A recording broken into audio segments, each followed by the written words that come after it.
What's going on? YouTube was good. Was good. Salute. About to get on here for a couple hours. You know what I'm saying? On this nice sunny Saturday, we got to enjoy the sun while it's still here in California. You know what I mean? While it's still here, we got to enjoy it, man. So what's going on with y'all? Salute, salute. Yeah, I'm just chilling, man. You know what I'm saying? Posted. Yeah, there's a lot of stuff going on the feed, man. A lot of stuff. That's going on right now. Let me finish sharing this out. You know what I'm saying? I'm finish sharing this bad boy out. My bad. Let me see.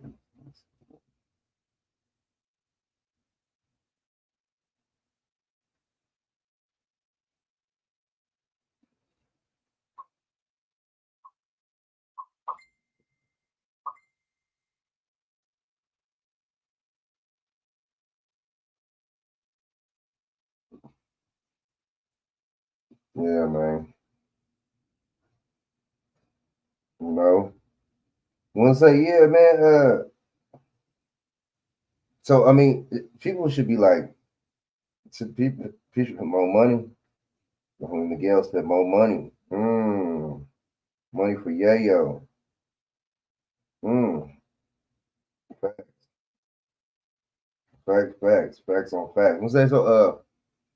Yes, I'm just like looking.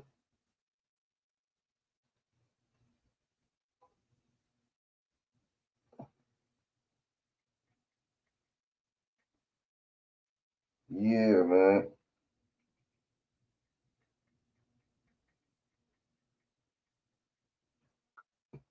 Yeah, sorry about that, y'all. Yeah, man. So let me share this out to the listening too. Yeah, man. So I mean, that should be a slap in the face. That should be a slap in the face. You know, $750, bro. Like, let's see. If we're not outraged over it, nobody will. We're not tripping over it. Why would you know? Why would the government trip over it? Right? Hold up.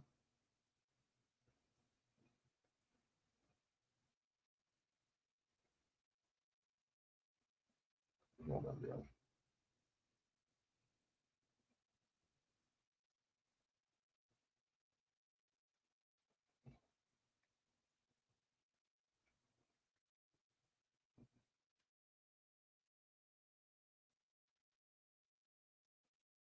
Let me see. Oops.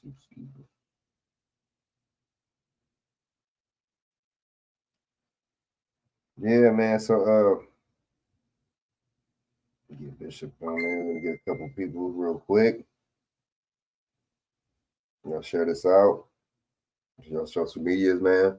But yeah, man. I'm just getting more people on here real quick. That's all. But yeah, man. So okay, so $150 ain't nothing.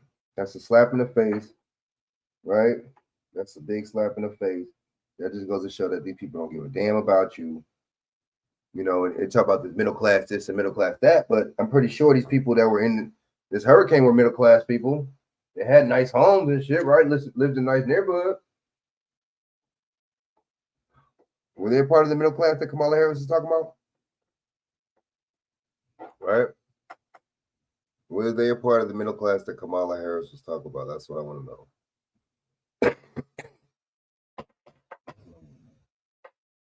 All right. All right. So let me get into the first video. I got some stuff on Benjamin that now Yahoo link. I got stuff linking to him on the Iraq War. See, so one of the main reasons why we raided Iraq was because of Israel. Oh, so we're gonna go into that. Um, a lot of this stuff wasn't what you think it is. It wasn't because no damn what's his name, all right? Let's just be honest. It wasn't because no damn weapons of mass destruction. It wasn't because no damn 9/11. Let's just be honest. All right, so let me see.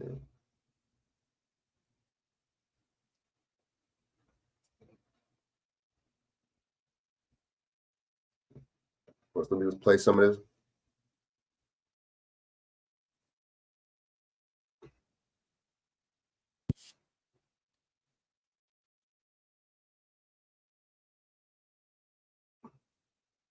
Out at Tacoma. Search crews are combing through the remote mountains in western North Carolina, hoping to locate those still missing and those in need of supplies. Teams from across the country helping with those search and rescue efforts. Private helicopter companies stepping in to deliver much needed aid, including food, water, fuel, and over 100 donated Starlink satellite units. We've just been distributing them to local fire departments who we know have been isolated with no comms. And it's fantastic. In Asheville, the North Carolina National Guard working nonstop to deliver supplies to residents. ABC's Morgan Norwood is there. These guardsmen have been working round the clock to help get aid into the disaster zone, but with so many roads closed, there's only so far they can go. Duke Energy says they have repaired more than 1 million power outages in North Carolina, but about 170,000 customers in the mountains are still without power. We're committed to continuing safe restoration until everyone's power is restored. Duke says they're dealing with unprecedented damage. Think about where power lines are normally located. There are easements along those roadways. Those easements are gone. This substation in Swannanoa buried under the debris. If we go down a little further, you see an 18-wheeler cargo container wrapped around one of our transmission towers. Much of the small town, about 20 miles east of Asheville, washed away, homes flattened, businesses destroyed, roads impassable. FEMA has launched a webpage dedicated to pushing back against misinformation about the federal government's response to Helene. The agency tackling rumors like one claiming it doesn't have enough money for disasters, which FEMA insists it does. Alexis Christophorous, ABC News, New York. Uh-oh. They're talking about misinformation. You already know when they start saying stuff like that. What that means. With Chevy trucks, be ready for adventure. With power you can count on. Capability that doesn't compromise. Okay. A hardworking EV with more range than any competitor. And the potential to take you. This is video from the Green River Cove area in Polk County, where roads are simply washed away. It's one of several towns WRL's Eric Miller and photojournalist Brad Simmons have been in. We went to Fairview, North Carolina, where we spoke with a group who's trying to help their neighborhood. We have always tried to look out for one another. Driving through here, nothing is the same. So we're heading into Fairview. We were told that there's a center there for people who need help, resources, but we're driving on what used to be a road. This is Fairview, North Carolina, decimated by Helene and many buildings taken out by heavy rain and mudslides. In these mountains, there are aching hearts, like this family having to drive by their mother's car in ruins after telling us she lost her life in the storm. Right there at the Fairview Fire Department, we toted a little bridge down a bank, like a dude had built like a little wooden bridge and set it across the creek so then people could get back and forth. There are many out here willing to help anyone, but we heard of a sanctuary of sorts where the community came together. So we brought a bunch of hand tools. We can do something for somebody, we'll do it. How far down the road was that? Not far at all. Yeah, maybe a mile and a half. You guys mind maybe taking us that way really quick? That's fun. That's what you want to do, man. All right, so we got into a roadblock where the water got too deep. So we decided to roll with these gentlemen who are driving around this area to see if anybody needs help. They've helped a couple people. We're just going to continue forward and see what people are doing to help each other. I can tell you that this is probably the strongest community I've ever lived in. I mean, these people would literally die for me, I think. They thought it out, so we got to cook it. Barbecue chicken coming up. And what you'll find out here is that these people are of these mountains. They're not leaving. And so to have this here, this is salvation. At the Nesbitt Chapel. Eat. You want some chili? Hope was created by people like Bethany Phillips, Sam Rodas, and her husband. We just kind of started coming together, and as people were coming through, it was, well, what can we do? And neighbors just started bringing in food. We had to cook it. We just became a hot spot out of not even meaning to. Many people sharing the same story as Sam's. We lost our RV that we're living in. We lost our 2 vehicles and our motorcycle. And I mean, we lost everything. My husband and I and our dog got out, and that's about it. Some of the locals that are here with us today with a little boat, and they strung up a canoe with a pulley line, and they rescued us. Food, water, gas, and internet, all available here. Some leave the area to look for lost loved ones, and others search for medicine for those in need. They're still out working on getting the roads ready so that we can get, people out of here. Those in Fairview hope they can find comfort in what they've gained after losing so much together. To have this means that we can rebuild this community, and it'll probably be way stronger. And honestly, we're probably not going to leave. So it doesn't matter if we're here in Asheville or deep in the mountains in Fairview. The theme is still the same of rebuilding, reconnecting, and figuring out what to do next. Here, the status is the mud is dried up. Now it's time to start cleaning out the debris, and that's what everybody's doing in this area. Del? Thomas, I have spent a lot of time in those areas, especially in what is called the haulers. And it is a blessing and a curse in a very real sense. The blessing is they moved away from what we would consider to be civilization because they didn't want to be around a lot of people. The curse is now that they're trying to find loved ones in areas that are so sparse and spread apart. Do you have any idea how long it is going to take to locate people who may be missing because you just don't know who's there and where they are? Well, right now, Del, when I was talking to some of them in Fairview, they were saying that it's going to take maybe weeks, maybe 2, 3, 4 weeks in order for everybody to maybe try to reconnect and try to see how many people are reaccounted for. I mean, over in that area, they have a Starlink, so they're able to get internet and get communication out there, but it is taking a while, and it is because they are a little bit isolated, which is why they're relying on each other to try to create some type of safe haven for themselves. Thomas, final question before I let you go. Got about 30 seconds left, but the sun is shining right now. Is that drying out the mud, and is that making traversing the terrain easier? Yes, absolutely. The mud is drier. It's easier to navigate through things. It's easier to pick up things. However, it is hotter now, and there's still some people without running water, so people, need to watch out for the weather as it gets hotter here. Our national correspondent, Thomas Hoppo, on the scene for us in Asheville, North Carolina. Thomas, thank you very much. Picture this. You're sitting at home alone watching YouTube videos, wondering why you can't find the motivation to do the things you need or want to do or change in the ways you'd like. Even thinking about your mental health and all that it entails sounds exhausting, too difficult, not worth it. I've been there, even as a therapist, often as a therapist. It doesn't matter what your profession is. Let's see how, okay, the death toll. If you want, we can pass it down. Yeah. I walk with a man who plans to deliver 2 5-gallon cans of gasoline and food to a friend whose storm-damaged house is at the bottom of a North Carolina gorge. The only road in and out was largely destroyed in the storm. So now you can only leave via emergency helicopter or by taking a vigorous and muddy 3-mile hike out about 1,000 feet up. It will undoubtedly be a very long time before people are safe on the road again. Yo. Josh, how much farther do you think we have here? The man I'm walking with, Josh Parker, has... Yes, sir. What's going on, man? Man. Moving. But I'm at this festival, right? Mm-hmm. And they got Arrested Development out there, right? Now look, you played Kamala Harris. She got us in the state of Arrested Development, man. You think about it, right? That's a good one. I like that. That makes sense. Look, man. Hey, look, man, because I was trying to take a picture, man, of the girl in front of me. She had a Harris and Waltz banner, but she turned it around and it said, join the team, and they had a QR code on it. I said, what do you mean, join the team?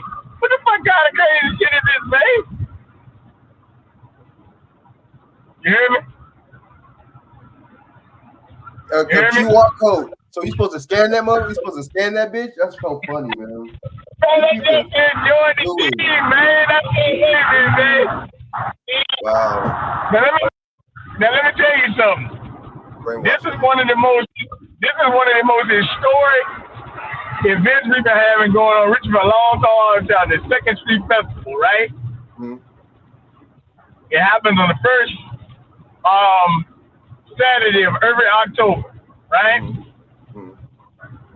So I used to go all the time, but usually I go like toward the end. But I thought about going out there today at 3 o'clock, man. But I was like, you know what? No, I got some other stuff to do. I got weddings and everything I got to do, so I can, But I went down there, Jim, and the dude for Arrested Development, man. He gonna say, he said, man, it's election year, right? Shout out to Spike Lee and somebody else, I forgot. He was just putting up. Oh, he said, shout out to Michael X, Malcolm X. I think a song called Revolution or something like that. That's not what the fuck I was at. What the fuck is going on this bitch? And wave your hand. Oh, come on, man. Like, this some bullshit. Right? But, like I said, it's all a lot of friends, people, But they had a lot of political stuff going on. They had bands playing. But they done jumped the food price up in the parking is outrageous. So I'm like, I had to leave because they closed at 7. That just used to be open at 9 and 11 o'clock, man. And these corporate investors, Dominion Energy, Walmart and them bought this junk. And now they close the shit at 7 o'clock, man. That junk used to be an all-night thing, man. I wouldn't even be on here with you right now for a couple minutes. If the junk ain't closed at 7 o'clock, man, they start closing there early. Why they said because people start getting in the balance or something like that, right? So what I'm letting you know, man, even these festivals that we have and things like that, they get bought out by corporate interests. It ain't really community based no more. Right. You understand? Right. So, well, yeah, they got guys running down for mayor and stuff, and a lot of stuff going on, Matter of fact, a couple years ago, they was even giving out the bioweapon down there. You know what I mean? They were giving it out down there, And you could line up and get one. Now, I will say this. I don't know what's going on, man. These sisters, I don't know, man. There was one of them that was beautiful, man. She was walking with a woman. I like, Lord, yeah, I'm seeing it. I'm starting to see a lot of that, dude. A lot. Yeah, I ran into another one. She got her daughter out there. She walking, but she got a walking boot on. I know what the hell's going on out here, man. I know. Why you got your daughter out here with the damn wear, man? Let the leg heal, man. No. She walking with the walking boot on. Her daughter walking with her, but she got a walking boot on. Oh, the lady. Oh, shit. Frank, I don't think I'm gonna be walking in no festival with no walking boot on. Hell no, I'm taking my ass home. But I'm living in right? Mm-hmm. I will say this, that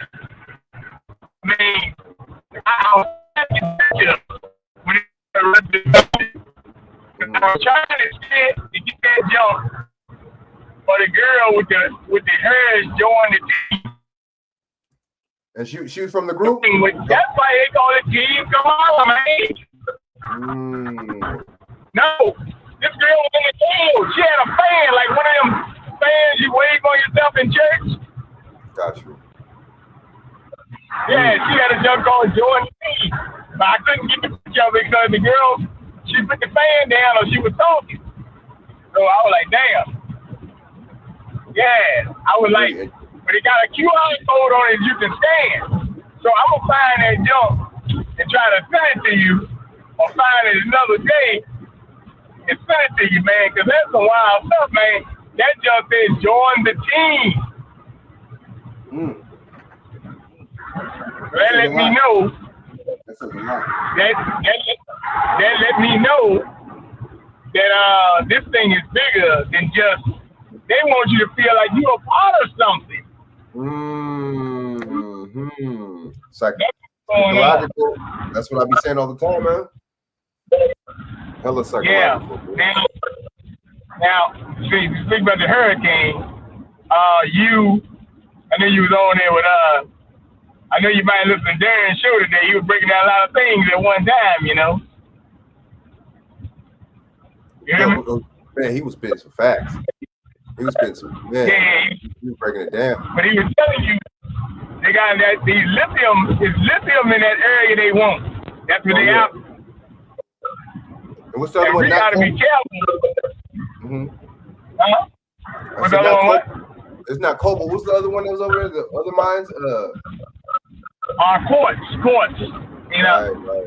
You got the and they're trying to use the semiconductors. So what I'm saying is, man, we gotta find out what land are we sitting on, like he was saying, because they might try to blow up your land, man. I can see that. If they find out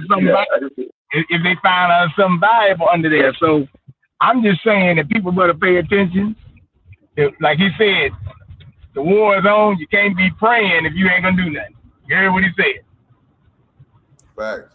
Now, did you realize his radio station was cutting in and out? Yep. Oh, I know. I peeped that. Okay.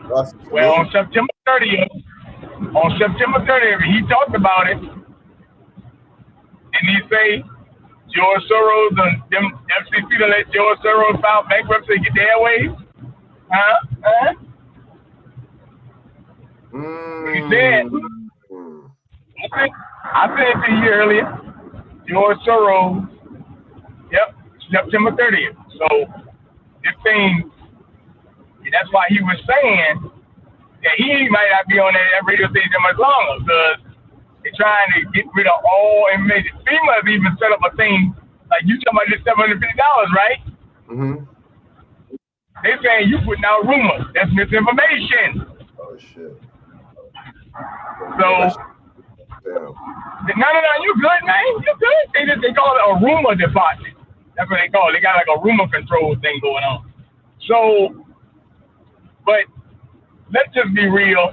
The man did tell you, and I listened the other night when Mayorkas, he said that they're gonna have another hurricane called Hurricane Kurt that might be going on right now. Who won the game? Who was the quarterback with 509 yards the other night? Kirk Cousins. They call him Captain Kirk. The Hurricane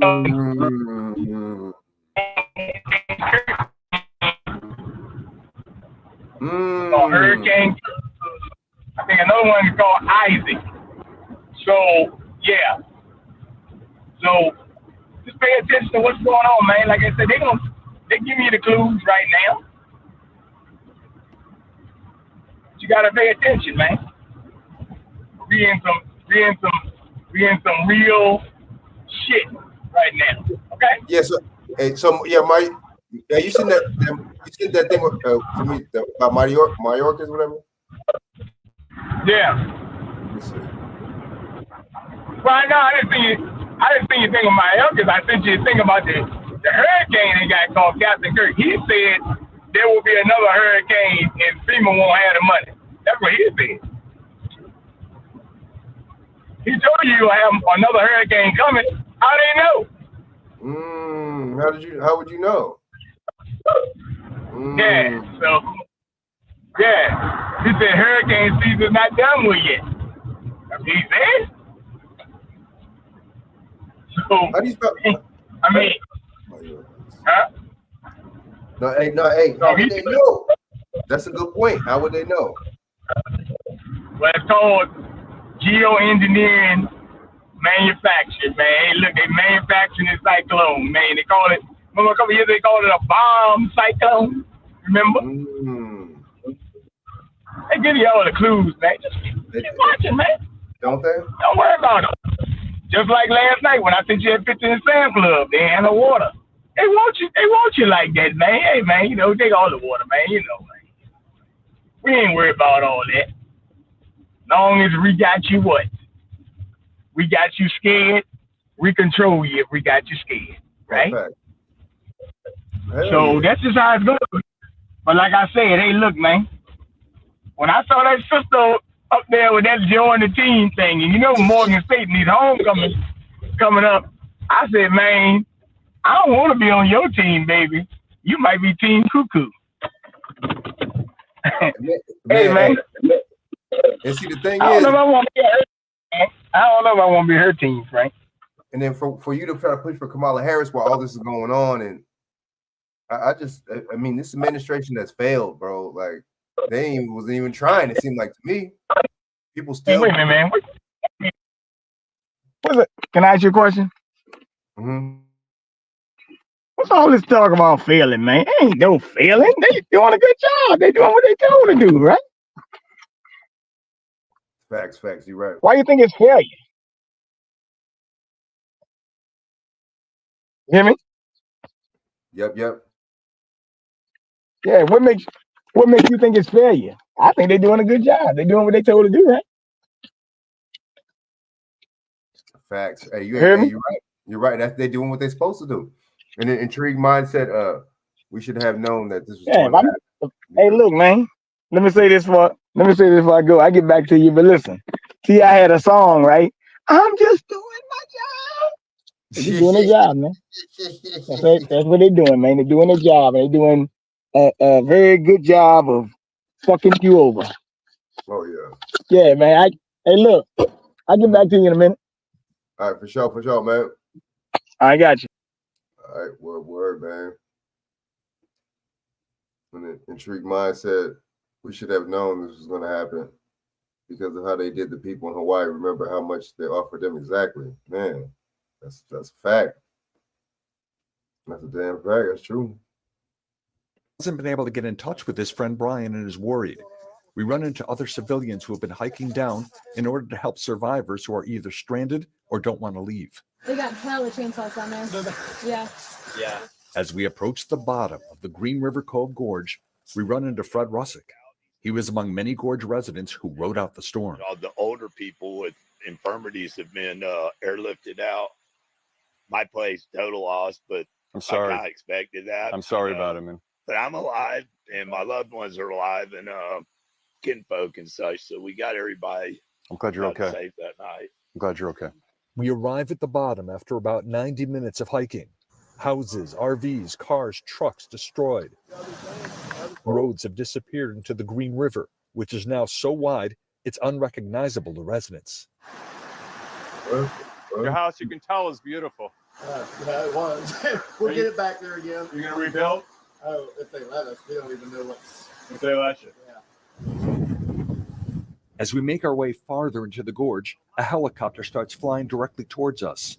Aboard the chopper are members of the South Carolina Helicopter Aquatic Rescue Team. Two of the rescuers being rappelled down to the ground to make sure people are okay. As of now, there have been no reports of deaths in the gorge or serious injuries. We see Fred Ruddock again at his property. He was in his home when the storm hit, but found higher ground. This is where your house was before the storm. Yes, sir. This is where my house was. The front corner to the kitchen, right across that monkey grass. Door be facing right at us, just to the left of that push mower. Okay, and there's this huge tree. Yeah, the house got pivoted. Here's where it is. Turned to arrive there against those trees before this debris trapped it, so it didn't continue going down and around back into the river like most debris did here. This is incredible. It's incredible. I mean, it was epic. It's sad. I mean, I pretty much lost everything. The house has been in Fred's family for more than a half century. His late grandmother lived there. I wholly intend to rebuild. I feel like my sweet grandma Katie would have expected me to do so. She got me hooked on these whitewater rivers and the love of the great outdoors. This was beyond my control, Grandma Katie.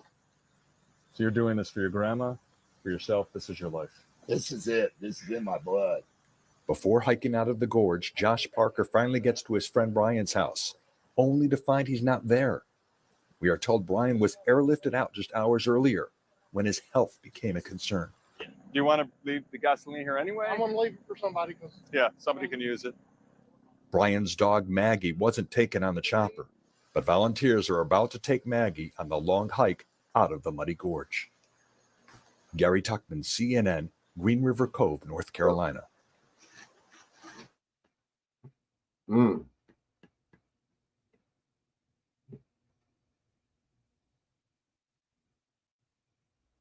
One more in Tennessee. Fair Use Copyright Act, allows to report on this video for commentary and educational purposes.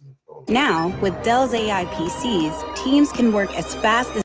Our last video highlighted the effects of Hurricane Helene on Sevierville, Pigeon Forge, and Gatlinburg, Tennessee. Though our water levels did get high during the storm, thankfully the damage was not as bad as it could have been, allowing places like Dollywood and downtown Gatlinburg to go back to normal fairly quickly. However, other areas of East Tennessee and North Carolina did not fare as well. The goal of this video is to give you a look at some of the major roads and areas that have seen much greater damage from this hurricane and highlight the efforts of first responders who are diligently working around the clock to save lives and property. Before we get started, I wanted to read this from Ryan Hall, who says, "It's quite possible the worst of the damage has yet to be documented or reported in rural Western North Carolina. Helene will be remembered as one of the most devastating storms of the modern era. Many places have been geographically altered, and the rebuilding process will take a lifetime." Again, we wanted to take a moment to thank all of the different agencies from all over the region who have been working together to save lives and property. The rains from Hurricane Helene were so great that it took out a section of Interstate 40 that runs between Tennessee and North Carolina. Here's a video shared by Bryn Sitton.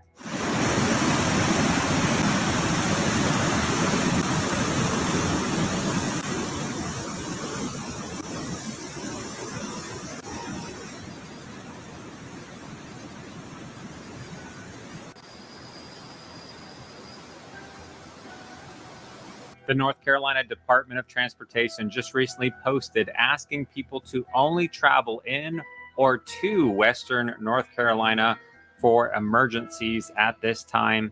It's going to take some time for this section of I-40 to be rebuilt, so just check your GPS for alternate routes. As far as North Carolina, Asheville was hit very hard with flooding. Check out this video from Callie on TikTok as she steps out her front door.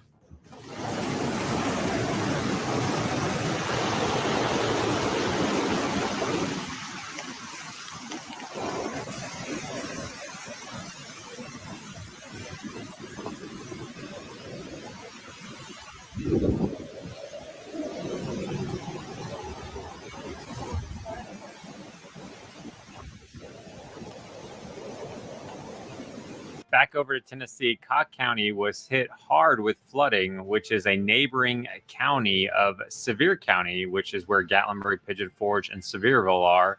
You can see this propane tank floating away in the floodwaters.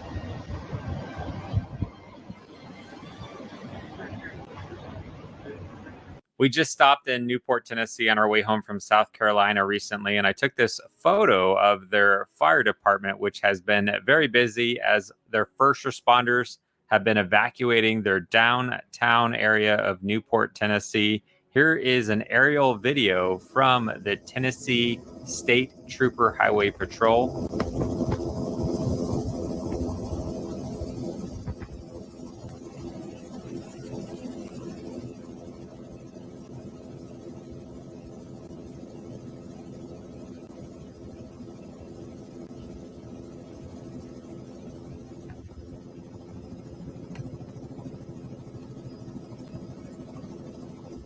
Here's a view from the ground in downtown Newport from H&H Vapors. Yeah.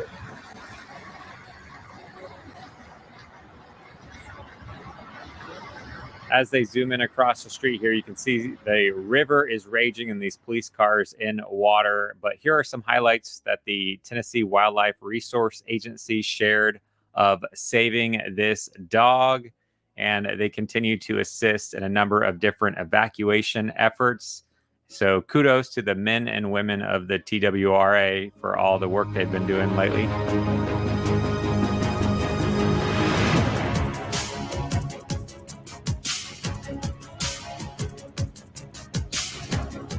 Another rescue effort I want to highlight is at the Unicoi Hospital in East Tennessee, which became quickly flooded, stranding over 50 hospital staff and patients.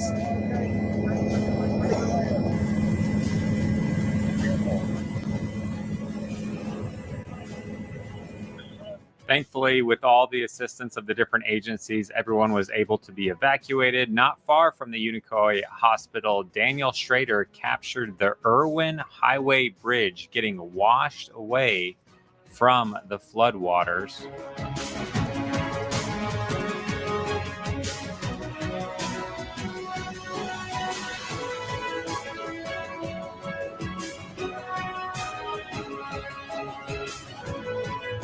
Daniel also captured the Kinzer Bridge on Highway 107 in Greene County, Tennessee, yesterday afternoon.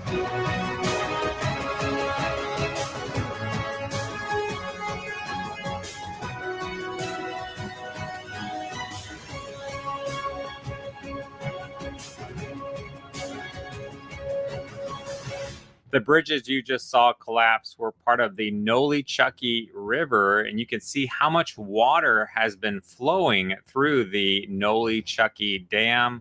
I'm going to pass it over to the Tennessee Valley Authority as they just uploaded this short 1-minute video highlighting what they're doing to help control the water levels of the rivers right now. Hello, I'm James Everett. I'm the general manager for river management at TVA. We're here in the River Forecast Center. We're actively managing a very large flood event. We've seen heavy rainfall over the last several days, some locations between 4 to upwards of 19 inches of rainfall over the last 2 to 3, 4 days. So that's a tremendous amount of rainfall, creating large flows moving through the system. We're seeing our tributary reservoirs rise. Places like Douglas and Watauga, in fact, have risen sharply. We're approaching some record levels on Watauga Reservoir, the highest level we've seen since 2013, and the pool of record there. We're also seeing very high levels at other tributaries, Douglas Dam near Sevierville, Tennessee, Norris Dam, South Holston, Fontana, the Hiwassee system. So our tributary system is doing what it's intended to do, which is store water, provide flood protection for areas downstream. And then we're also releasing large amounts of water. So at Douglas Dam, we're releasing water through the spillway gates to recover flood storage and help alleviate flood concerns throughout the entire Tennessee River Valley. We're also focused on operations to come. So this will be a long event for us as we release water from dams, bring levels back down in a very controlled manner, and monitoring it 24/7 around the clock from the River Forecast Center. The Tennessee Emergency Management Agency just stated that officials, including Governor Bill Lee, recently finished an aerial survey of Upper East Tennessee. The storm has caused historic damage to bridges and roadways, with the brunt of the impact on Washington, Carter, Unicoi, Johnson, Greene, and Cott counties, with the Tennessee Department of Transportation crews spread around the region. Some are working on cleanup efforts, while others are still surveying the damage. This is unprecedented in terms of impact to structures. We expect this to cause significant travel issues as long-term closures will be in place across the region. Our hearts are with the families of those with missing loved ones, as well as those who have to rebuild their homes and businesses. Hopefully this video serves as a reminder of how powerful flood waters can be, and to always remember to turn around and don't drown. We ask that you continue to pray for the many families who have suffered great losses through the effects of this hurricane. And feel free to share your appreciation for the first responders in the comment section. We'll do our best to share any further updates.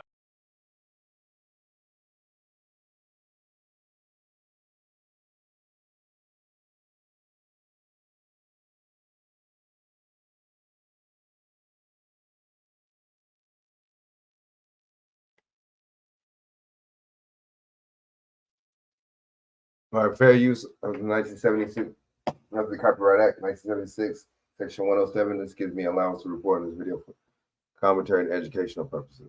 Secretary Alejandro Mayorkas sounding the alarm on FEMA funding right after the devastation of Hurricane Helene. Listen. We are meeting the immediate needs with the money that we have. We are expecting another hurricane hitting. We do not have the funds. FEMA does not have the funds to make it through the season. This all comes as the Biden-Harris administration spent over $1 billion from a FEMA program on services for migrants. Attorney General of the great state of Florida, Ashley Moody, joins me now. AG Moody, why does the Biden-Harris administration always seem to help American taxpayers last? Good morning, Todd. Yeah, everyone should be waking up this morning outraged by that comment. This is not something that has just happened recently, and Florida's been warning about this since this administration took over. Mayorkas has come in like a virus and infected these what need to be healthy, strong, fundamental programs to ensure the stability and safety of Americans in times of disaster. So you heard, they have taken the FEMA Emergency Food and Shelter Program and over time siphoned off hundreds of millions of dollars into basically making it an illegal immigrant resettlement program. And so when you see these states and cities around the nation declaring emergencies, even blue states, because of what this administration has done, encouraging more and more and more, developing programs to encourage more and more and more people to come here, the government, Biden and Harris, are having to fund that on the backs of the American people. And now, right now, when Florida, North Carolina, Tennessee, Georgia, all of these states are hurting because of this truly natural disaster, not a Biden-Harris made disaster, they're saying we need more money.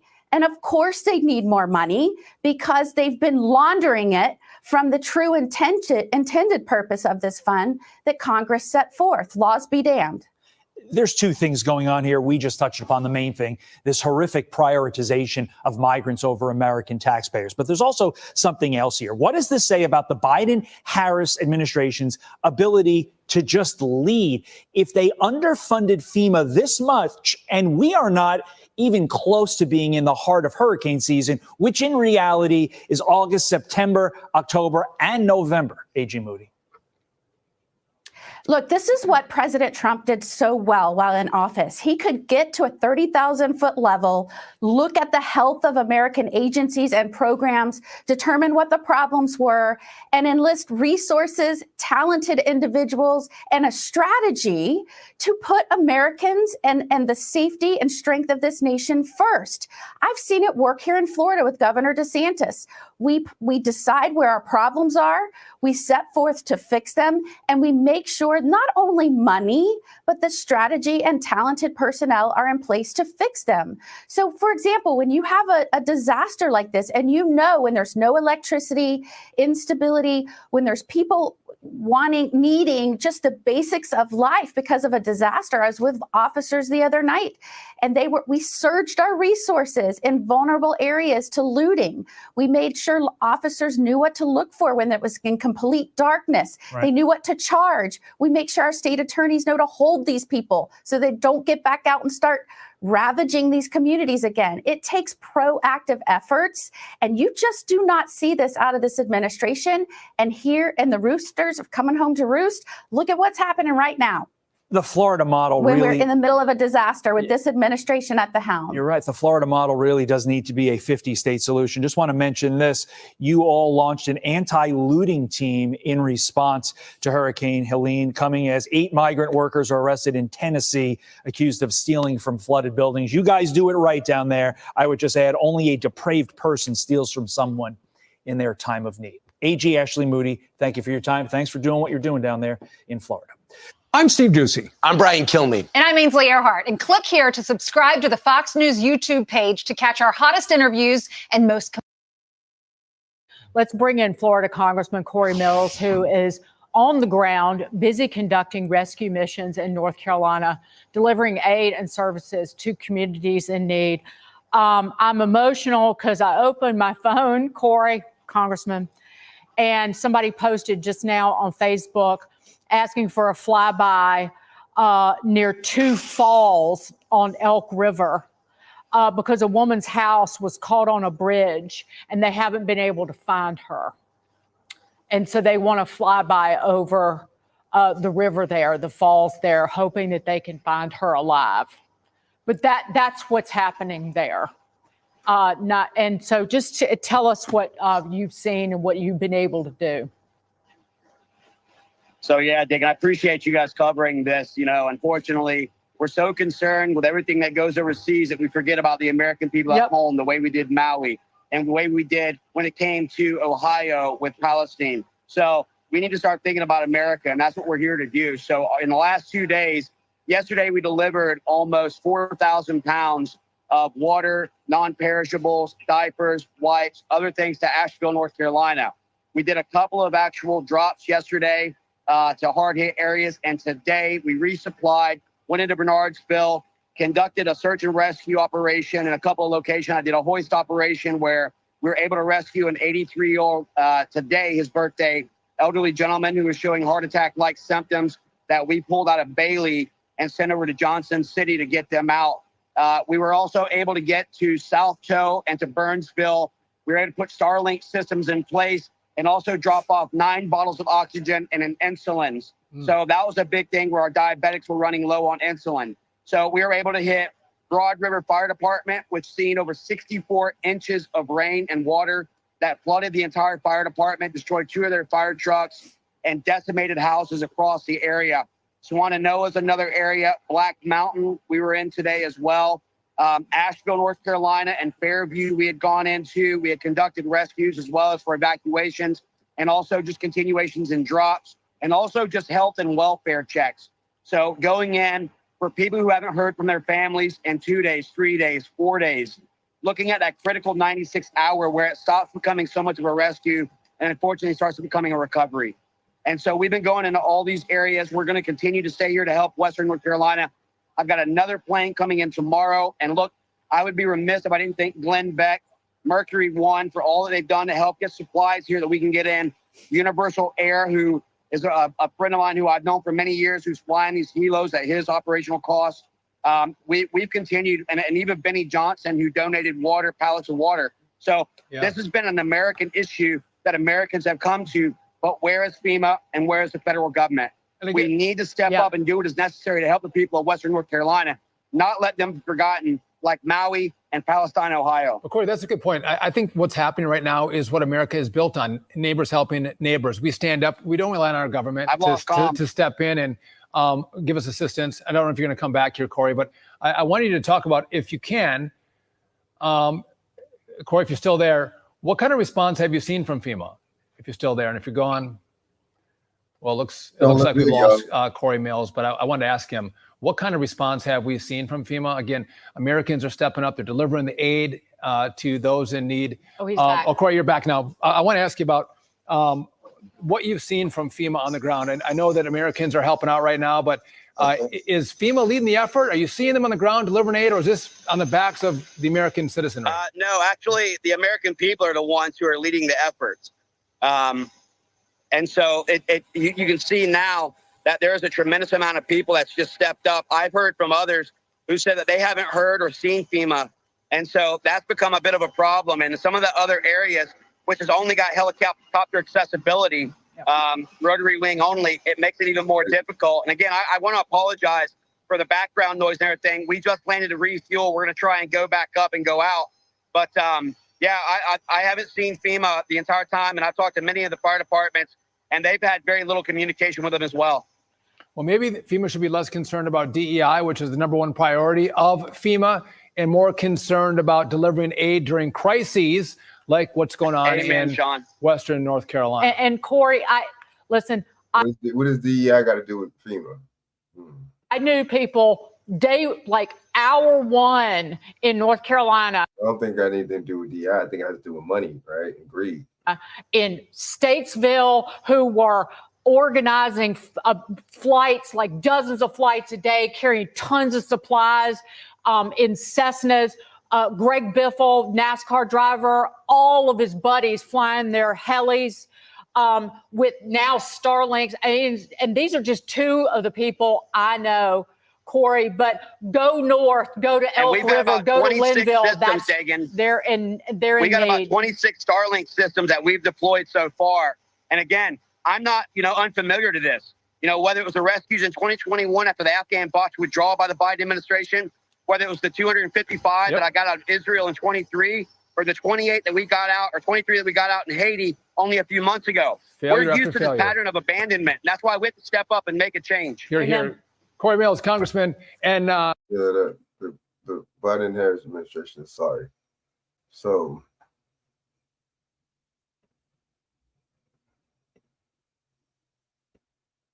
they're sorry, man.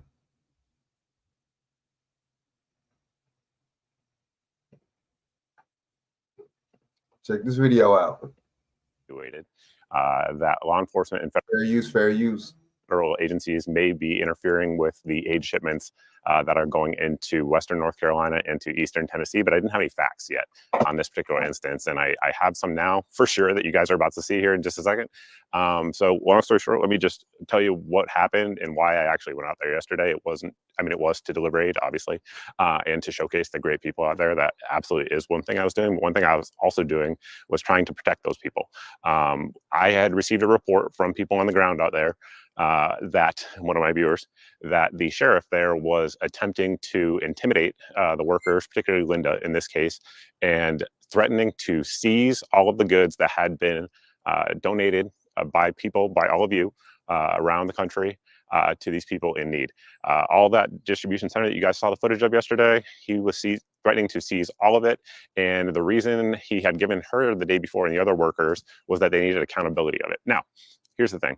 I fully understand if there is a sheriff who wants to help distribute aid and identify gaps in the community where they can be goods can be delivered to. That's great sheriff work, right? So I got no issues with that. But by all accounts, from several people on the ground, that was not what was happening. Apparently, he was just simply trying to seize it and run all the deliveries through the county. Now, again, helping, got it. But we have learned throughout this disaster, now it is day, 7? As of when I'm recording this, after the disaster has happened, that these people have been without power, without homes, without food, without water, that the government is completely incapable at this point. 100%, I was there, I saw it, they're incapable of providing any aid to the people in America. And the other people who are volunteering to do this stuff absolutely have been the greatest force for good on the ground. Again, I've been there, I've been involved with it for the last 5 days, 6 days, and it's totally true. I can confirm from multiple outlets in multiple locations from multiple people I'm working with. Now, so when I got home yesterday, again, when I was out there, I filmed the sheriff the entire time trying to see what he was doing, and he was taking inventory of the goods that were coming in, but he wasn't doing anything crazy. I don't know if it was because he had a camera in his face or not. I have no idea, but he didn't do anything. Everything went well. All the supplies got dropped off, just like you guys saw. Last night, I got a phone call from someone who knows Linda, and apparently she was in tears, and essentially the sheriff had told her that if she didn't leave, that she was going to be arrested and that they were seizing all of the goods that were donated. So, as you can imagine, that upset me, but I wanted to give it a day and call and figure out what the heck was going on from other sources on the ground, because you don't just want single source. I want to figure out what's going on. So I called the sheriff's office 10, 15 minutes ago, and you guys are going to see that footage right now. Johnson County Sheriff's Office. Hello, my name is Mike. I was up there at the airport in Mountain City yesterday delivering some supplies, and basically I just had some questions about what's going on there. Heard some conflicting reports, but I should just note, I run a YouTube channel. I put a video up on it last night, and just people were asking about why it was shut down, essentially. I'm just trying to get some answers on that. Johnson County Sheriff's Office. Hello, ma'am. I had just called, and I think our phone call got disconnected. I was calling to ask about the effort to gather supplies at the airport and why it was shut down. What do you mean? What was shut down? Sure. So I was working with a lady, her name was Linda, out there. And after we left yesterday, she called and said that the sheriff essentially told her to shut it down, the collection and distribution system. Just trying to get some clarification on why or what's going on behind that. I understand that you may not have the answer, but I'm not sure, but I know sure. they're all down at the airport now. Okay. Is there someone I could speak with that I could get a number to figure out what's going on?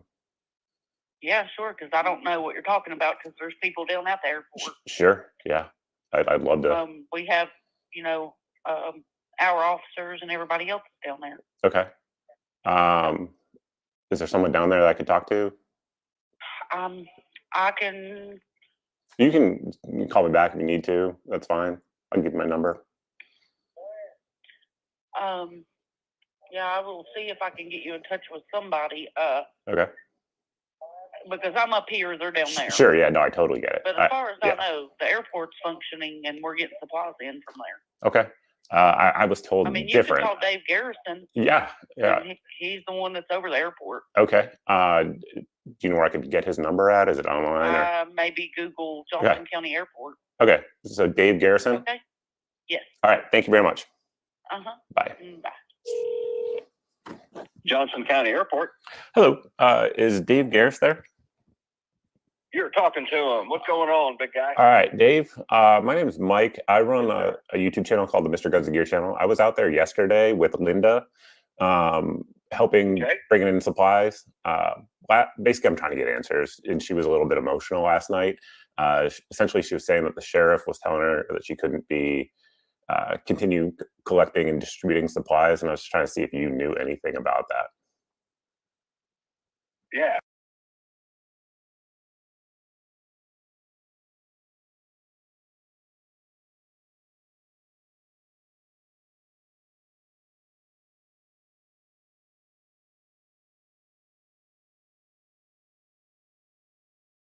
We knew nothing about that. Okay.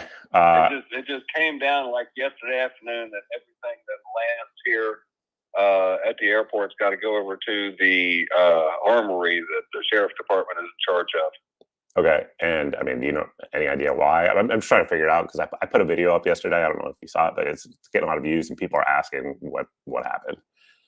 And I'm just trying to get answers, you know, if it's a good. Okay. Well, I think it came down from the state.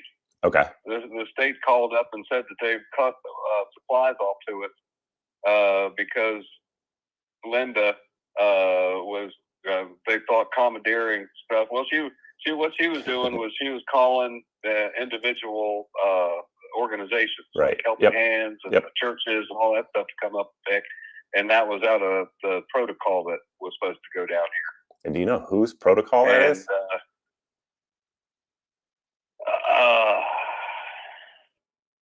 Yeah, her name's can't remember her name over there, and she's over in Nashville. Okay, and is she like a director for the state? She called Operation. Yeah, she called the Operation Airdrop people. Okay. And told them to because the word that she had got was Linda was stealing a bunch of stuff, and that's why they cut it off because it wasn't going through correct protocol.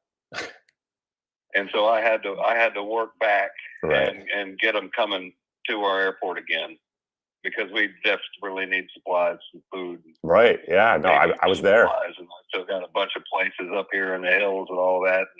And, we understand completely what she was trying to do. I'm not on either side. I'm not either. On the airport, and I make sure the airplanes get in and out of here safe. Sure. Yeah, I get it. And everybody gets offloaded in a timely fashion. So I don't have a dog in this hunt Sure. at all. I get it. She was trying to do what she was trying to do, her best thing, what she thought was the best, and almost got us jammed up and shut down. Wow. So. And so the supplies that are coming in now, are they just going to the armory directly? Is that how it's working? Yes. Okay. Yep. Anything that lands here now, we're loading up into trailers and taking them into the armory where they account for it all, and then sort it and distribute it out to the Helping Hands and churches and stuff like that. They want to be the ones in control of the distribution. Okay. Got it. Well, I mean, honestly, for accountability, what they're saying. For accountability, it's got to all go to one place to be collected. Okay. All right. Well, I mean, that's more information than I've gotten from anybody else. So I appreciate that. You bet. Yeah. All right. Well, thank you, Dave. I just try to stay out of it and keep material coming into our county. So am I. Direction it goes, as long as it gets out to our people, man. That's all. Yeah. That's my bottom line. Yeah. No, I am too. That's what I'm trying to do as well. All right. Well, thank you very much. All right. Thank you much. You're welcome. All right. Bye. Appreciate it. So as y'all just heard from Dave over there at the airport, he doesn't know, who's in the right and who's in the wrong. One thing I can tell you, again, from being on the ground, I have my doubts that Linda was stealing. I don't know the woman well, but I really doubt it because a lot of the people there, they know her very well and they love her. I can absolutely 100% tell you that from being there in person. She doesn't even have a house, so I don't know where she would be putting stolen goods. I mean, that seems a little crazy to me. It seems very out there. And from what we've seen from various government agencies here, something nefarious might be going on. It might not be. I'm not saying that. What I'm doing here is I want to give you guys a real world, no crap, with video evidence. This just happened to the aid supplies that are going into Appalachia right now. And what I'm hoping this video does, I want you guys to share it everywhere, make sure everyone sees this video. And if there is a news agency in Tennessee that wants to do some investigation on this, please absolutely do that. Get in contact with Linda. Her information is public. Get in contact with her. Get in contact with the sheriff's office. Figure out what's going on, why all the supplies now are being driven by truck to the armory that the sheriff runs and has sole control over.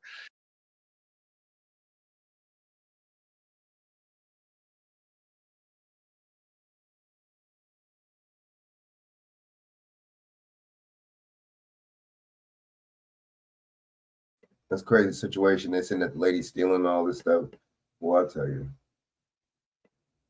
All right, so I'm going next topic after this.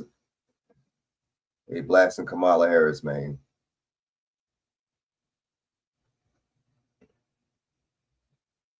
To make West Anaheim safer, stronger, and better. He'll fight to enhance public safety with more resources for our first responders, including patrols in our parks. And he'll fight street racing. Ryan Bailey is. So President Biden is on the move today. He's going to head to the near war zone conditions in our southeast. He's going to South Carolina. The storm hit Hurricane Helene last Thursday. So now nearly a week later, he will go. He's going to reportedly survey the devastation brought on by Helene, and the death toll now across 6 states is at least 166 people killed. Helene is now the second deadliest hurricane to hit U.S. mainland in a half century, the most deadly Hurricane Katrina. Steve Harrigan is live for us, just about 35 miles outside of Asheville, North Carolina, where those epic pictures of the impact there have been seen. Steve. Harris, a lot of these smaller towns aren't getting much attention. Asheville's getting all the press, but things are remarkably bad here. There's a really all-volunteer fight going on, just friends and neighbors and people who live here to try and connect one side and to connect them across the river to the other side. That's really been a battle. You can't get vehicles through at this point.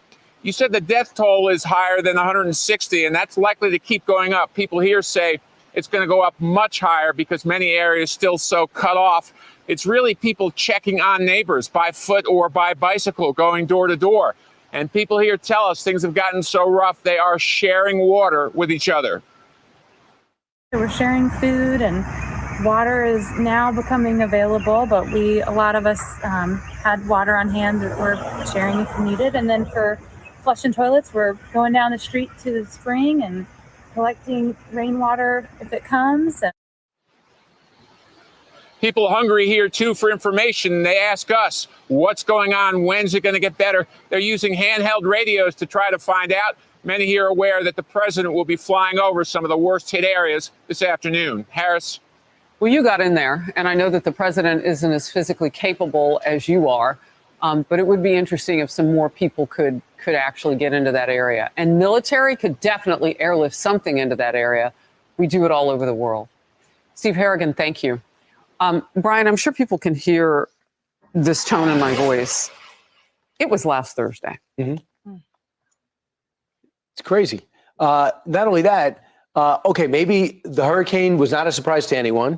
The width state will hit the hardest. It looks like Florida is expected to hit hardest there. And maybe no one in North Carolina in the mountains thought that they were going to be water victims. And maybe they made some poor decisions. Having said that, having not been able to identify the problem, and I was just on the radio and took a ton of calls today, almost all of them from the hurricane, and people call me from the surrounding areas saying there's like 5 or 6 small towns outside Asheville, which he just talked about. Yeah, he was in Maggie. Are totally ignored, and they have not heard anything from the governor. They are now communicating through the handheld or the ham radios.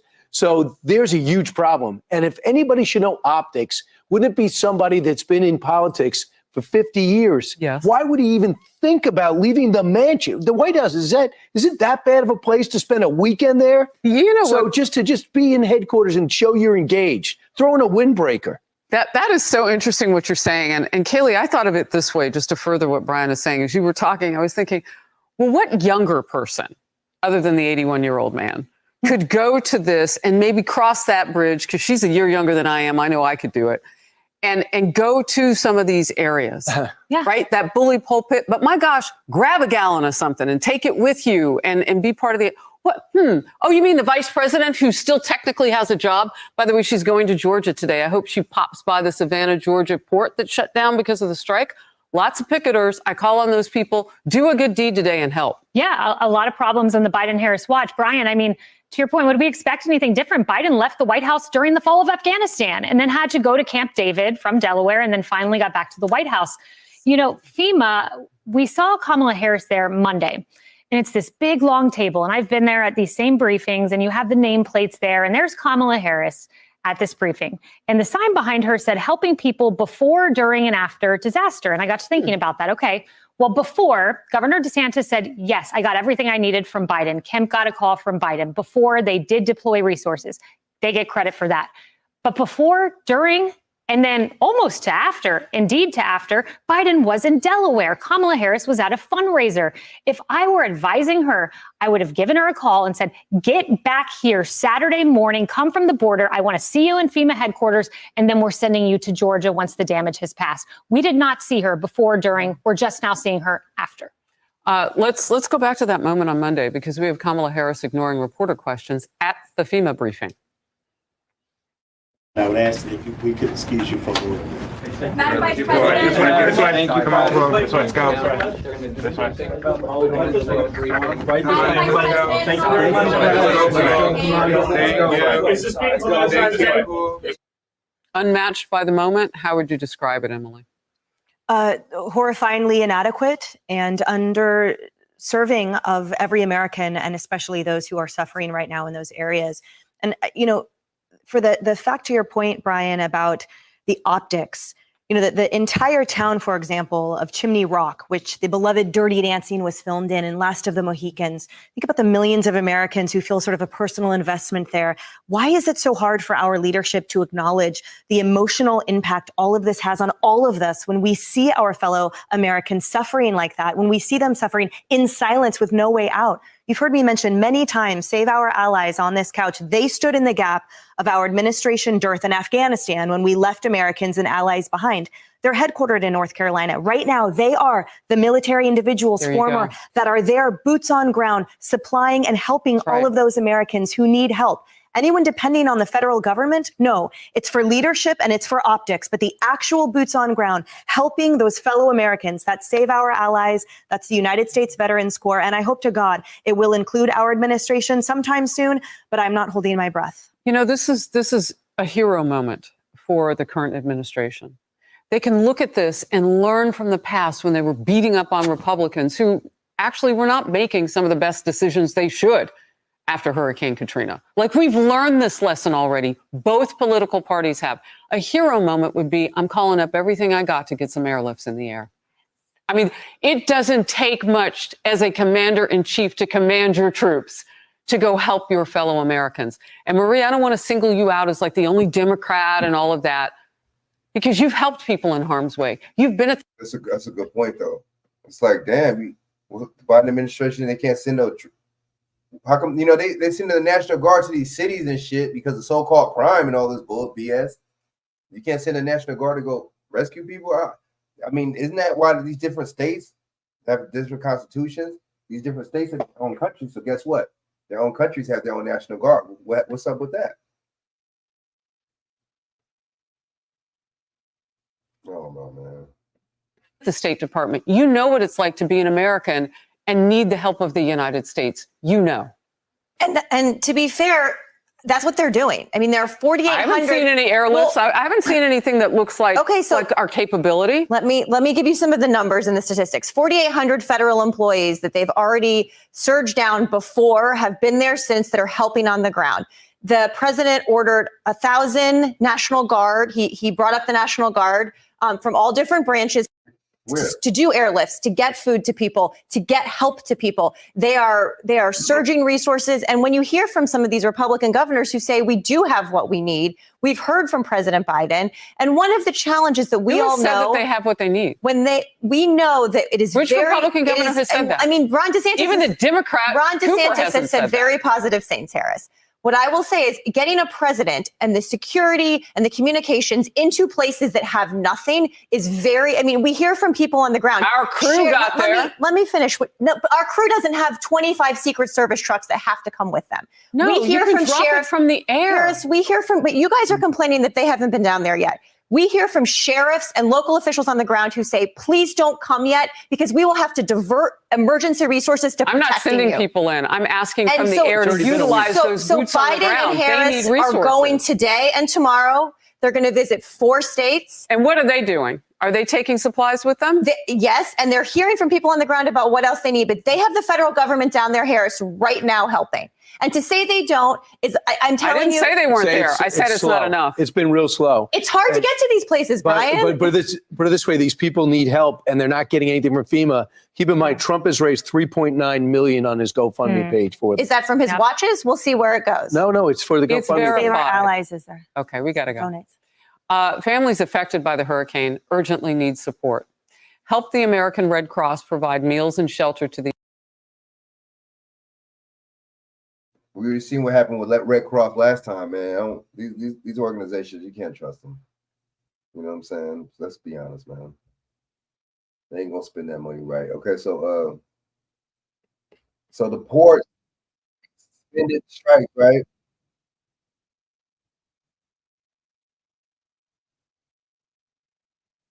Wages. We're still waiting for details on this agreement. Talks will continue through January 15th on the master contract. Meantime, fears of shortages sparking some people to panic buy items, especially toilet paper. Eyewitness News reporter Leticia Juarez explains why the panic is unnecessary. At the Costco in Lake Elsinore, shoppers lined up early for the big box store to open. Once it did, many made a beeline for the hottest items of the season: toilet paper and paper towels. Yeah, everybody's got the same thing on their mind. Running out of paper goods. On Tuesday, dock workers at 36 East and Gulf Coast ports walked off the job after contract negotiations broke down. The shutdown signaled a potential disruption to the supply chain, not seen since COVID-19. I basically got toilet paper and paper towels because if everyone's going crazy again, I don't not want to be prepared. From Virginia to Texas, the story was the same. Frantic shoppers and empty shelves. Yesterday I came and there was no more water and there was no more toilet paper. So therefore, we want to make sure we're stocked up. But is the panic over a shortage of paper products much ado about nothing? Not exactly, says Tyler Reeb, interim executive director at Cal State Long Beach's Center for International Trade and Transportation. For anybody worried about toilet paper shouldn't be worried. What we do need to look at is how this global network of supply chain professionals, stakeholders work together to find some workarounds. Reeb says global supply chain experts anticipated the strike and diverted goods to ports along the West Coast. Also, because toilet paper is produced in the U.S., it doesn't go through the ports.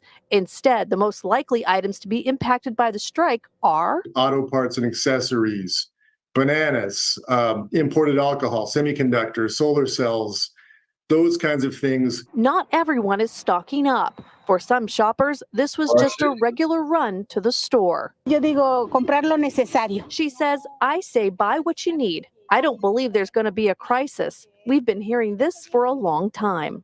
For now, there appears to be no shortage on toilet paper, paper towels, or bottled water. Reporting in Lake Elsinore, Leticia Juarez, ABC 7 Eyewitness News.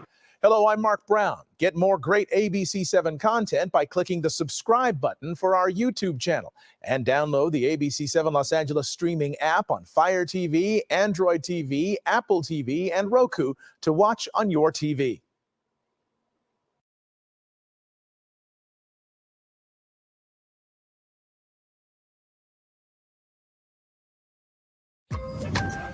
Investing with Kraken? It's like running a kitchen. You want to avoid waste. So you set up orders to get the prices you want for the ingredients that you need. Elementor presents The Rhythm of Creation. I need you to build a WordPress website for me ASAP. Gotta go. Call you later.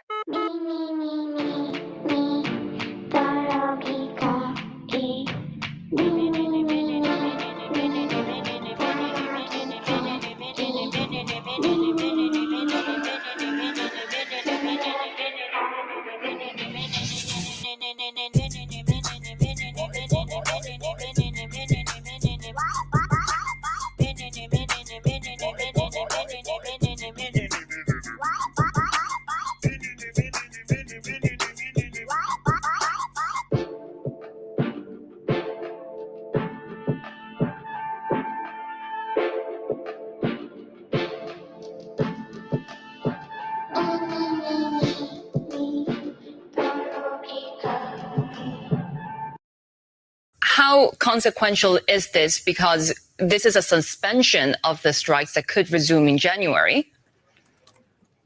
Right. There are definitely some important issues that still need to be worked out, but it is consequential for just the near term. Right now, it means that cargo will start being unloaded again. The dock workers, there's about 47,000 of them on the Gulf. We work at Gulf and East Coast ports who've been off the job since midnight on Monday. So this just 3 days of backlog could take almost a couple of weeks to clear. So that, the fact that is getting moving again, I think everyone is very, it's welcome news. We saw the White House issue a statement, the National Retail Federation. So certainly everyone's excited, but there is a note of caution because they have to work with issues like concerns about automation that the union is concerned about. They want protections there. So none of that is set in stone. They'll have to continue these discussions between now and January 15th. What do you see as potentially the real sticking points that we should be looking out for? Well, as I mentioned, the automation issue is really the big one. It sounds as though there has been some agreement around wages, which was another sticking point. We have seen some reports and seen union officials saying that there is basically an agreement in a new contract to have wage increases that are close to 62% for the dock worker. That's much closer to what they had been asking for. We saw that there was a sort of a last minute offer from the shipping lines, the employers on Monday for a 50% increase. And that didn't do the trick, but the White House has really been putting pressure on both sides this week to come to a deal. So it seems that there was agreement around the wages, but then that just means that the bigger, thornier question around automation, which we've seen that some advancements there on West Coast ports in the U.S. and certainly around the world.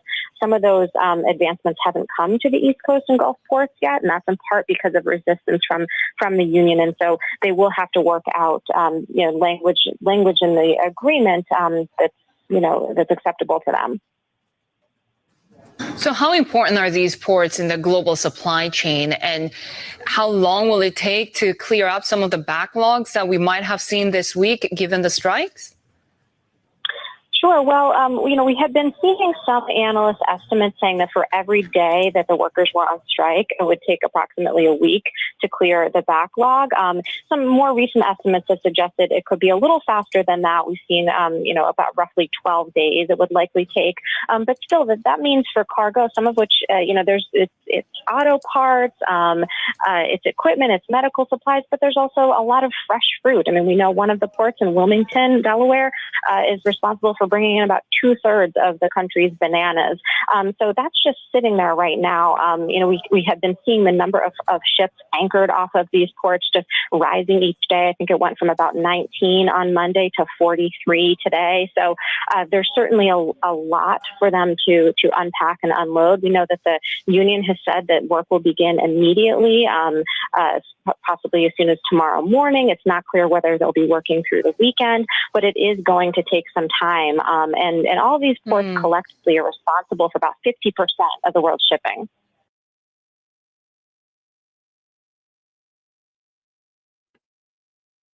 Oh, yeah. All right, so in our Spotlight on Business report tonight, we may be just days away from a strike that could shut down activity at. All right, so my thing is, You know, he didn't. Biden invoked the Taft-Hartley. He didn't do that. So, I mean, I just think that they should have. Honestly, I think they should have stuck it out and stayed on strike a little longer. Try to, you know what I mean? You got to show them your power, man. But they gave in, man. I mean, but I can't speak for them because I guess it was hurt for money. They make good money over there, but at the same time, my thing is does the automation stop? Because wasn't they fighting it not to be automated? Does that stop? Or are they still going to be automated? Still got to be automated.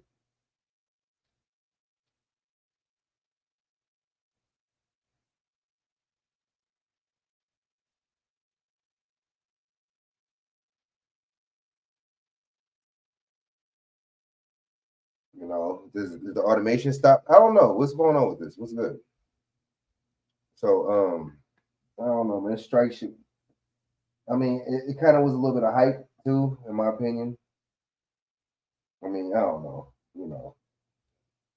How stuff changes so fast, right? How shit changes quick, right?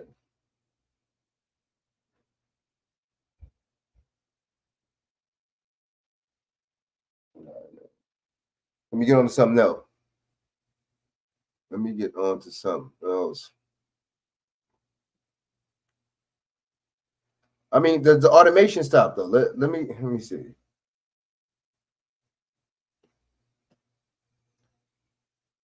Does the automation stop? I mean, I haven't heard anything about them talking about the automation.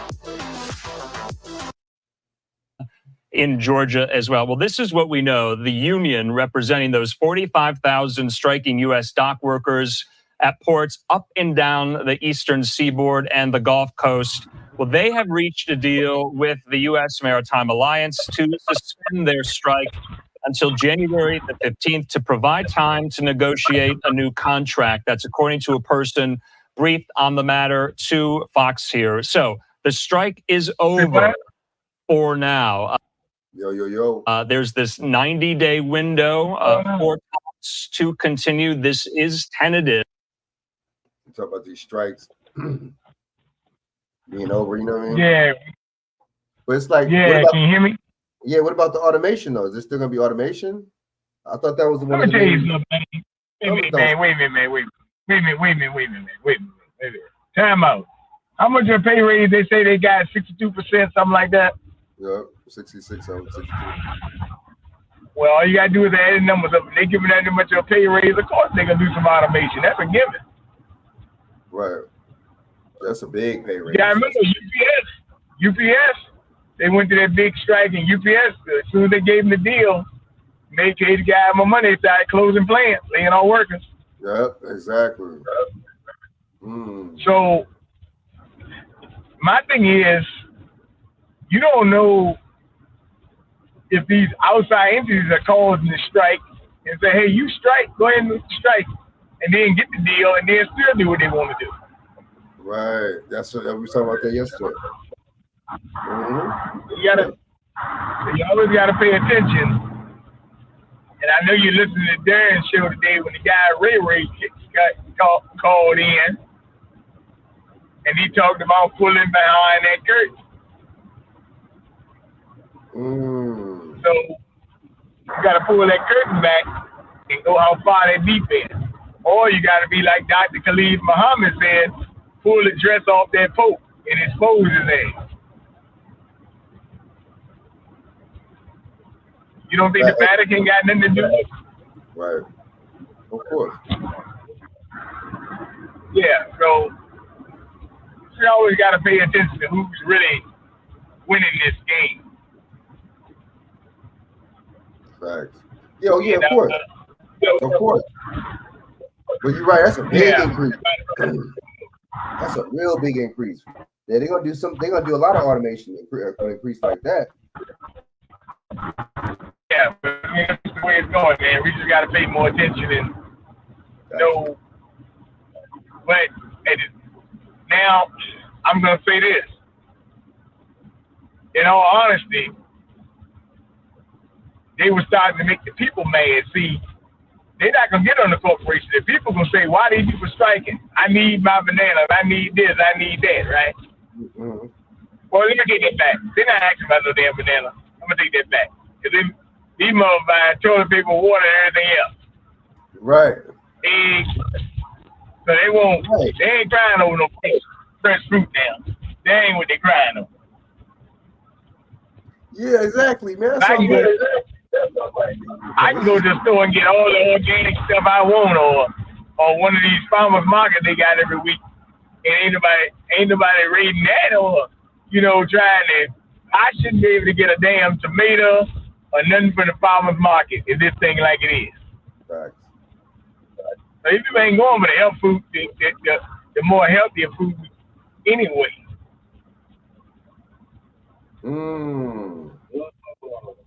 So paper towels ain't gonna save you unless you have a paper towel fight. Right? How do you find that kind of shit up? This is like what's going on? It's like a pandemic last time. Yeah, they want you to be scared. Be very afraid. Be very afraid. Exactly. What they want you to do is be scared, Frank. Cause you be scared. Have a little bit of panic buying. Yeah. And it's good publicity. They want you to panic buy. It's real good publicity. Yeah, they want you to be scared out of your wits and they want you to be scared out of your wits and crying all this. You know how it go, man. Shoot. Hey, man. Hey, man. Hey, and the women want to join the team, man. You said who? The women? And the women trying to join the Kamala Harris team right now. So what? What's the problem? Man, they're talking about joining the team like you're gonna be a part of that. I will save you from that hurricane. I'll give you $750. Hey, man, I'm gonna be nice about it, man. $750 don't even cover the whole mortgage payment these days. What the hell going on right here, man? And they say you got to pay it back. They said they got to pay it back. You heard about that? Hey, the Ukraine got to pay back the $8 billion they got last week. Facts. Nope. But let me see. Hold on. Wait. Okay. Let me see. It's a loan, BJ saying.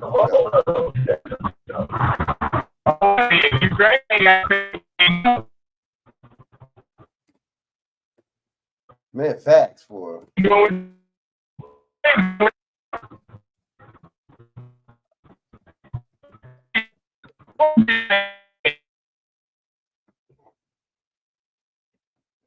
Hold up.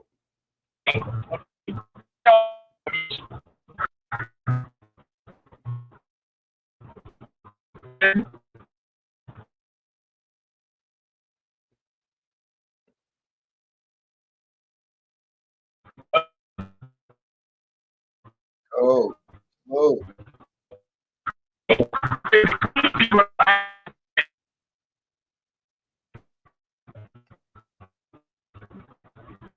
It's just like a slap in the face. And no wonder people are comparing it to a Maui Part 2.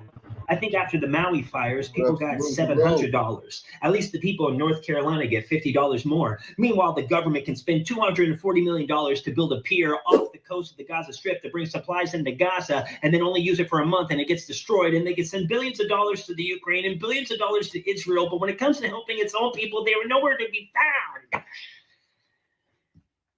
No, but seriously, this should piss you off. This is like a slap in the face. Keep your $750. I'm better off without it. FEMA providing. Damn. Shaq, what up? What's good, man? Wait, so 700. Is this a long one?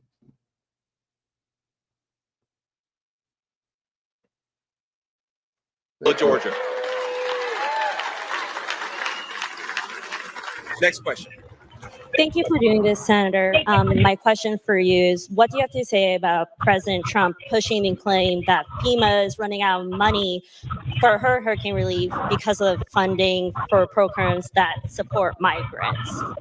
Well, let me say a couple things about this. First of all, the idea that FEMA is running out of money is something that the leadership of the Harris administration has said. That especially if there's another disaster, they've said that they might have to go back to the well. And I think a lot of Americans are saying, well, how can we afford to give billions of dollars to illegal immigrants in this country, but we've got to go back to the well to provide disaster relief for our own citizens? That's a disgrace. Now, the media's obsessed with, well, there's one bucket of money over here and there's another bucket of money over here. I know beyond a shadow of a doubt that our own government is sending billions of dollars to illegal aliens when there are hardworking Americans. We got to focus on them. Focus on our American citizens who have had their lives destroyed by these terrible storms. That's what Kamala Harris ought to be doing, and it's a damn shame that she's not doing her job.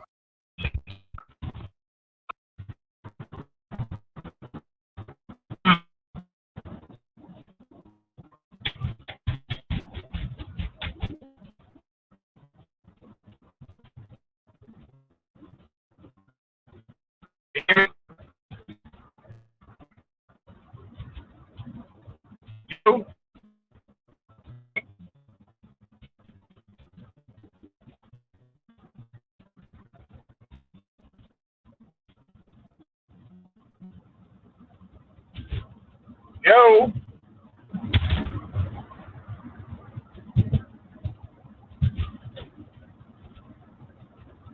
Oh shit, my bad. Damn, you sound. Oh shit. You sound a little better. My bad. I was on mute. Damn, I was on mute. So Hear me? yeah, you sound a little choppy though. Let me see. Cause I'm actually driving, man. That might be. Hold on. You hear me? Yeah. All right, look. So that's fine, and then but look, well, Ukraine got $8 billion, man. So what's the problem? What's the problem? What is the problem? What is the real issue? So I mean, my thing is that we got. That's what I want to say to you, man. See, we got a little problem. You people are not getting it. The crazy people don't ask for permission. They just do what they want to do. You see what I'm saying, man? Right. All day. Yeah, reaction. Can we get $750 million? $750? They saying shit. You better give us this goddamn money. Right. See, they're trying to go put a war in Iran right now. A lot of things going on at one time, man. We got to be prepared for the coming creed onslaught, as they say. You know what I'm talking about, man? Yeah, man. Right. But onslaught. And we at war right now. I don't know what we're talking about. You are at war. Right. Yep. Exactly. Yeah, there was a game back in the day called I Declare War. Well, they have declared war. You just won't pay attention. Right. I see what you're saying. Once they got your mind, that's it. They got your mind. Hey, Shaq, you there, Brett? You there, Shaq, man?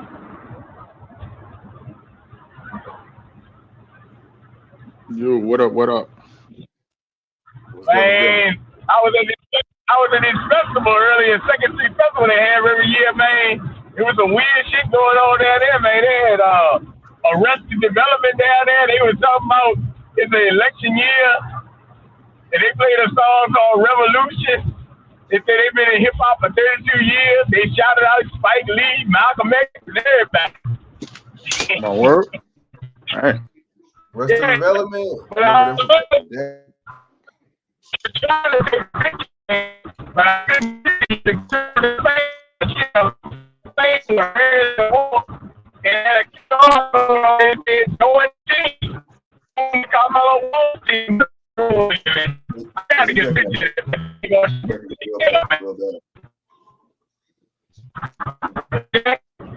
Breaking it bad.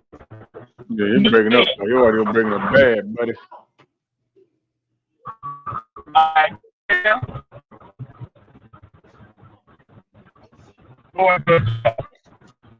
Give me 5 minutes. All right, for sure, for sure.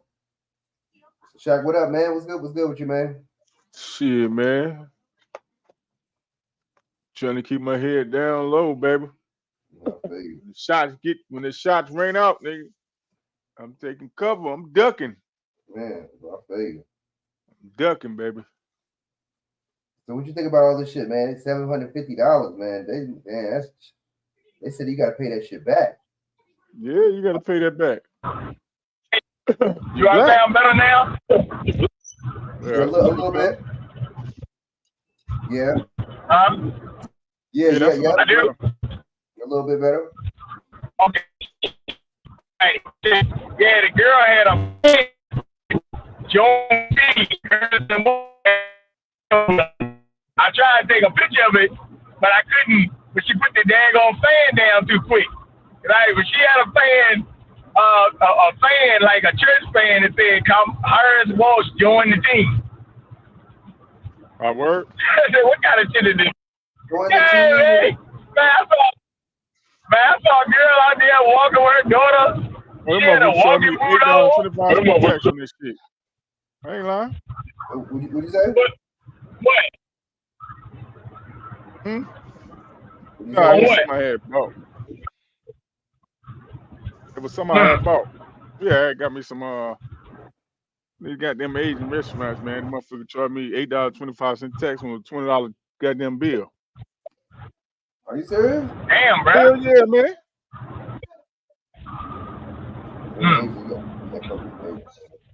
Scamming ass motherfucker. Well, Shaq, let me tell you something. They've been putting in these restaurants too. They've been putting a non-cash transfer. If you pay with cash, they take $1 or $2 off your tab. But if you pay with a debit card, you got to pay that extra $1 or something. Like I was out the other day. They said, that's what it looked like because I played with debit. That's what it looked like. Motherfuckers. Yeah. That's what they're doing. Yeah, they're doing that. Because I asked the girl, she was like, "Well, you pay with cash, then I'll take off the other part of the deal." Like, so I think I went out to eat or something one day, and the thing was like $41. But then if you got on there, if you pay with cash, you get a 4% decrease or something like that, or 4% less. But if you pay with debit card, you pay 4% more. Kind of some. Yeah, it was on there. Wow. So okay. I said, so you charging people an extra cent, an extra $1 or so, pay with a debit card. And some people don't mind that, but that ought to concern you that they charge you extra $1, even though actually you probably should pay with cash anyway. A lot of this shit, but just saying that is kind of like discriminatory if you really look at it. I know, right? Who said under what law they said they could do this though? What law is this? What statute? You see what I'm saying? Is this under? You feel me? Y'all hear what I said? Y'all hear me? Yo. Hello? Yo. Yep. So what law is this under? You know what I'm saying? What statute is that under for them to be able to do that? That's what I want to know. When did this come into effect? You know? Man, that's a great question, bro. Right? Oh, shit. Great damn question.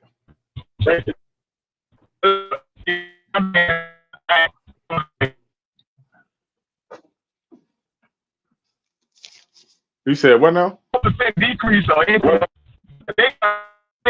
You pay with a debit card because Russia to do that. And they're not just restaurant too.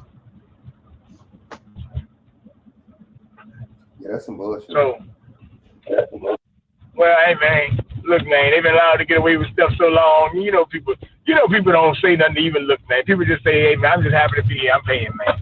Matter of fact, I told you the girl at the gas shack, but I saw some wild stuff there. I saw a girl walking with a walking boot with her daughter. I saw another girl that was so nice looking walking with a woman. I said, "What the hell is going on right here?" But the worst part that got me, but this the worst thing that got me. This is one of Richmond's historical areas called Jackson Ward. You can even ask Ron Hurd about it. I took him down there, and I got him something to eat from Mama J's one time 3 years ago, right? You hear me? Yep. So, brother Ron Hurd, we all BTV, shout out to him when he came here. And we went down there. I got chicken dinner. And they wouldn't even open the restaurant there. They was only on out because they COVID or whatever. But what I'm saying is, matter of fact, I was on the same street. Matter of fact, but they had Arrested Development. They had bands out there and stuff. I saw a white boy out there with Free Palestine shit on. It was a lot of bullshit, man. Right? I'm like, it was a lot of shit, man. But this area, but I realized that these things they bought out by like Dominion Energy, Walmart. So they got a lot of corporate sponsors in this thing. And now I went down there about 5:30. They closed at 7. Man, this thing used to be a 3-day weekend thing, and they be open until fucking goddamn like 9 to 10 at night. But then they said that it got violent and they couldn't control the crowd, so they shut it down to 7. So it's like the same old thing. You have something, and then they say, well, you can't have that late no more, man. We got to shut that down. You know what I'm saying? We got to cut time down and stuff like that, man. So it's like it ain't fun like it used to be. I mean, but it's every week in October, first week of October. So I saw a lot of friends and stuff out there I grew up with, or that see me around and stuff. Man, said, man, BJ, I see you everywhere. I said, yeah, man.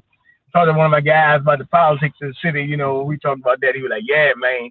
They don't know what's going on, BJ, man. He like, it's sad, man. Saw a couple of your Q dogs out there. What they call it? AK. Yeah, they was like, yeah, man. Homecoming week, man. They had the football game today. I mean, they know Glorilla coming Wednesday. Gorilla, what they call it? Boss Man D-Lo. Yeah, they coming here. So then they got some. So it's gonna be a wild week, man. Welcome to the circus, man. That's all I'm gonna tell you, man. Here we go again. But and like I said, I had never seen Arrested Development. That did surprise me. But they were talking about voting too, so pay attention to who they bring out these concerts. Yeah. They said the man Mike is election year. That's what he said. So what I'm saying is, man, we just got to be aware and know what's up right now. Like, I ain't trying to sound alarmist, but you don't know what's up by now, man. You're a little bit behind the 8 ball, buddy. You know what I'm saying, man? You might be wishing you knew what was going on. Oh, crap. Well, you ain't behind the damn 8 ball.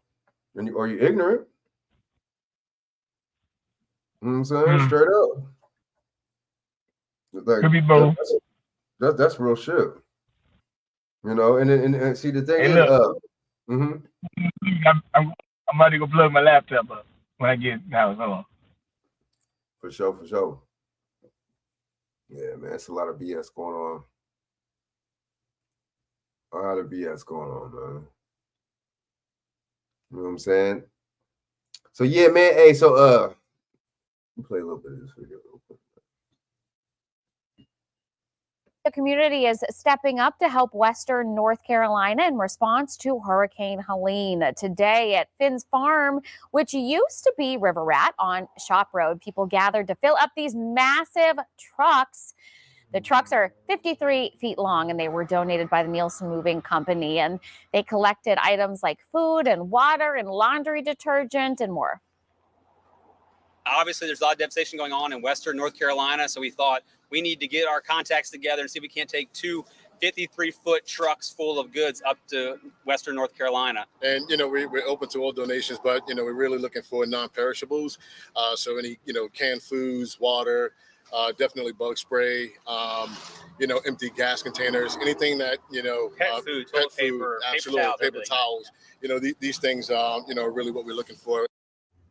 I love that. And those are all local business owners. And if you missed out on today's donation drive, they are doing it again tomorrow. Again, check them out on Shop Road. They would say to me, look for the helpers. You will always find people who are At Serve and Connect today, they held a grocery relief event for those affected by Hurricane Helene. And they packed boxes of Greg's groceries, but today they packed boxes of relief and hygiene kits to be given out all across the Carolinas. The love that is shown by neighbors all across our state and really all across our country coming together, it helps people know that there is help out there, that we do love each other. And that's something I know firsthand after my husband was killed right before the flood hit us here in Forest Acres, and seeing our community come together then, I know the impact of what we're seeing in our country now. And Serve and Connect announced that they have had to postpone their annual packing event because of Hurricane Helene. Interesting. It's now nearly been 1 week since Hurricane Helene swept through the Carolinas. Hurricane Portions Helene, of the upstate and western North Carolina. I mean, Hurricane Leslie and Kirk that's coming. Hurricane Kirk and Leslie, man. You know, I'm gonna play that right now. But see, my thing is, why are they donating? And you know, you got business owners and local people donating. But I just don't get the government, bro. Like, and what's up with the states? It's not even just the government. What's up? What is the states? What is the state government doing for these people? Not just the federal government. What is it? I mean, the state government's supposed to help first, right? What are they doing? You see how nobody's talking about the state government, what they're doing or not doing? But it's weird. Like, everybody's just talking about Biden and Harris. It's like, okay. What about the governor? What about the legislator? What the mayor here? How come I haven't seen any mayors in these states come out and talk? You notice that? Frank, let me ask you a question, man. Mm-hmm. You asking too many questions, man. Just donate, man. They tell you donate to the fund, baby. Donate to the fund. Right. Give, just give. What do you donate for? Where your money at? All that tax money you getting, where the money at? Where's the money at? Good point. Exactly. I know. See, that's what I'm saying. Why are we paying taxes? Why are those people in those states paying taxes? Then? Didn't Big and Small tell you it's a stick up? Man, right? They sticking your ass up, man. Shaq, what do you think about that? What do you think about the Shaq?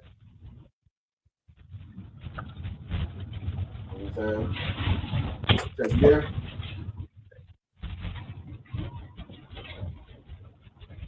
Yo, Shaq. Yeah, can you hear me?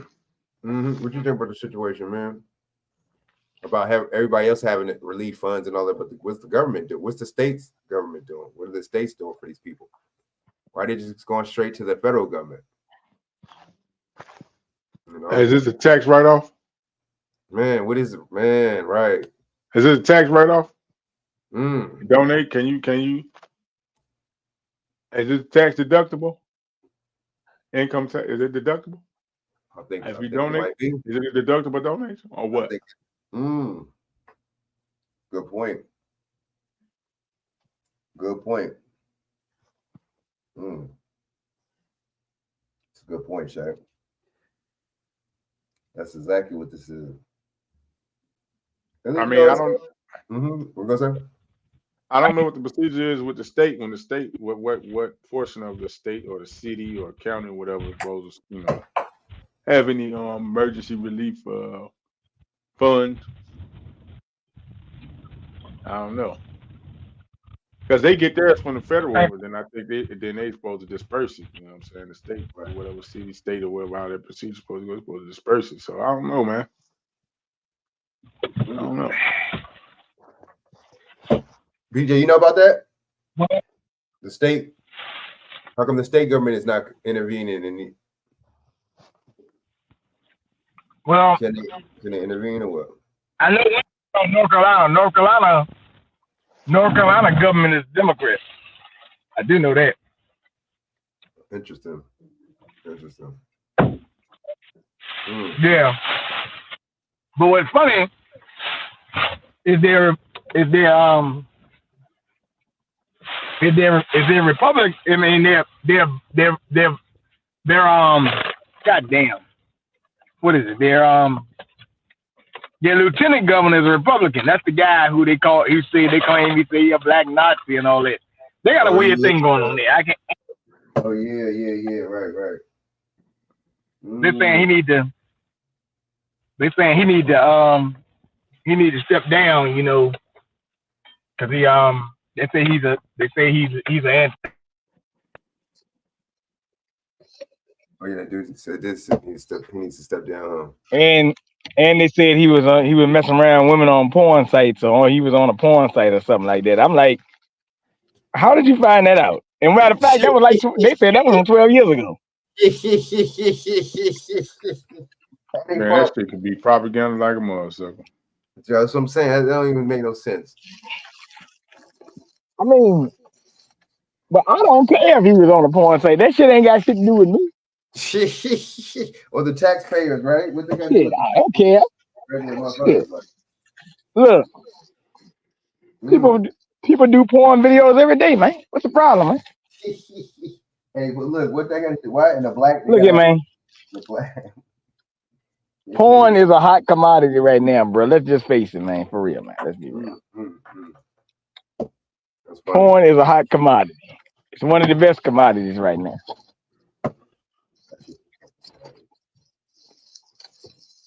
This is hilarious. Can you hear me? Mm-hmm. Hold on, give me a second. They said they want to ban porn. You naughty boys. That's unconservative.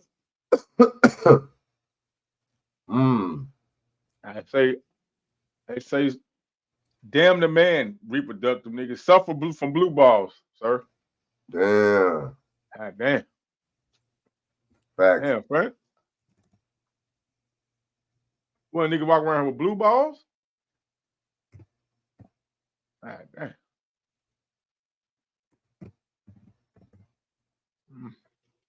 Man, you ain't never lied about that. I know, right? That's scandalous. They want niggas, man, to be waiting for these bras, man, to come around. I ain't waiting for none of you. Right, fact. And of course, that cleanup is still ongoing. The situation is dire for many communities, but that's why here at News 2, we're so excited to say that we are hosting a supply drive collecting relief for our friends in the upstate. Storm Team 2's Jed Kristoff has been outside our studio for the last hour now. And Jed, I know you're greeting people who are dropping off supplies. How's everything looking out there? Guys, this has just been incredible to see. We've got trucks pulling through right now, a line of people. It has been incredible over the last 20, 30 minutes. We've seen at least 10 cars show up and continue to just fill up this supply. We're going to need another one here, folks, I think. This is just incredible to see. Again, remember, the upstate, Western North Carolina, horrible damage, not only from the wind, but from flooding, especially in the Appalachians. 20 to 30 inches of rain, isolated up to 40 inches of rain, just left catastrophic scenes across Western North Carolina and the Appalachians. And then Helene with the wind, unbelievable. Not only the upstate, Georgia, all the way through North Carolina. So the upstate saw just down trees everywhere. These people really need our help, everyone. And if you can, please, if you can, swing by, because we're here until 7 today and from 7 to 7 tomorrow. And then we're going to take all of this and we're going to get it right to the upstate, right into the hands of those who need it most right now. There are neighbors, there are family, there are friends. Of course, if you grew up in this area, you probably spent a lot of time in the Appalachians like myself. This is just a great way to give back to that community. Just incredible, really, just to see how many people have shown up here. Low Country is really showing up today. We also have another donation area. You can go to 680 Bear Swamp Road. The postal digits are Johns Island, but this is off of Bees Ferry and West Ashley. So if you can get there, if that's closer for you, that would be a great donation site. As I look around here, we have plenty of water. We need more water. We need more food. We have dog food. We have cat food. We have baby food. We have napkins. We have toiletries, anything that you can think of, because these folks are likely, I'm not talking days here without power continued. We're talking weeks, maybe months in some spots that were the hardest hit locations in the upstate and Western North Carolina. So it's going to take a long time to get the power back. Still over 1 million people without power, even right now. It's just heartbreaking to think about. So this is just another reason why I'm so proud to be here at News 2. And I'm so proud to be a part of this community, because today I've seen you guys show up. So thank you so much for this. Please keep coming by. We're here until 7 today, 7 to 7 tomorrow. Back to you. That's real though, man. But see, man, look, what is the damn government doing, man? That's crazy. You know what I'm saying? That's the question. Right?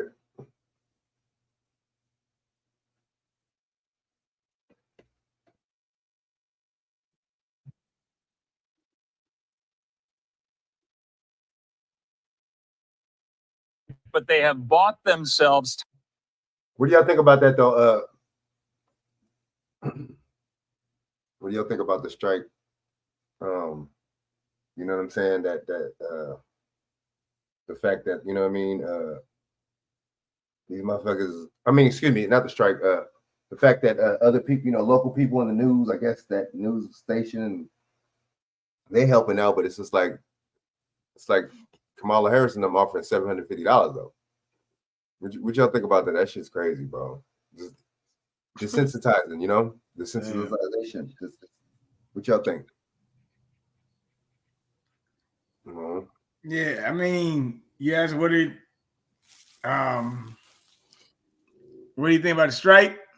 No, well, about that desensitize, about how you know, local people and in the news station they're helping. It seems like they're helping more than the government. It just seems like a desensitization. What you think? That's how it go, man. That's how it goes, huh? Didn't Michael Jackson tell you they don't care about you? Man, They showing you. That's true. Mm-hmm. I mean, hey, look, $750 don't pay one mortgage payment, man. They don't. Not even one. Not even one. That's true. That's a good point. I will say this. This Hurricane Kurt, they say the wind might be 140 miles an hour. Oh, shit. Wait, hold up. Let's take a look into that real quick. You got another one named Leslie. Leslie, why they be naming these motherfuckers? Who are they naming them after? I don't know. I used to talk to a pretty girl named Leslie Black in the day, man. Hurricane Kurt. Who won the game the other night? Kurt couldn't. Right. In Georgia. Oh, they said Kurt already touched down. Wait, tracking Kurt, Hurricane Kurt as my bad. Hold on.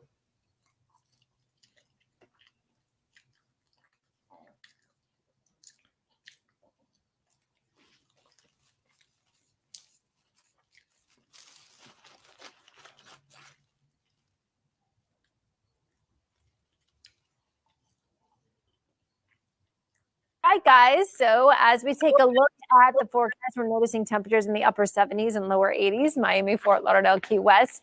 These temperatures are reflecting the nice mild conditions and our winds that are really calm. So that's some good news. So as we take a look at our temperatures in your neighborhood, we do have upper 70s and low to mid 80s. Now, as our feels like temperatures, they're slightly warmer, but you know what? We can handle this compared to the past previous month. As we take a live look to our forecast expected for showers, not much. So I'm happy to tell you, if you've liked the past previous days, you'll enjoy today. We will see some inland storms around. So as you're getting the kids ready for school, they'll just need the sunglasses, and really very few of you will be needing the rain gear. Let's go to the tropical update.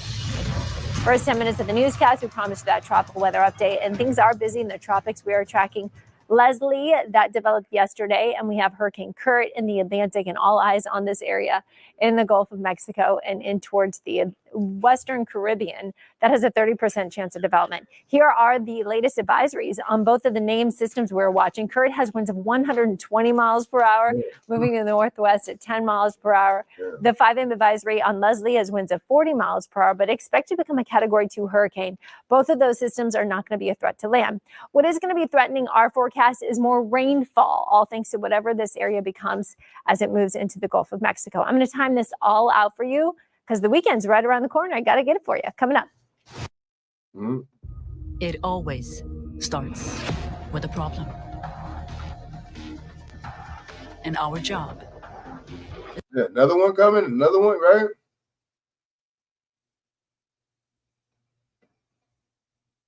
Hey guys, so on the heels of her.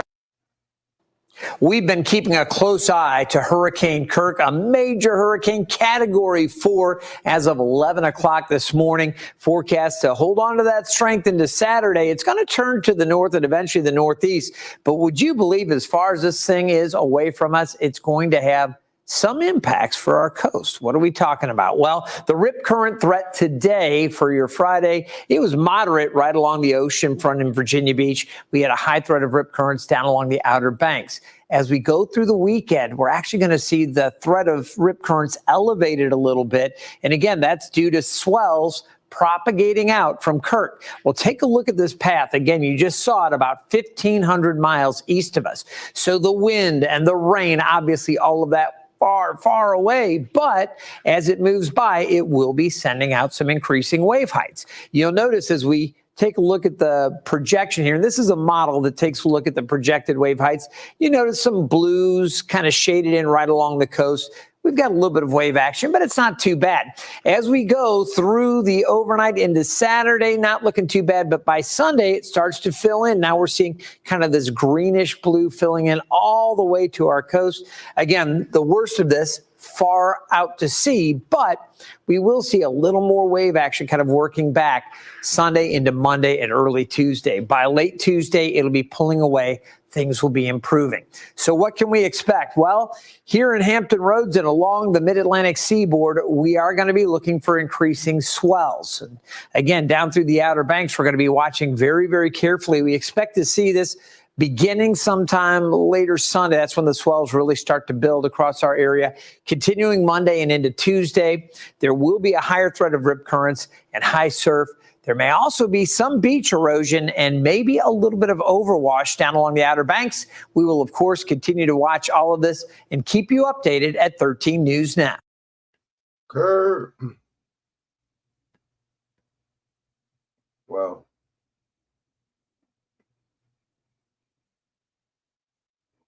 So they're saying that it ain't really gonna be nothing, huh?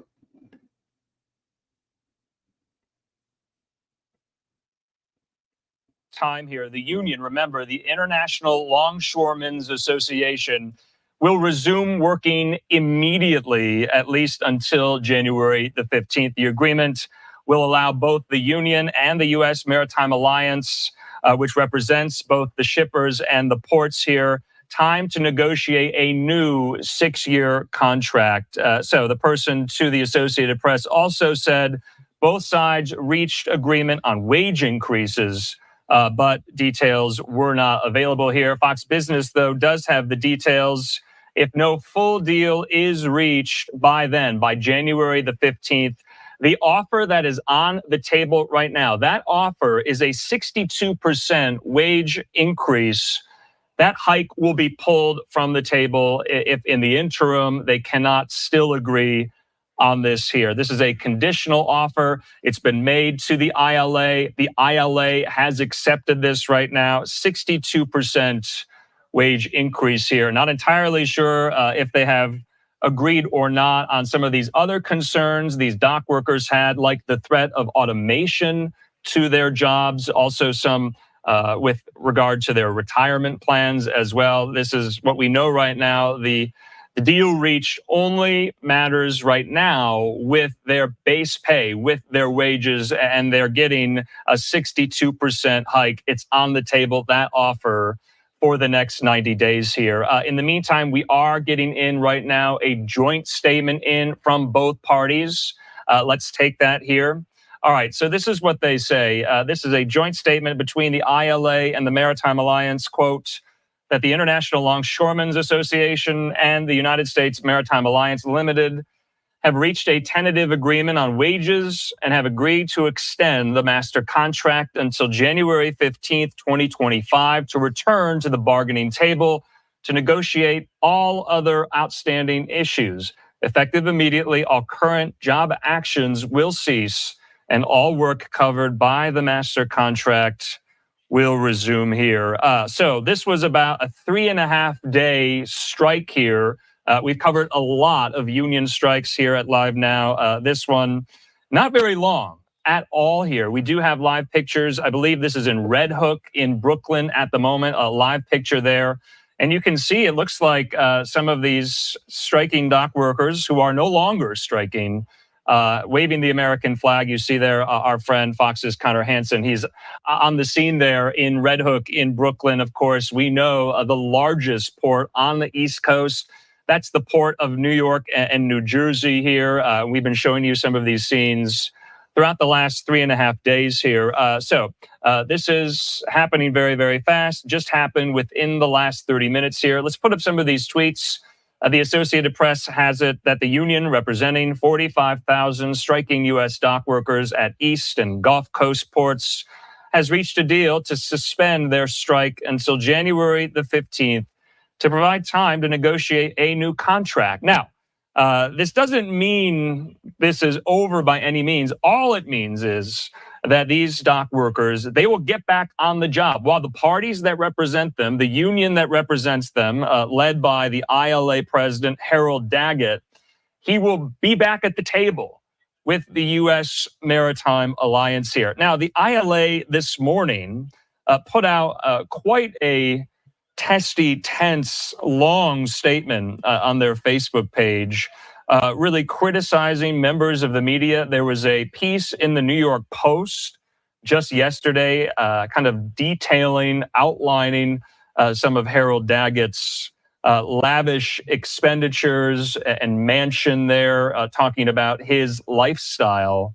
And Daggett really went after the Post for that. He said the newspaper this week published aerial photographs of his New Jersey home, including posting his address in an article. He says they printed other details of his personal life full of false accusations against him with the sole intent on destroying his character and disparaging his 68-year ILA career with the intention of weakening his ability to negotiate a new master contract for ILA members. That was this morning, and how the hours have progressed and the news has progressed here, that the port strike has been suspended for now at least 90 days while the parties get back to the table. Detroit, the Associated Press, Dateline has it that a source saying that the union for those 45,000 U.S. dock workers have agreed to suspend the strike until January 15th to provide time to negotiate their new contract here. So this is happening very fast. Of course, we've relied so heavily on global shipping analyst, our friend Sal Mercogliano, saying this on Twitter: word is officially out on the port strike, a 24-hour $1 an hour raise spread across 6 years that amounts to 61%, and an agreement on container royalties and a committee that will be formed on automation in the ports. Remember, a lot of these dock workers were very concerned, rightfully so, you would imagine, if you're a dock worker, that automation at these ports would threaten your job and would threaten your livelihood. What y'all think about that? What do y'all think about that, man? The automation.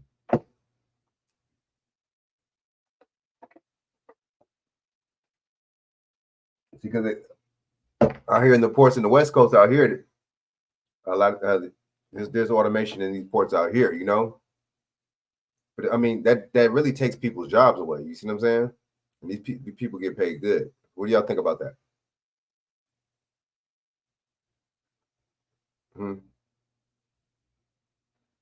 It's like this. It's like this. Why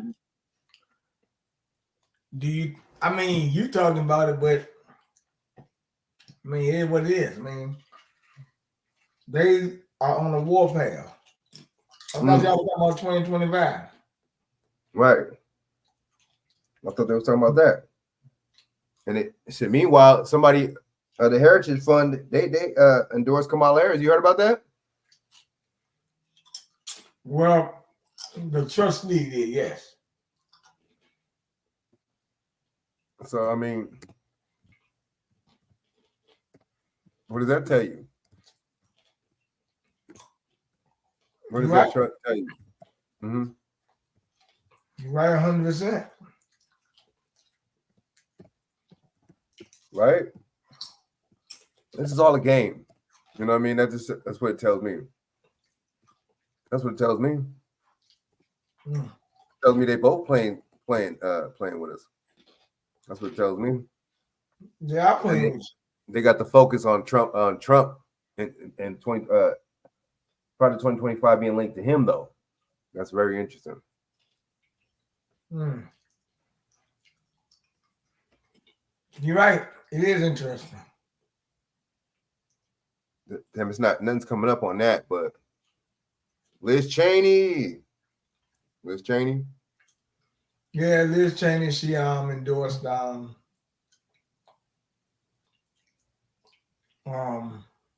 warmonger's daughter. Wow. She endorsed Kamala, yeah.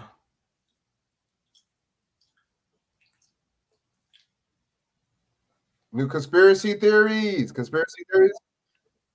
Oh, no. Conspiracy theories. Yep. Argued Trump is unfit for office. Well, Trump shot back at them both on social media, saying that they are, quote, suffering gravely from Trump derangement syndrome. Meanwhile, Trump held his own rally in Michigan yesterday where he spread a new baseless conspiracy theory about hurricane relief funds. They stole the FEMA money just like they stole it from a bank. How is that a conspiracy theory, though? I mean, why would he just say that and lie? I mean, can't they sue him for? I don't know. Can he get sued for lying? It's weird. Why would he just say that? You know what I mean? So, something that, it goes against the narrative, so it's a conspiracy theory. I get it. Bank, so they could give it to their illegal immigrants that they want to have vote for them this season. Very early on, Donald Trump was, spreading a lot of mistruths or lies, whatever, about the post-hurricane, how the administration dealt with people suffering from the hurricane. But can we talk a little bit more about just the background that goes to this conspiracy theory? Where did this come from?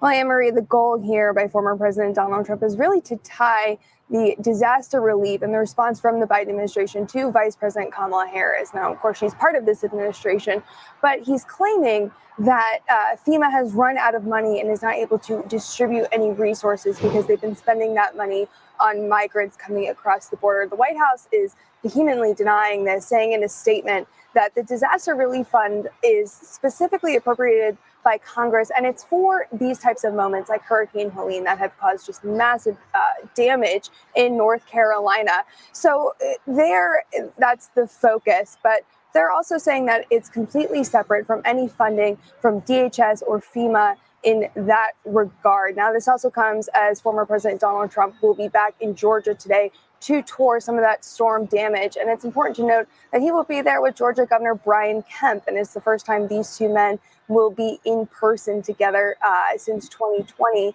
They had a previous rocky relationship over the results of the 2020 election when Biden won that state and Trump tried to deny the results of that election. But they'll also be meeting today after Trump had made comments about Kemp, saying that he's a bad governor, attacking his wife over saying she would not vote for former President Donald Trump. So all this coming today as Trump is going to be back in Georgia touring some of that damage. So moving on, the Harris campaign is hoping that Liz Cheney can help them win over some Republican voters. I want to play some of Cheney's sound from yesterday. This year, I am proudly casting my vote for Vice President Kamala Harris. There is not an ounce of compassion in Donald Trump. He is. So just because, so that's the narrative. Just because you don't like Trump or you don't want Trump to win, you just got to go with her. That's the thing that we're pushing. You see how? Damn, because they know people automatically think like that, so they're gonna keep going on off on that. What do y'all think about that? Y'all notice that? You know something that's so interesting about that? Don't she got like 4 heart transplants? Something? No, her daddy got like 4 heart transplants. Something. Right. She should be taking care of her daddy. I know you over here. Right. But she got beat out of office pretty bad down there in Wyoming, right? Mm-hmm. She's endorsing Kamala. This is for clout. This is for recognition, then. Well, What you think? that's Liz Cheney. I mean, Lords of War. Now, it's funny she talking all that stuff about Trump. Over 90% of Trump's policies she voted for. Right. So, I mean, I'm not, I understand where she's coming from.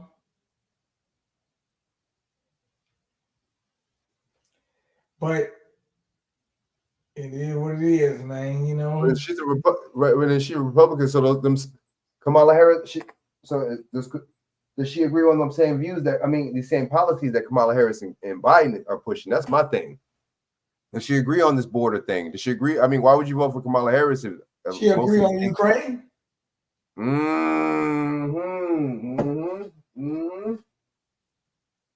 What else she agree on? Israel. Ooh. Now check this out, man. I gotta put something up here, man. This got to be a running joke going on. They say Stevie Wonder says about Diddy, I didn't see anything illegal. I kept telling y'all, dang on the man can see. Y'all think he blind. Shaq said Stevie Wonder, he was looking one time. So, yeah. I'm just saying, man.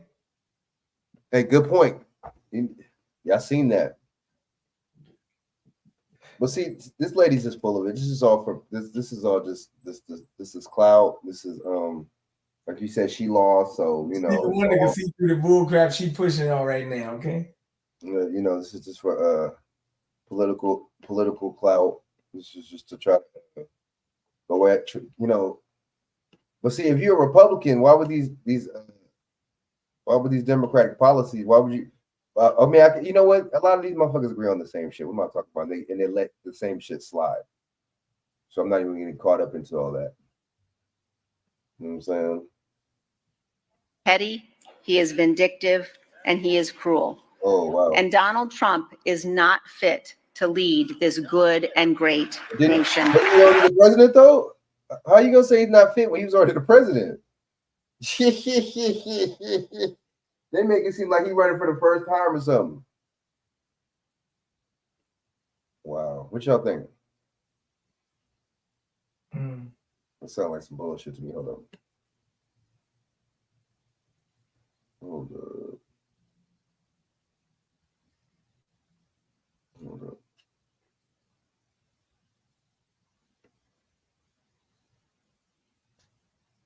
Yep. Can you hear me?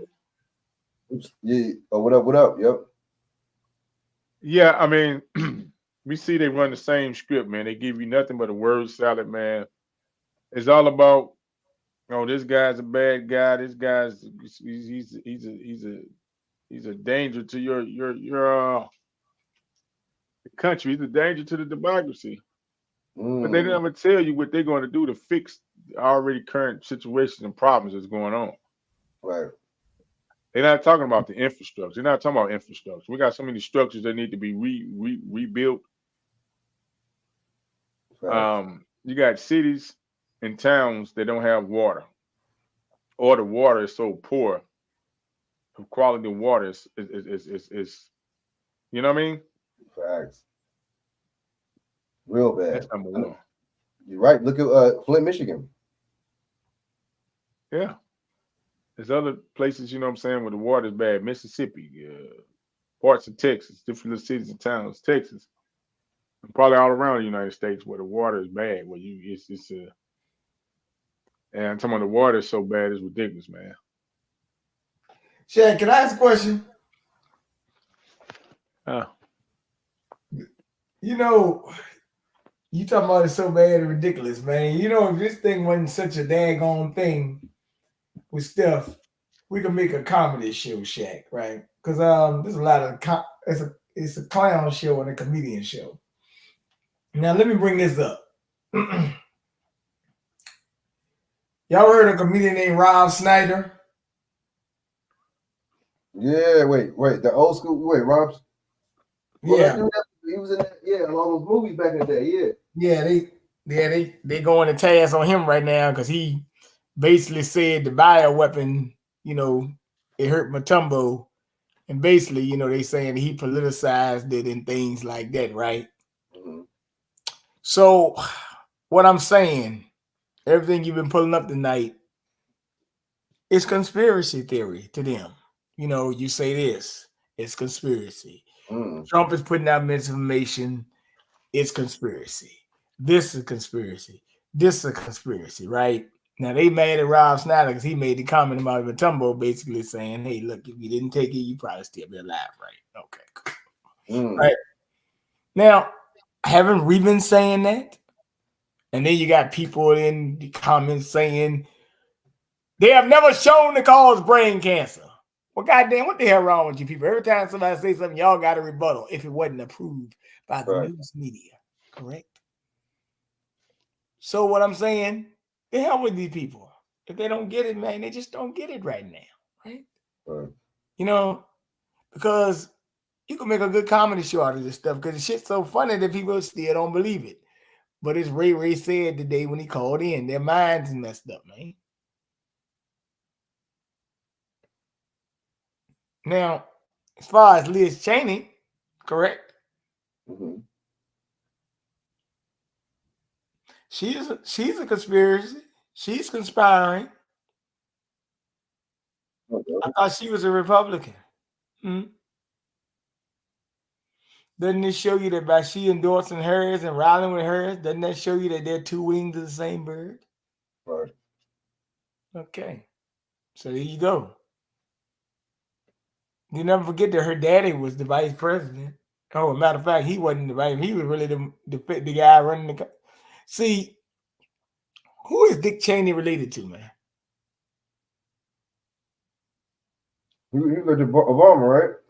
He's related to Obama, the Bushes too. I think that Bush, somebody in Cheney family got French descent. Can't remember who it is though. So you need to find out the ties that bind with Dick Cheney. Because Dick Cheney was in charge of Halliburton. Ain't that right, Shaq? He had ties with Halliburton. Facts. Now, China is trying to get into lithium over there in Afghanistan. See, Afghanistan got lithium. In North Carolina. That's true. Trying to move people off these lands, man. Right. That's all it is. And you don't know whether your area is disaster zone or not. Right. Yeah, it's like the lithium mine, you know? Same with that. Well, they said, I know General Michael Flynn came on the show today, or was it yesterday? And he said that Benny Johnson, as a matter of fact, the show. And he said they telling you it's 200. He says more like 1,000 people dead out there, man.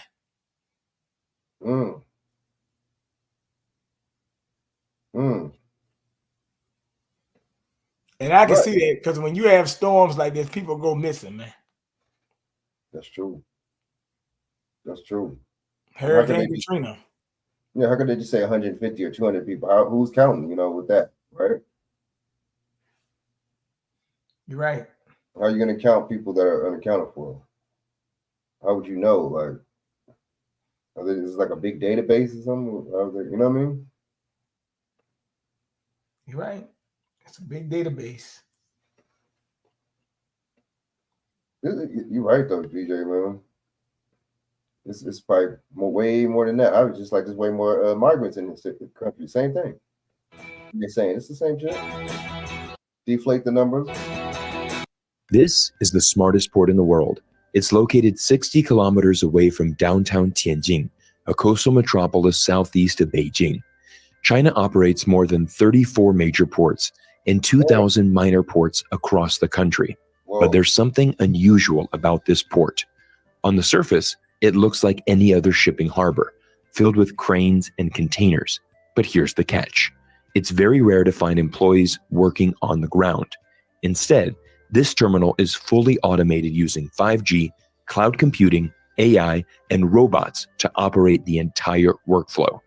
This is Terminal C of the Tianjin port, and this is the story of how China built the world's first smart, zero-carbon shipping terminal. China is the manufacturing hub of the world, with over 70% of countries now counting China as its top trading partner. But 3 years of zero COVID has disrupted supply chains and led to a labor shortage in the port industry. But China has a plan to turn things around. According to this article from Bloomberg, China is investing in future technologies like robots and AI to reduce labor needs, improve safety, and create a more sustainable port operation that will become a model for the world to follow. Yang Jiemin, the vice president of the Tianjin Port Group, stated, all ports globally should move toward being more intelligent, eco-friendly, and efficient. So how did China do it? Well, it starts with an investment in technology. Huawei is one of China's leading tech companies, but has come under intense pressure from US sanctions in recent years. But despite these sanctions, Huawei is pivoting to new industries, and this project in Tianjin has become a new priority for Huawei, who is now seeking to tap into a global smart port market expected to reach $11.5 billion by 2030. Let's first explain why smart ports are needed. This Bloomberg article from last month shows one of the biggest problems currently facing the industry. Labor disruptions at world ports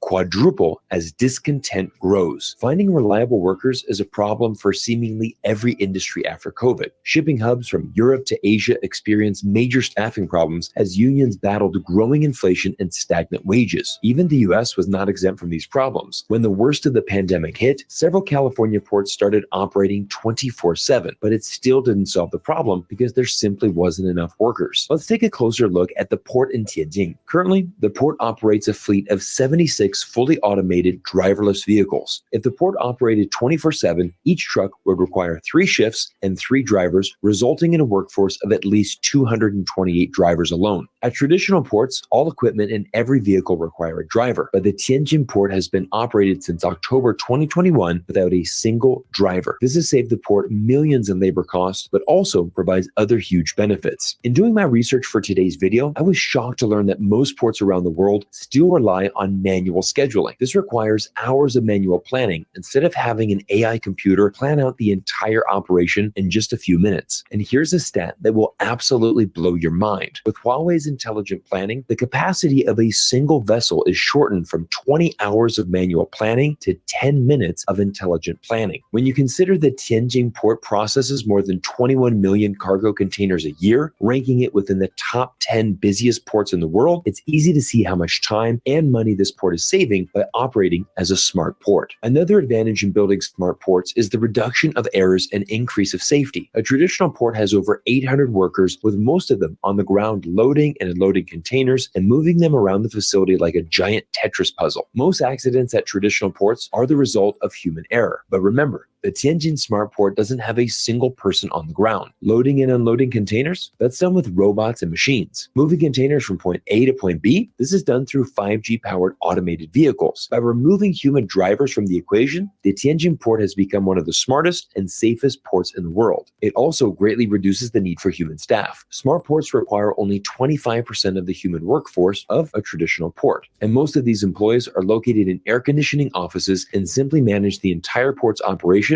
through their computer screens. By embracing technology and improving logistics, the automated system of the Tianjin port can process up to 36 containers per hour compared to only 28 containers containers per hour at a conventional terminal. Once again, with the Tianjin port processing more than 21 million cargo containers a year, this is a substantial increase in port efficiency. Overall, the Tianjin port has been a great case study for China, as the terminal has been in full operation for the past 16 months. This port is the first in the world to combine 5G and level 4 autonomous driving together in a large-scale commercial operation, and now the Tianjin port is ready to export its successful model across the globe. Just last month, the Tianjin Port Group, along with Huawei, announced that they will continue their cooperation. But that's what it's all about, right?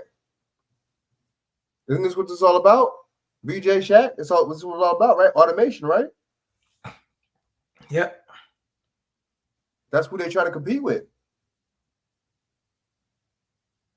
And you got the argument is, oh, we have to, we want to compete with our adversary. We want to compete. That's what they were talking about, the argument. We want to have to compete with our, with our rivals. Really? Compete with your rivals? You're right. What y'all think about that? That sounds like, wow. They're trying to, that's where the future's coming. The future's coming, automation's coming with 15-minute cities, smart cities. You see what I'm saying? Digital central bank digital currencies. All this is coming because they want it to come, not because we do. But then a lot of us are so ignorant. We vote and we push for these same people that are pushing these kind of policies and agendas. You see what I'm saying, BJ? Mm-hmm. That shit's crazy though. Yeah, nobody on the ground. Hell no, nobody on the ground. And build a digital twin of this exact Tianjin port. The hope here is that this new project will be a model for upgrading and transforming existing terminals worldwide. Once again, Yang Jieming, the VP of the Tianjin Port Group, shared his insights in a recent press conference. These innovations being used at the port of Tianjin are having a huge impact on the port industry, creating new value for ports by improving operating environments, driving green and low carbon development, and increasing operational efficiency. We believe that these practices will promote the intelligent development of the global port industry. As we all know, ports remain an integral part of our global supply chain, and the Tianjin Smart Port has proven to be an excellent case study of automation for the world to follow. This is one of the primary reasons that I closely follow the technology coming from China and run a dedicated YouTube channel focusing on China. I truly believe that China is inventing technologies that have the power to change the future of our world. Currently, the US and China are locked in an intense battle and experiencing some of the highest tensions in decades. But I'm going to end today's video revealing to you the most important stat you need to remember. Despite everything you hear in our media, the US-China relationship is a lot healthier than most people think. Imports and exports of goods between our two countries hit $690 billion last year. These robust figures run counter to the talk that these two world's largest economies are on track to decouple. The port of Tianjin maintains trade with more than 500 ports across more than 180 countries around the world. With this incredible reach, it's inevitable that some products made in China are processed through the Tianjin port before sailing across the Pacific Ocean to be delivered to our stores here in the United States. Ports are one of the world's most important pieces of our global supply chain. So let's learn to embrace technology and work together to create a culture of cooperation and collaboration that will benefit humanity. Everyone, I hope you enjoyed today's deep dive into this amazing project from both the Tianjin. So what do y'all think, man? Yeah, what it is, man. I just wanted to share something that I shared on Facebook earlier. I had to get a laugh at this one. Look at this shit, man. Can y'all see this? This is her policy she's writing out. So this is, let me put this bigger, man. Make this bigger. Wait, hold on. Let me show the whole thing. Damn, hold on. That shit got me dying, man. That's the funniest shit I've seen all day.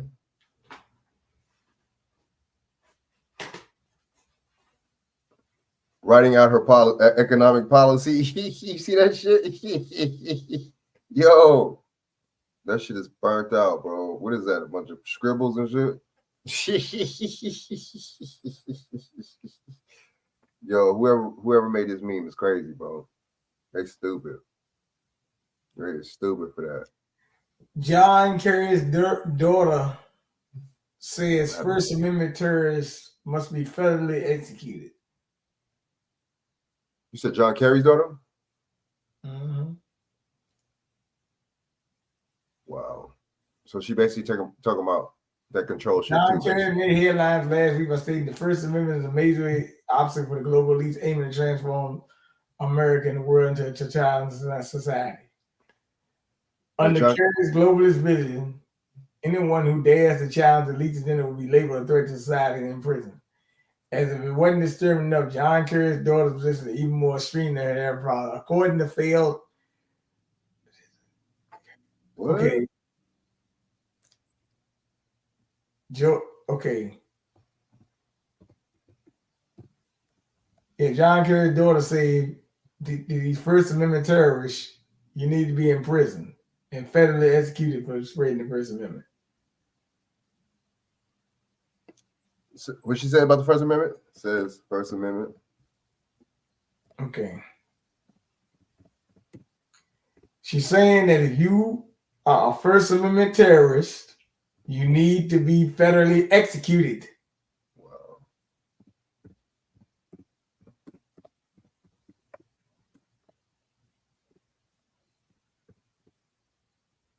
That's burned out.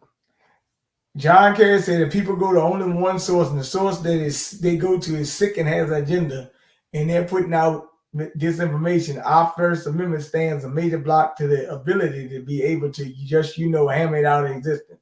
Basically saying the First Amendment is a block for them, and they need to do something about it. Oh, wow. All right, so I'm going to play this right here. John Kerry. Hold on, let me finish this right quick. Hold on. So what we need is to win the ground, win the right to government. Hopefully have, winning enough votes that you're able to implement change. Now, obviously, there are some people in our country who are prepared to implement change other ways, and that's really dangerous. The WF moderator said, so your question really if democracy can survive unregulated control media. John Kerry said, I think democracies are very challenged right now and have not proven they can move fast enough, big enough to deal with the challenges that we are facing. And to me, that is part of what this race about the 2020 election. Will we break the fever in the United States? Interesting. Let me play this John Kerry. At $34,995. Go EV without changing a thing. Chevrolet. There's a lot of discussion now about how you curb those entities in order to guarantee that you're going to have, some accountability on facts, et cetera.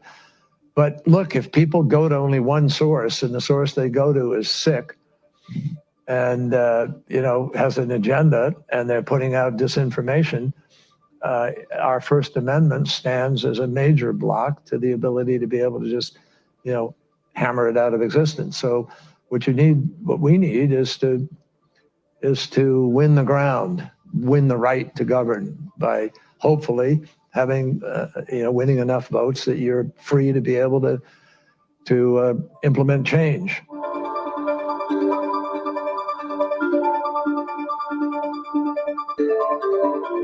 Major block to combat misinformation.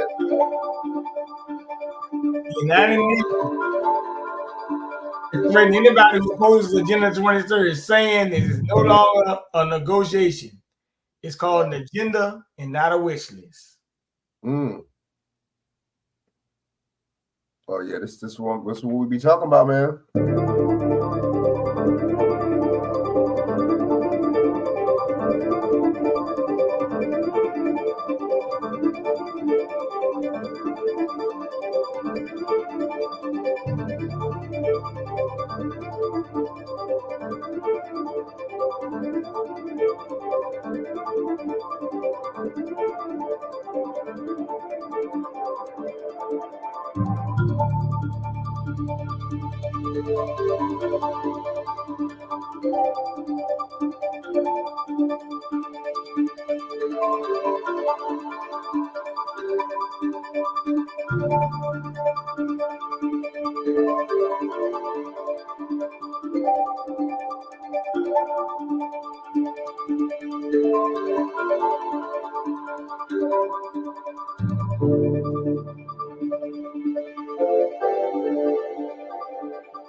justice in this party in this country really have a problem with freedom of speech. They already started the war on freedom of speech. Don't let anyone tell you otherwise. Right?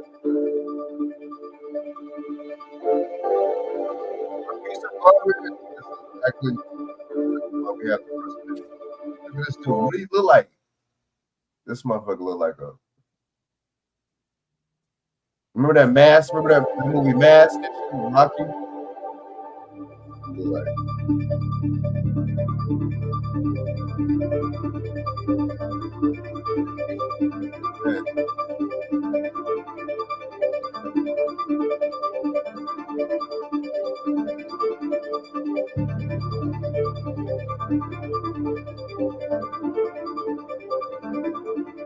Around the world now are struggling with the absence of a sort of true arbiter, and there's no one who defines what facts really are.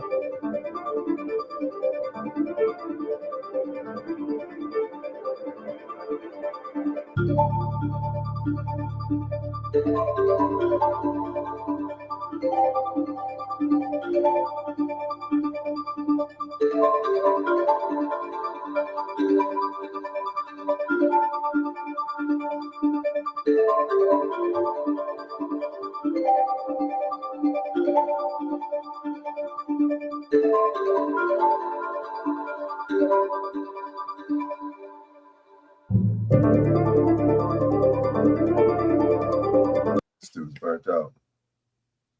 My bad, that music's not all crazy. Shit. Damn, what y'all think about that? That dude trying to, man, you going at freedom of speech. Like, for real. You feel me? Yep. You play a little bit of this, and after this, I'm about to play the Netanyahu talking about in 2002, talking about invading Iraq. 2 billion motherfuckers. All these guys, illegal immigrants coming over here getting up all the goddamn money. There wasn't no limitation on them some more. But when it comes to the American citizens, all you got is $750. Boy, I swear to God. Kamala Harris. I've made so many videos about your scam, but this might be the #1 scam you pulled off. And the federal relief and assistance that we have been providing has included FEMA providing $750 for folks who need immediate needs being met, such as food, baby formula, and the like. And you can apply now for anyone who's watching this who has been affected. There is now 2 things that is actually very Indian about you. 1, you're a #1 scammer, and 2, you are dirt cheap. Kamala, do we need to change North Carolina's name to Ukraine or Israel? And what do you mean go online and apply? There is no online. Do you mean your illegal CBP1 app? Scum! Don't act like us. Don't act like us. Don't act like us. Kamala's cousin still out here calling her a scammer, especially after she came out talking about Hurricane Helene victims applying for $750 in aid. Joe Biden up here talking about they don't have any more money for them. And he's asking the American people to go out on our own dime and help the victims ourselves. But here's the point. I'm going to be asking the American people to continue to help fund the needs of these people. It's not going to be one hit and it's over. It's going to take a hell of a long time. It's going to cost a hell of a lot of money. But this is the United States of America. And we've got to do it. Sir, what can Americans do right now? Sir, Americans that want to help, what can they do right now to help? If people want to help, You guys, yo, what y'all think about that, man? BJ Shaq, what you think about that? He told motherfucker, I didn't even see that, man. He told. No, that's not funny, man. What y'all think about that, man? Damn, that's scandalous, man.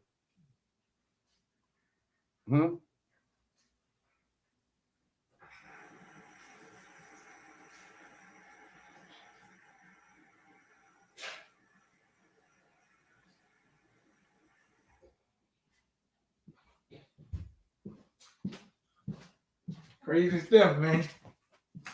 What you think about that shit? He's straight up there. I mean, oh my God, dude. That's your president, man. What you think about that? Damn. Hey, man. They doing what they want. Boys do what they want. Men do what they can. Hey, man. Hey, look, man. They ain't worried about it. You know, look here, man. Tomorrow is Sunday, man. People be in church, man. They ain't worried about this too much. They gonna pray tomorrow, man. Right. That's true. Now, I mean, me personally, you know, I'm gonna just say this, Frank. That's crazy, man. I don't mind people if they go to church if they talking about something, but these people ain't talking about nothing. They ain't talking exactly. We're not talking about how to make anything better. Even at the festival today, they usually had a gospel thing early, like that's the 12 o'clock part. You know, they bring out the gospel first. Now, this is something I gotta ask, man. I always thought about this in these big time events, right? When you have hip hop, rap music, and you know, R&B, go-go, whatever they playing, right? You know, food, drinks, and all that, right? Restaurants are booming, everything going on, right, at one time, right? If the gospel that important, why don't they ever play it last? Why that's always the first part? Good point. right. They always play the gospel singers and everything first for the older people, you know, so they can start singing, and then they bring out the acts later. It's just something I always think about. It wasn't really important, man. Get it out the way. Yeah, because younger people ain't sitting there listening to gospel singers all day.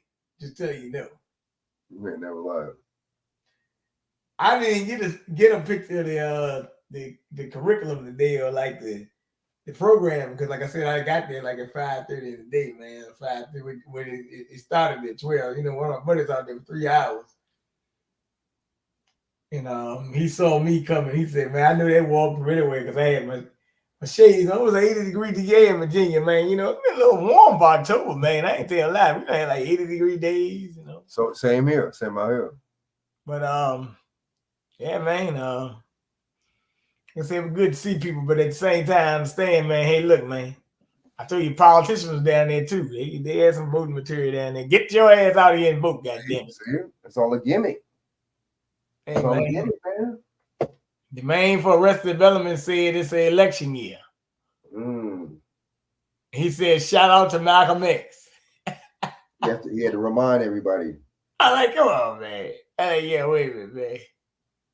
You know, there's a lady down here that got a store, and she got all these black people on the shirt, man. She got pictures of Martin Luther King, Malcolm X, I forgot the other person, and Barack Obama.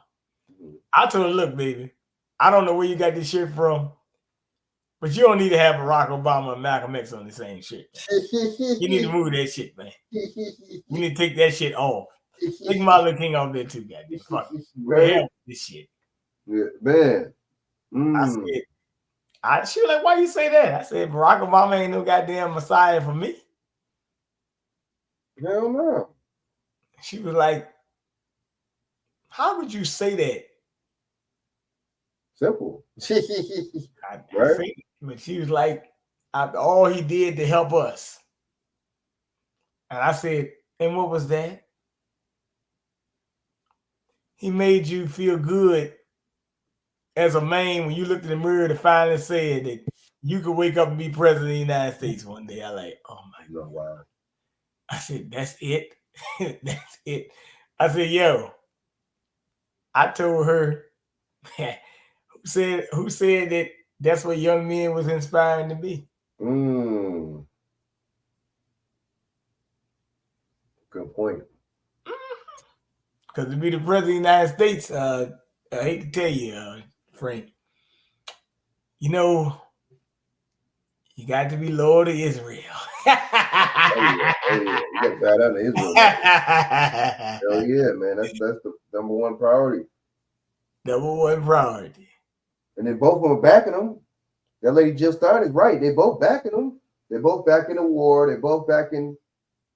It's like. Let me tell you something. Cynthia McKinney. She's been on Darren's show. She's been on a lot of people's show. Mm-hmm. Cynthia McKinney can't even get a job at HBCU. Matter of fact, I'm going to email her in a couple weeks. Matter of fact, my email, she's living out in Asia. She couldn't even get a job in her own country. She's from Georgia.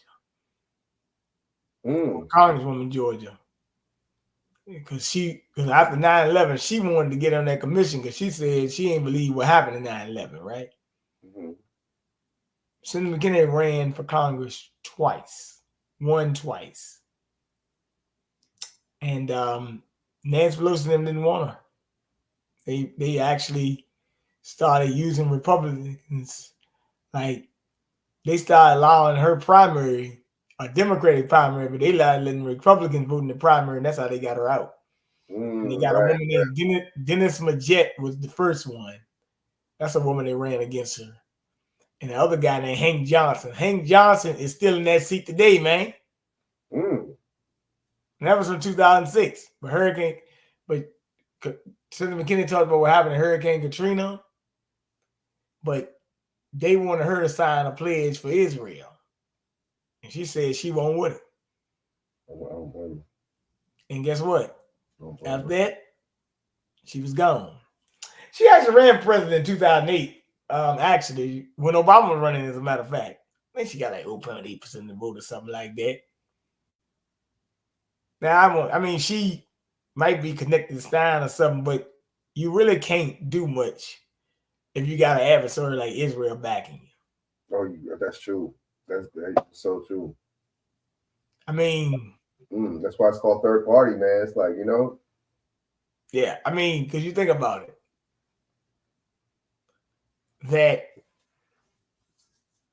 that is the imperial state. That's true. So, I mean, speaking of Eric Adams, when he went over to Israel, remember, he came back with the surveillance drones. Good point. That's why I didn't like when I was out there today when that drone was flying over top of that stage with the rest of the development. I know she could be taking pictures, video, all that, y'all. Yeah, I don't know so I ain't really like that too much, but I was just walking through. People had their lawn chairs sitting in the middle of the street, but I really wasn't, whatever. But you know what it is, man. Look, man, we just gotta know what's up. Right. Stay vigilant, man. Nah, cause I gotta what else you got? I got I was gonna play a little more. This I was gonna play Netanyahu talking about invading Iraq in 2002. All right, come on, Zach. I gotta go pack my stuff. All right. So I'm gonna play like 5 more minutes of this, and I'm good. The president is still taking questions. If people want to help, there's means by which they can contact. Who should they? The American Red Cross. Contact the American Red Cross and get as much. They'll get information. Which works very closely with FEMA. This is our president and VP. They're supposed to be managing all the money, all the disasters, but they spent billions of dollars on illegal immigrants, and now they don't have any money left to help the people. Secretary Alejandro Mayorkas sounding the alarm on FEMA funding right after the devastation of Hurricane Helene. Listen. We are meeting the immediate needs with the money that we have. We are expecting another hurricane hitting. We do not have the funds. FEMA does not have the funds to make it through the season. Not to mention, they just gave Zelensky another $8 billion last week. President Biden met earlier today with Ukrainian President Zelensky after announcing a new nearly $8 billion military assistance package for the country. This is part of a broader bid by President Biden to reassure his Ukrainian counterpart of continued ally support. Then days later, boom, we had a hurricane demolishing areas in 6 different states. And all they had to offer was $750? Then you got Kamala, the city girl president, out here trying to walk around like she's so big and bad and she's handling everything. She was up there at the FEMA press conference, didn't want to answer questions for this reporter and kicked them out. Madam Vice President. Come on, bro. This way. Come on, this way. Thank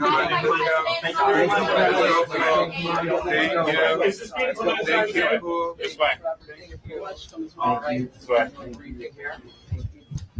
This way. This way.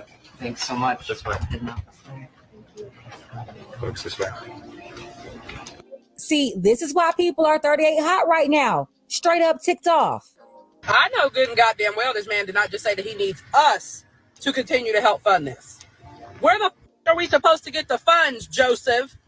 Because 90% of us are out here living paycheck to paycheck and barely scraping by. Are we going to help out? Are we going to do it? Yeah, because we're the only folks to give them. Clearly, y'all don't. This is what I be talking about with the people that be riding this man's coattail, acting like he the best president ever. Y'all forget that this is the same motherfucking man that sent billions of dollars to another country, but yet can't give billions of dollars to help his own people. Kamala Harris literally just did a press conference talking about FEMA's helping out, the government's helping out, and that they're sending people $750 for everything they're going through. $750 ain't in today's world. That won't even get you probably a full basket of groceries.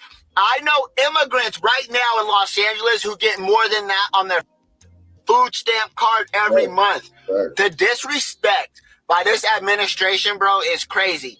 Right now was their chance to shine, was to show people that they put America first. But no, they failed. They dropped the ball. They sent more money to Ukraine and Israel and overseas than they did to their own American people who pay taxes every single year, bro. I'm telling y'all, that Biden-Harris administration, they ain't worth a damn half a penny. They came out talking about something. First, Joe Biden came out saying that he want us to take care of the people of Helene, of Hurricane Helene. That's what he said. Then they're going to come out and give the people only $750. What can that do? That can't do anything for people who've lost everything in Hurricane Helene. But they want to give billions and billions of our taxpayer dollars away to fund wars, to Zelensky, to Israel, to Palestine, to Taiwan. They want to give billions away to people coming across this border illegally, paying for their housing, paying for their medical, paying for their food and childcare. Those tax dollars that they are collecting from us every day, that money should be for us. What's going on, everybody? So I am in Asheville, North Carolina. We are walking door to door, checking on people, asking them if they need any supplies, passing out food, supplies. So, we got to stick together. We got to help out our American brothers and sisters, our next door neighbors.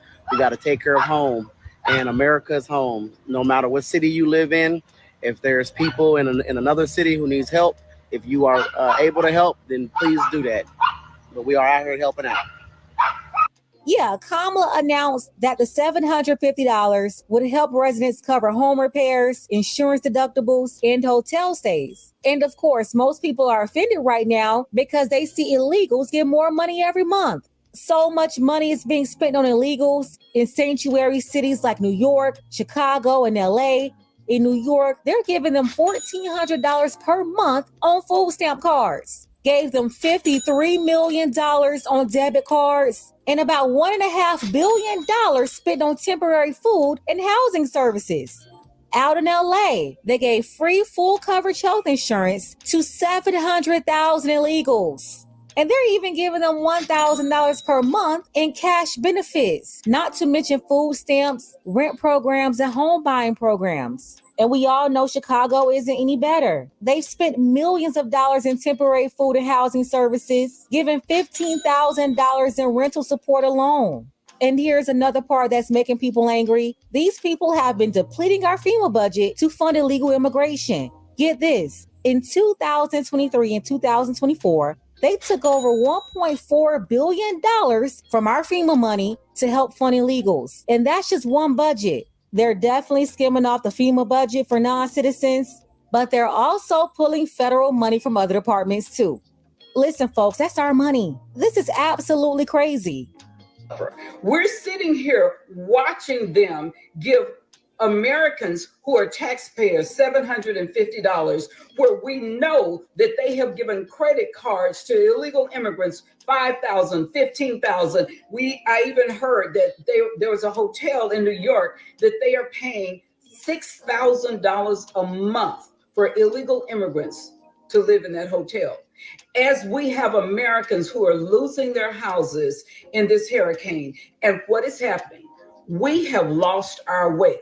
You have this billionaire group, that I call the firm, that are sitting up here doling out our money that we pay taxes on. They don't pay the taxes. We're the ones. It's our money, and they're taking our money and giving it to everybody but Americans. I'm asking you again, did you call your senator? And I'm also I'm asking for all of you veterans that have gone to war before, who have served our country before. Call your senators. I'm asking all of you churches, Black churches, stop saying you're looking for a Black president when your Black president says she's going to give $750 to American citizens. I'm asking all of the organizations, everybody, all of you nonprofits, what are you doing to preserve our country? We have lost our way. I hate to say it, but this is a wake-up call. Everyone sees what's going on. The victims of Hurricane Helene are going to receive $750. $750 because FEMA is out of money, because the Biden-Harris administration has spent most of the money, and they have no money for any type of natural disasters. We have a hurricane season here in the United States. I am from Louisiana originally, and we have to run from hurricanes all the time. This is why you hear my accents come out sometimes. There's always a disaster. We used to run from 2-3 hurricanes a year. How is it that there's no money for the American people when we need it? When we pay trillions of dollars in taxes, but our money is not going to our own people. See, this is the problem. We haven't seen FEMA, we haven't seen Red Cross, we haven't seen Hearts with Hands, we've seen no agencies come through here. Most people drive through with their cameras out, filming us like we're animals in a zoo, and don't stop. I just want to give you some facts here. Yesterday, Vice President Harris said that she's going to be giving the victims of Hurricane Helene $750. Well, I want to tell you what we are giving illegal immigrants that have entered into America illegally, what we are giving them each and every day. It costs around $350 a day to take care of an illegal immigrant family, a mom and a dad and 2 children. That comes out to $2,450 a week, $9,800 a month, $117,000 a year. That is what our government, we ourselves, are paying to take care of people who illegally broke into America. But yesterday, our vice president, she said, if you are one of the devastated victims from the hurricane, $750 will be given to you and to your family to buy supplies that you may need to take care of your family right now. We have spent billions upon billions of dollars of taking care of the millions upon millions of illegals who have broken into our country illegally. Let me tell y'all something. There is no way that the current administration thinks that they're going to win this election. They just sent $8 or $9 billion over to Ukraine, and then said, here's your little funky $750 for disaster relief victims.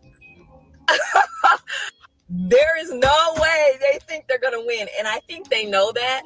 At this point, this is what it looks like to me. They know it's over. They're not getting back in there. And they say, you know what? Since we know we ain't gonna win this one, we gonna run this thing into the ground. We gonna jack it up for we gotta give it. What you think about that? Black Swan event.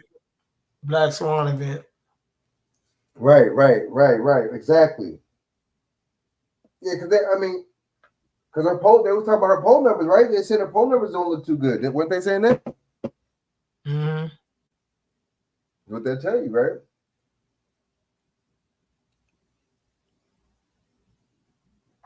Right? Hold on. Mm-hmm.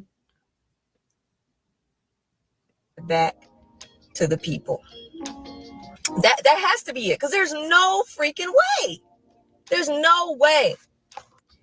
The audacity is flying off the shelves. That is the biggest slap in the face you could ever think of. But like I told y'all, like I've been saying, they do the stuff to black people first, and then it goes to everybody else. No one cares when it's us, you know. But when it hits everybody else, appalled. We can't believe it. Oh, really?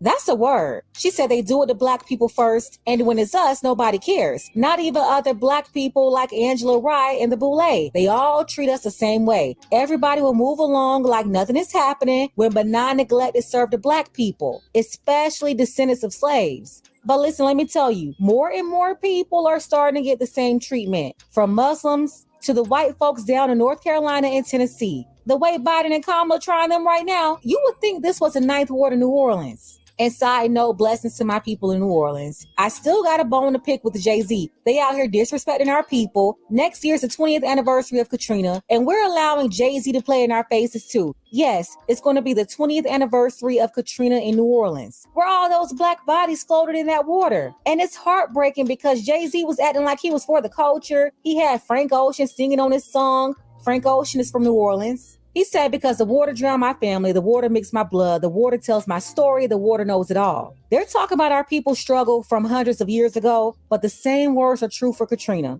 See, years ago, Hollywood spoke out for Katrina because a Republican president was in office, George W. But Hollywood is silent right now because they don't want to make Biden and Kamala look bad. But yeah, this sister right here, she's telling the truth 100%. But here we are. Here we are. Yeah, they're not getting this one again. There's no freaking way. And I think they don't even care anymore. They just doing it in our face at this point. So everyone vote, and vote some more. I do believe that at this point, we are so far gone economically that we're never going to be the same. Well, we know that. We'll never be the same. And even if Trump is put in office, it's still going to be an uphill battle. But I know one thing. It ain't going to be nearly as uphill as if we kept this administration in.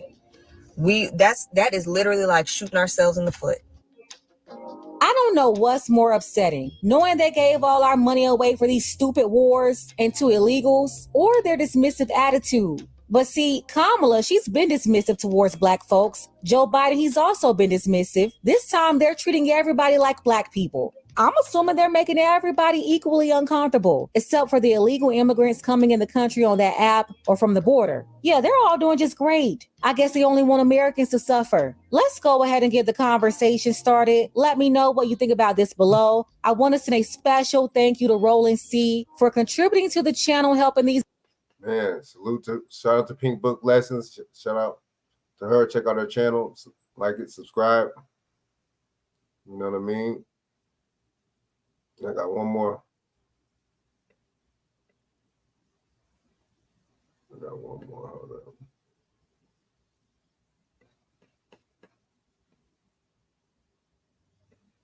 Shaq, what'd you think about that? Did you check it out, Shaq? What'd you think about that?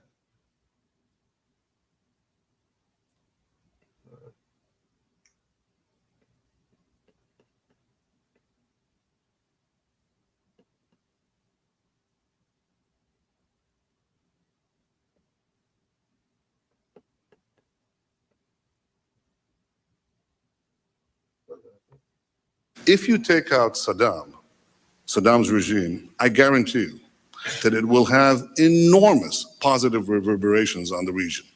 And I think that people sitting right next door in Iran, young people, and many others will say The time of such regimes, of such despots, is gone. There is a new age. Something new is happening. And that is speculation on your part, or you have some evidence to that effect? I was asked the same question in 1986. I had written a book in which I had said that the way to deal with terrorist regimes, well, with terror, was to deal with the terrorist regimes. And the way to deal with the terrorist regimes, among other things, was to apply military force against them. The way we did in Afghanistan. The way, for example, I want to answer your question. Well, I guess Mr. I'm running out of time, so I quickly was trying to get there. We've done, I think, what you proposed in Afghanistan, yet I haven't seen that sort of neighborhood effect. Well, I think there's been an enormous effect. The effect was, we were told that there would be a contrary effect. First of all, people said that there would be tens of thousands of people streaming into Afghanistan, zealots who would be outraged by America's action, and this would produce a counter-reaction in the Arab world. But I think you're not saying that when you take an action like we did in Afghanistan, we're going to see all the other countries just fold. No, what we saw is something else. First of all, we saw everybody streaming out of Afghanistan. The second thing we saw is all the Arab countries and many Muslim countries trying to side with America, trying to be okay with America. The application of power is the most important thing in winning the war on terrorism. If I had to say, what are the three principles of winning the war on terror? It's like, what are the three principles of real estate, the three L's, location, location, location? The three principles of winning the war on terror are the three W's, winning, winning, and winning. The more victories you amass, the easier the next victory becomes. The first victory in Afghanistan makes the second victory in Iraq that much easier. The second victory in Iraq will make the third victory that much easier too, but it may change the nature of achieving that victory. Wow. Interesting. Now, it's mighty funny that you're playing Benjamin Netanyahu, because Benjamin Netanyahu controls Congress, he controls Trump, he controls Kamala, he controls all of them, basically. Israel. He's prime minister Israel. Right. They I do see what that, they do. because when they say jump, America says how high, you know? Exactly. That's why I say it.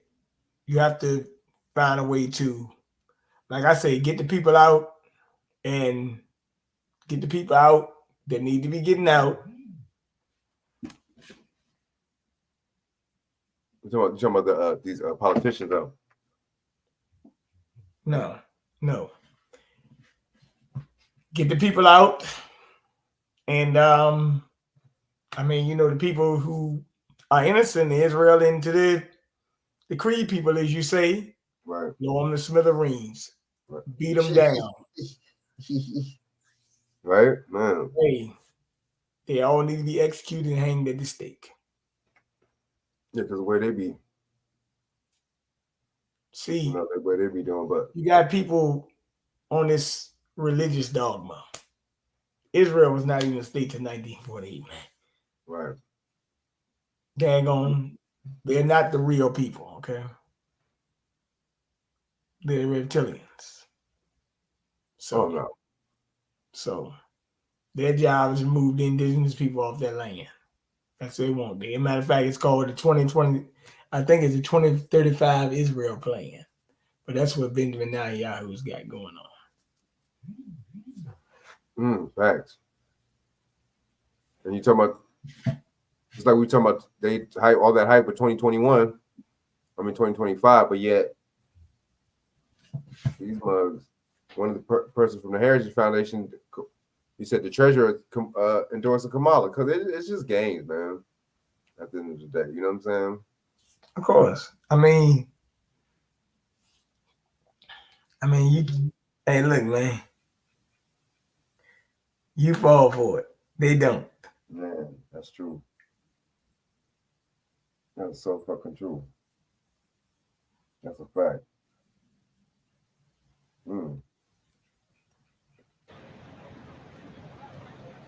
So Trump returns to Butler, Pennsylvania. Why would you return to the place that they try to supposedly assassinate you? Why would you go back there? Right? It's absolutely historic. Let me ask you a question. It was just I mean, didn't that sound like PSYOP to you? Oh, hell yeah. Okay. I'm just making sure. As a matter of fact, this is an outside rally, isn't it? Right. Okay. Exactly. Look, man. Why are you having all these outside rallies, right? If you're saying that, you know. Right. All you had to do, go back, Frank. We talked about it. When it happened, I told you, hey, Frank, before everybody got July 13th, all you had to do was look at the date. No signs of a new gematria. I mean, sometime, what's the girl name? Dang, what's the girl name? It's a couple of them. I can't think of all the names of these people right now. But that's why I said. I know they talk about this deep state or whatever. You got to call them, for the sake of your channel, I'm going to say, you got to call them what they are. Stop calling them deep state and globalists, all that. No, that's crap. Call them what they are. Right. These are these Creed people you talking about. Man. As I said, that's why I always tell you, I don't worry about Trump and I don't worry about Kamala because I already know who backed him. You played it on your show.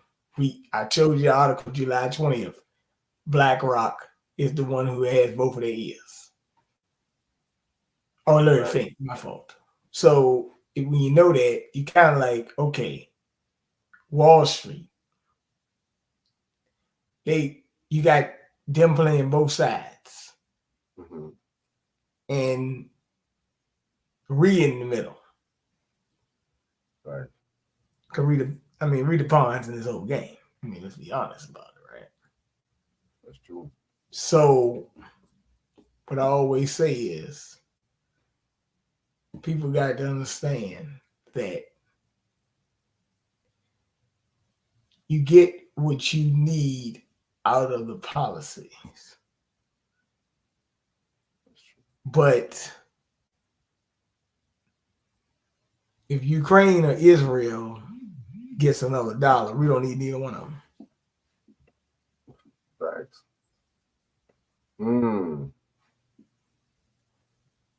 That's a fact. Millimeters. You know they will. Away from being murdered last time he was here, and to come back and finish that job and talk to the American people and kind of show that strength, that leadership that we need in the United States, I think it's breathtaking.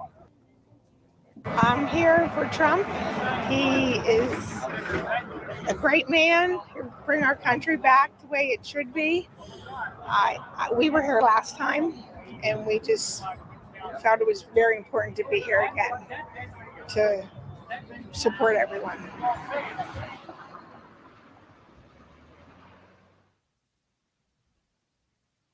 Wow. There's a lot of hype. To straighten out Washington, D.C. We're going to make it again the most beautiful. See, why would you go back though, right? Like you were saying, that's a psyop right there, though. You know what I'm saying? Came out with Elon Musk too.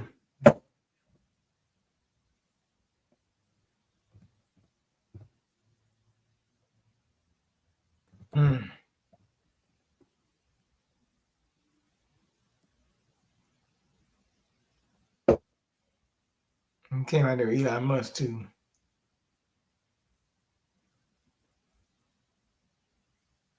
Shout out to Zach Hubbard. Okay. Check out his channel. Subscribe to his channel. Check him out. Welcome back, True Seeker. Trump announced shortly after the HOAX in capital letters that he would return to Butler. And I said that day, he will return by the numbers. So here we are in the ongoing George Orwell 1984 reality show where Trump returns to Butler 84 days later. And again, this 84 number becomes very magical when you learn the Kabbalistic practice of coding numbers into words. And it's as simple as running the alphabetic order forwards and backwards, and also forwards and backwards with numerology. And as you see, Butler equates to 78 and 84, whereas Jesuit equates to 84 and 78. And of course, Jesuit-educated Donald Trump, who went to Fordham, is 78 years old right now. A very interesting number, course, Cleveland equals 78 as well, and he's trying to become the nation's latest Grover Cleveland. Grover Cleveland was the only split-term president. He's also Trump, and the top cards in the tarot deck are Trump cards, and there's 78 cards in a tarot deck. Notice also that United States of America and the Catholic Church, again, they gave us the language in the calendar, and that's who the Jesuits serve, they both equal 84. And notice when you run the alphabetic order in reverse, the Jesuit order is also 84. And recall right after the Butler shooting, the biggest story in the MLB was Lawrence Butler the next day, who was playing in Pennsylvania where the shooting was. You might recall Kamala was in Philadelphia the day of the shooting. Trump's in Butler, PA, just outside of Pittsburgh. And the Phillies were playing the Athletics. The Athletics started out in Philly, but Lawrence Butler for the Athletics, you know, just like the nation's capital used to be in Philly, the Athletics used to be in Philly. But Lawrence Butler was the talk of the league, hitting 3 home runs the day after the Butler shooting. He fired some shots into the outfield. Lawrence Butler, though, 84. And the Pirates also beat Obama's White Sox the day of the shooting. And, of course, Butler's just outside of Pittsburgh. You see how Pittsburgh Pirates equates to 84 when you run it forwards and 105 in reverse? Again, like we're always showing, the elections are scripted, the sports are scripted, the high ritual together. Pittsburgh Pirates, 84-105. He returns to Butler, PA, 84 days later on 10/5. Wow. Right. Keep in mind today, Lee, he's Wait a minute, 87 days. Let me say something about that. Hold it. You see how you breaking it down? Didn't that happen 84 days ago? Hey, man. That's all you got to do. What day is it? October 5th? Didn't they tell you in for October surprise? They sure did. Now, It is. Now think about it, man.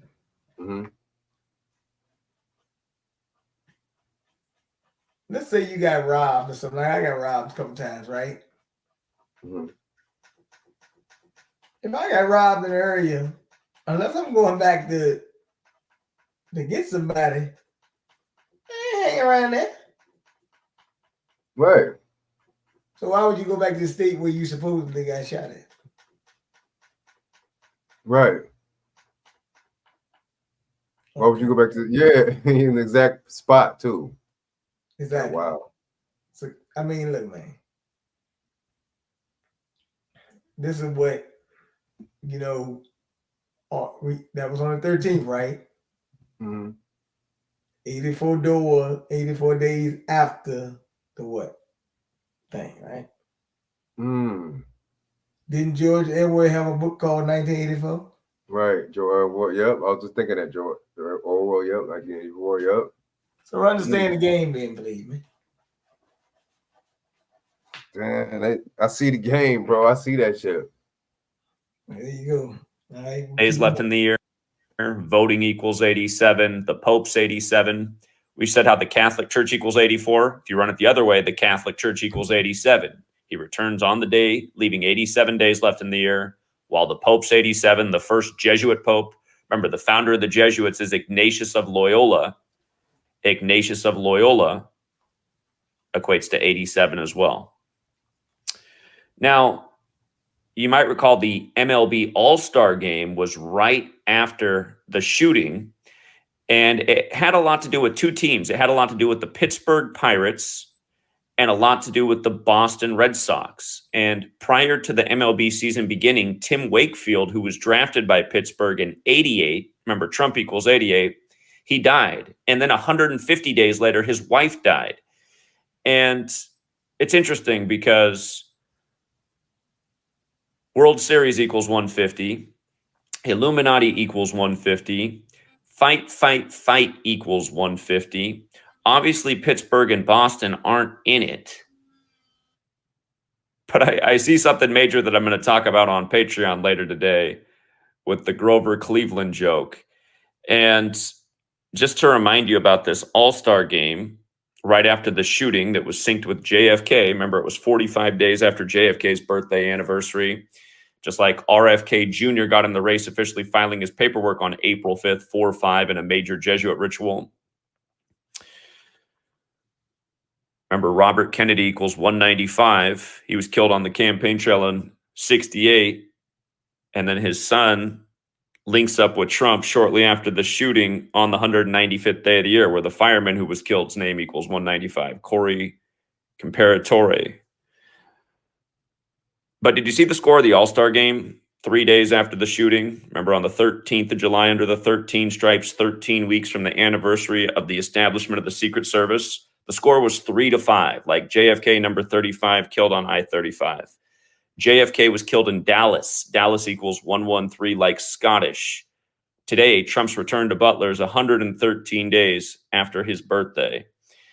Remember, JFK was killed in Dealey Plaza, named after a Scottish Rite Freemason. We just talked about the ritual they just did in Massachusetts, undermining the Second Amendment 33 days before the election. The Scottish fingerprints on that as well. But JFK, who used to be mayor in Boston, of course, Boston just beat Dallas in the NBA Finals this year.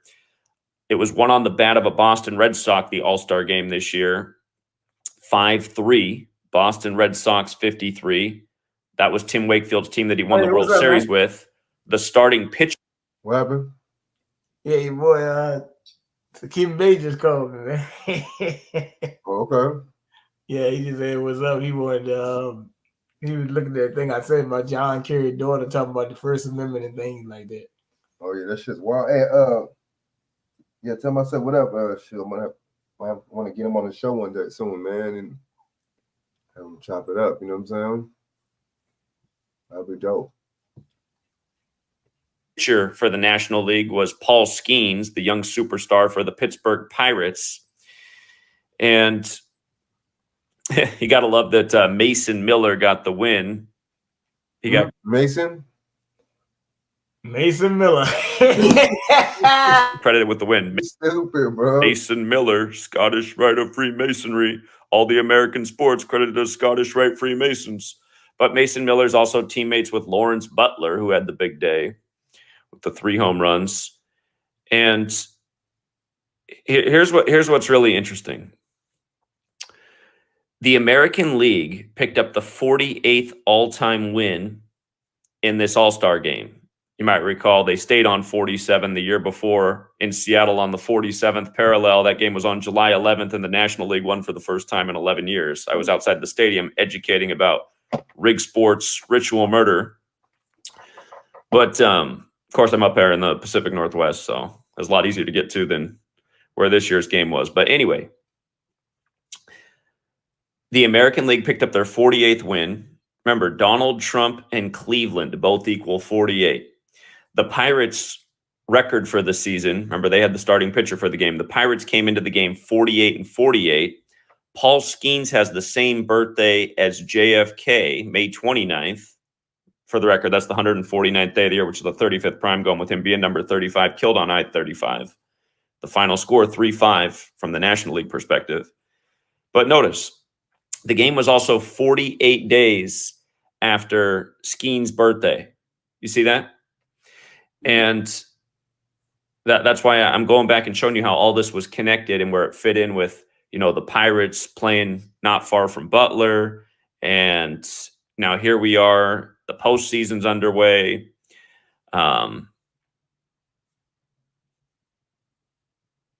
It's 10/5. We're also in the time of the 105th NFL season. If you want to go back and look at everything we covered at the time of the Butler shooting, we went back and noticed something very interesting about the crossover between the Pirates and Steelers in history. Of course, 2 Pittsburgh teams who wear the same colors. But again, it's all script, you guys. That's the point I'm making. Everything is scripted. And instead of asking the same dumb questions like, how do you script a baseball game, which isn't very hard. Have you ever heard of cork bats? Have you ever heard of different cores for balls that fly further? Got to make sure Lawrence Butler jacks 3 balls, put in the right core ball that flies an extra 50 feet, give him the cork bat. Your grandmother can probably hit the ball out of the park. Not to mention these guys are pros. So you give them those advantages. They're pros. You watch them take BP. They hit the ball out of the park every time. Have the pitcher hang the ball over the plate, fastball right over the middle. It's batting practice. But yeah, you know, it's the world is a stage, and a lot of people are falling for the show, and they're giving a lot of money to the show, whether it's to these candidates who don't give 2 shits about them, going to the sports game where it costs just a fortune to park these days, the overpriced tickets, the overpriced food, a lot of stadiums paid for by taxpayers, but then billionaires get to run the team and profit off these expensive venues. Anyway, people need to wake up to the big show, and we need to shut it down pronto. So it's George Orwell's 1984, and I'm signing off. Until next time. Yeah, shout out to Zach Hilbert. Wait a minute. Didn't I say George Orwell 1984? Did I say that? Said that. We just said that. I told you. These motherfuckers play a lot of games, BJ, man. I see it, man. Hey, man. Let them play games. Hey, look. So I can be the game breaker. Okay, one more time. Garth Brooks. One more time. Let's do this Garth Brooks. Welcome back, True Seeker. In the headlines, Garth Brooks, who told us he has friends in low places, is accused of rape and sexual assault. And this broke on a Thursday, October 3rd, 2024. Yeah. Notice the Tulsa boy, Garth Brooks. What happened? What did you say? What happened? Man, Garth Brooks, baby. I'm okay. Now they're going from a brother to a white dude, but he's not gonna get arrested or convicted or nothing. Born in 1960. Yeah, nah, he's not gonna get arrested or convicted or nothing like that. Nah, I mean, you gotta say that for the black entertainers, you know. 62 and turned 62 earlier this year on February 7th. Of course, we know those guys with the black and white checkerboard floors. You see that symbolism all over Garth Brooks albums, as well as many people in the industry, the entertainment industry's full of masonry. Our friend Jeff Young of Megadeth told us you can't get more Masonic than country music. So again, here's just the latest example. Again, if you're new here, the Kabbalistic practice of coding numbers into words, gematria. Mason equates to 62, as does Tulsa, his hometown. And again, Masonry is based in Kabbalah. So that's the first piece. This happens to him while he's 62. His numbers up. His friends in low places have come out of the woodwork. And notice his first album, his debut album, self-titled, Garth Brooks, on Capitol Nashville, the label. Came out April 12th, 1989. From that day, April 12th, the anniversary, to the accusation of sexual assault was the 175th day since the anniversary of that album. Sexual assault in gematria is 175. And it's interesting because that number is associated with the Whore of Babylon because of Revelation 17:5. We've been talking about that a lot with the rituals they've been doing with old Kamala, who sucked Willie's willy to the top. She's got friends in high places. Anyway, October 3rd is the day, leaving 89 days left in the year, and that album came out in 89. Again, we see this all the time in the world of entertainment. Garth Brooks is lucky because a lot of times it's an obituary. So, an accusation, that's not nice either. But at least he's still breathing. Because a lot of times we see these celebrities just coming up in the obituaries at way too young of an age, and it always traces back to their breakout work. But it was the 35th anniversary this year of his 89 album, and we call it 35 Thursday. It's like Pete Alonso. We loved the Mets last night to beat the Brewers. They had all kinds of numbers. Pete Alonso slugs his 35th home run of the year. Kirk Cousins wins on Thursday Night Football, staying on 35 all-time home losses, including games he started and backed up. Falcons get to 3-5 all-time on October 3rd in history. Unfortunately, the Bucs didn't stay on 35 all-time road losses versus the NFC South. But anyway, it's 35 Thursday every week, news and sports. We talk about it every week. Tulsa's also got that gematria 35. In case you're new here and going, wait a minute, you said Tulsa equals 62. You bet I did it. It does also equal 35. There are 4 base ciphers of the English language. It's very intuitive. You just take the alphabetic order. A is 1, B is 2, C is 3, D is 4, up to Z, the 26, R is 26. That's the first cipher. That's where Mason equals 62. The next most simple cipher is just running the alphabetic order in reverse. Z is 1 back to A is 26. That's where Tulsa equals 62. And then the other 2 ciphers are just the alphabetic order forwards and backwards with numerology applied. And that's where Thursday's 35 and Tulsa in reverse with numerology is also 35. So again, teach the same thing every day. Been here for over a decade doing this. And then what else is noteworthy is Donald Trump Jr. got in on this headline, posting on social media. Apparently, Garth Brooks endorsed Kamala Harris, but he's making fun of Garth Brooks being like Diddy for Kamala and accused of sexual assault. And it's like, well, what about your dad? Yo, psyop or what? Hey, yo, BJ, this shit, you can't make this shit up. Now Donald Trump Jr. get into it? Ain't that crazy?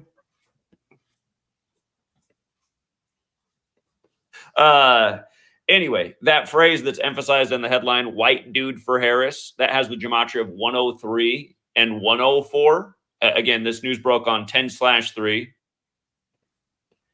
And this headlines or this story, just altogether, the whole Garth Brooks story really making the rounds today as well on 10/4. 10/4 over and out. But in light of Donald Trump Jr. getting attached to this story, it's like, okay, there's a political angle here. Interesting. The accusation comes from a very credible, unnamed woman. And I just had to notice in the 4 base ciphers how unnamed woman overlaps Donald Trump. You see that?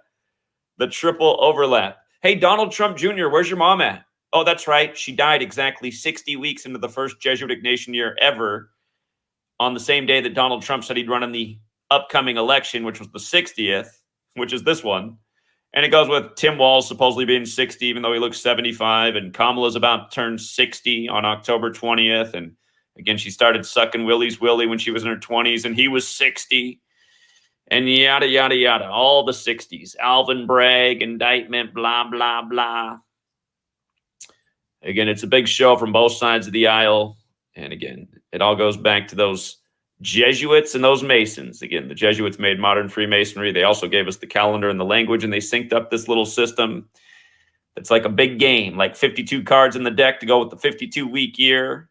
When the word Pope's 52 in the calendar given to us by a Jesuit priest, Christopher Clavius, is named after the Pope. Anyway, no accident. None of this is an accident. Garth's number was up.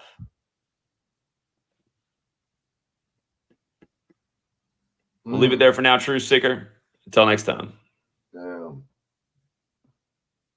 Was his number up? You seen the political angle though, BJ? Why was it? What does politics got to do with any of that, right? Donald Trump Jr. jumped on him? Yep.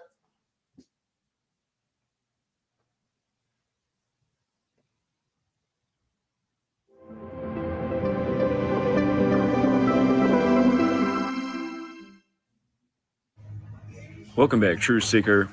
The big story in Florida is the next hurricane expected to make landfall this Wednesday, October 9th, following Hurricane Helene.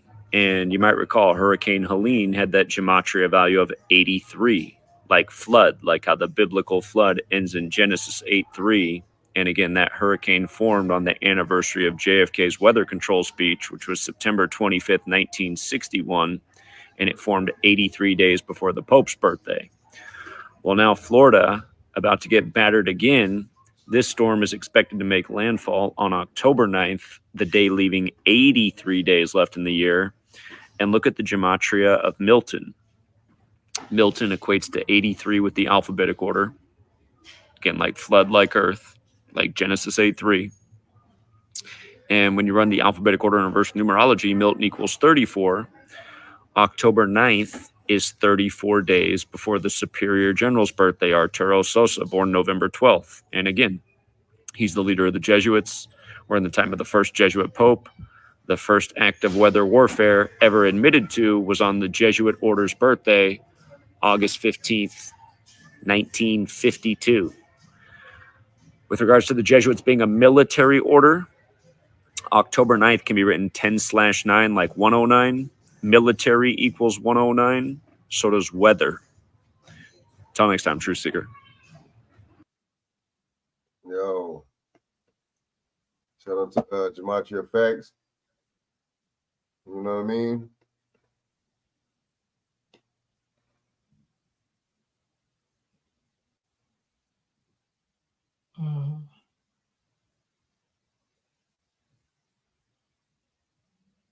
Wait, Pink Floyd sells to something.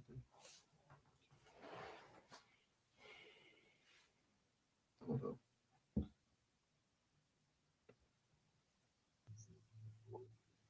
Welcome back, Truth Seeker. In the news, bad news for the Second Amendment. The 6th state, Massachusetts Governor Healey implemented the new gun law that she signed into existence back in July 25th, shortly after the Trump scare. And we talked about how that came 45 days, that Trump scare, after JFK's birthday anniversary, May 29th. And then next thing you know, he was partnered up with RFK Jr., who officially got in the race on April 5th, 2023, when he filed his paperwork 4-5. And we told you that day it foreshadowed the political theater of assassination. Again, we've been way ahead of this since before it happened. But let's go through the ritual with the governor implementing this bill 20 days ahead of schedule, 70 days after she signed it, while RFK Jr. is 70 years old. Again, the Kennedys are from Massachusetts, where this happened. You're going to see just how perfectly synced this is with RFK and Trump and the upcoming election, because once again, this was implemented 33 days before the election. And you learn the Kabbalistic practice of coding numbers into words. You realize words like Kennedy, Masonry, order, secrecy, federal, police, they all equate to 33. And you know, we're in the only month of the year right now that equates to 33 as well, and that's October. And just to remind you guys, I live in this little teeny tiny town here in Washington State. And just like a lot of towns, the Masonic Lodge is right next to the police station. And in fact, in this town, they share the same building. And what I find really curious that they're doing in this little teeny tiny town, they're making it look like the rest of the cities of America. They're putting up police cameras on every light pole. Right here, the light pole in front of my house now has a police camera with constant surveillance over my house and the rest of the block. And some people like that, but I don't. As someone who understands what the authorities really are, I don't like that at all. But yeah, they had to put up the police cameras in this little teeny tiny town on the 1st of October. So anyhow, we're going to talk about all that there is in this ritual, because there's a lot here, and it's going to connect all the little Trump staged scenes that so many people have fallen for. And for all of you guys who've fallen for the Trump stuff, you know, I mean, wake up. Both of these candidates are completely controlled. They're two wings of the same bird. It's nothing but political theater and division, and people pointing their fingers at certain political parties, while the real apparatus that stands behind them strips us of our rights and liberties and quality of life. And again, Donald Trump, for example, he's no hope for the Second Amendment. I mean, what came out of his mouth when he was the president? He said, take the guns first and ask questions later. Whoa! It reminds you that he was a lifelong Democrat until Obama got in there. But anyway, Here's the Fox News headline. And again, you see that phrase, jumped the gun. We're going to start by just even decoding that headline, even though you could argue this is the least important part of the information I'm about to present to you, but it's going to give us a historical perspective and remind us of what's up. Again, if you're new here, the practice of coding numbers into words is called gematria. It comes from Kabbalah. Masonry is based in Kabbalah. Modern Freemasonry is a Jesuit creation. Again, the Jesuits gave us the calendar and the language. Notice how jump the gun equates to 144 when you just take the alphabetic order. A is 1, B is 2, C is 3, D is 4, E is 5, up to Z is 26. Jump the gun equals 54 and use the alphabetic order with numerology. Again, that phrase, 144 and 54, like Jesuit order. And as a reminder, JFK met with the Pope. The Jesuits served the Pope on July 2nd, 1963, and died a span of 144 days later. And he died in Dealey Plaza, which also equals 54. And when you run the alphabetic order in reverse, Jesuit order is also 72, a lot like the date he met with the Pope, 7-2.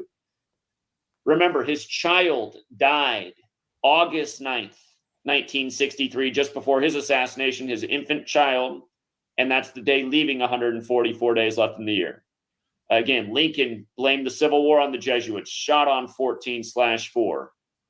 April 4th, spelled out his words, equals 144. The first president to die in office died on that day. MLK got smoked on that day in a big Jesuit ritual in tribute to Martin Luther, who wrote the 95 Theses. MLK gets killed on the 95th day of the year. The nation's first major gun control legislation comes that year, 68, synced with him and RFK.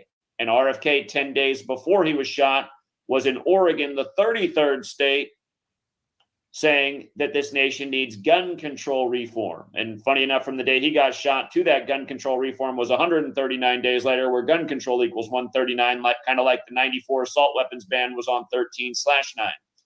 But anyway, this headline from Fox News is no accident. Again, CNN and Fox and MSNBC and all of them, the BBC, they all code out their headlines all day. You learn the code, you see who's laying it down. Again, from 7-2 to the smoking JFK and Dealey Plaza, named after a Scottish Rite Freemason, a 33rd degree Scottish Rite Freemason, nonetheless. Again, an order created by the Jesuits. Again, you have this perfect 72-144 ritual. I'll remind you that both President Trump and President Biden both equal 72, both Jesuit educated. Again, JFK killed in Dealey Plaza, 54, like Jesuit order. Again, all of these numbers have rhyme and reason too. They're all biblical. It's a whole nother story. But if you're new here, the 4 base ciphers of the English language, again, alphabetic order with numerology, reverse alphabetic order with numerology. You can see where RFK was supposedly killed. And remember, they said RFK died at 1:44 a.m. Look it up if you don't know that. RFK supposedly died at 1:44 a.m. in the Ambassador Hotel, 153 and 54, just like Jesuit order. I'm sure everybody recognizes the 144 and 153 from the Bible, the 144,000 chosen, the miraculous catch of 153 fish. The 54 and 72 is a little bit more to explain. But anyway, it all goes back to the sun. Sun equals 54, moves 1 degree on the astrological wheel every 72 years. Anyhow, the governor bumping up the implementation date. It was supposed to be October 23rd. She did it October 3rd on a Thursday, 33 days before the election. 33 days before. You see, I noticed about the gematria. It'll be like 3 different things that align with each other: the day, the time of the day. You see what I'm saying? Yep. Interesting. Yep, you're right. In Massachusetts, there's only 3 states in that cipher that equate to 33, and that's the most pure cipher. The alphabetic order with numerology. It's the first state, Delaware, which was also established on 33 date numerology, with George Washington the Mason there. But it's Delaware, the first state, the last state, Hawaii, the 50th and final state, and the 6th state, Massachusetts. And then in the base ciphers, there's only one other state that has a 33 connection, and that's when you run the alphabetic order in reverse, and that's New York. New York's, though, is the 39 state. Like Pete Alonso last night, the 3-run dinger to win it in the 9th. We had the Mets as a lock to win that game yesterday. But you know what else is funny is Pete Alonso went to the plate with 1-11 bat. He was 1-11 for the series. New York equals 111 the big weight, 39 the small weight. Nothing but scripts. And please don't be the next dummy to be like, how do you rig baseball? How about learn how to play it? Watch these guys take batting practice. Look how often they're hanging breaking balls over the plate in key moments. A fastball right down the middle in the key moment. Do you know about cores in baseball? Because you can get different cores that fly a lot further. When it's a scripted home run, put in the core that the ball that flies 100 more feet. Don't even have to hit it well to make sure it's out of the park. Do you know about cork and bats? I just get tired of reading the comments from dum-dums who know jack shit about anything and probably can't even play these games. Listen, when you're listening to yours truly, I'm an intelligent man and an athletic man. I can also hit a baseball real nicely, you know? Anyway, these guys are in the pros making millions. They should be able to jack it out of the park on command, especially when they're given the hanging fastball or the fastball right over the middle of the plate, like Pete Alonso got last night. Anyway, Massachusetts, 33 days before the election. Kennedy, 33. What day did he die? November 22nd, 11/22. What's 11 plus 22? 33, right? In the middle of Dealey Plaza, named after a 33rd degree Scottish Rite Freemasonry. Again, masonry, federal, secrecy, order, all 33. What's the address of the Scottish Rite Temple in D.C.? The address is 1733. What's the word Mason equal? 17. Masonry, 33. When was modern Freemasonry created? 1717. How many years later was this nation created? 59 years later. The 17th prime number. What's Freemasonry equal? 59. What's John F. Kennedy equal? 59. Are we in the time of the winners of the 59th presidential election that was perfectly synced with Pope Francis, which equals 59, where Benedict stepped down for him on the 59th day of the year? Yes, yes, and yes. 33 days before the election, the Scottish Rite's highest degree is 33. What day was this on? Oh, that was on October 3rd this happened, 10/3. Thursday, October 3rd, Scottish 103. Jesuits is also 103 for the record. Again, they wrote the rights of the Scottish You Rite. saying that too? Hey. Scottish Rite. BJ, what was you saying? They were saying? You was like, October, there's going to be a lot of stuff in October. What'd you say they said? That's what I said, but a lot of stuff in October. Hey, look. Let me get out of here, man. I got to wrap stuff up. Got to get out of here tomorrow. I'm going up to Maryland, so I give you a holler. Well, for sure, man. Have a safe trip, man. You know what I'm saying? Shout out to check your information. You know? Yep. King BJ Johnson. Well, yeah, King BJ Johnson YouTube, even though I'm kind of on the net right now, you know, got me again. Put out medical information as usual, as they say. But anyway, it is, right? They told me I was down for a week, but now I'm still out, but that's okay. There'll be other avenues. So kingbjmedia.com, kingbjfitness32, Instagram,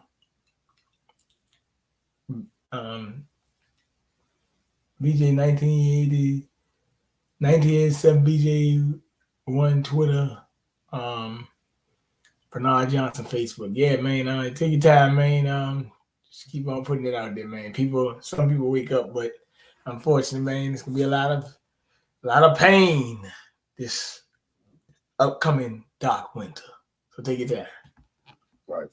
Salute. Hey, man. Word up, man.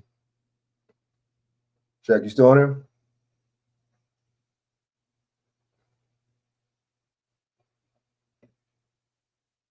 Equals 159, like Donald Trump. Did I forget to put? Oh, there's the Donald Trump part. But remember, Trump just had the supposed assassination scare on the golf course on 68 date numerology when golf equals 68, like CIA, like Donald John Trump, like how it was 68 days before the JFK assassination anniversary.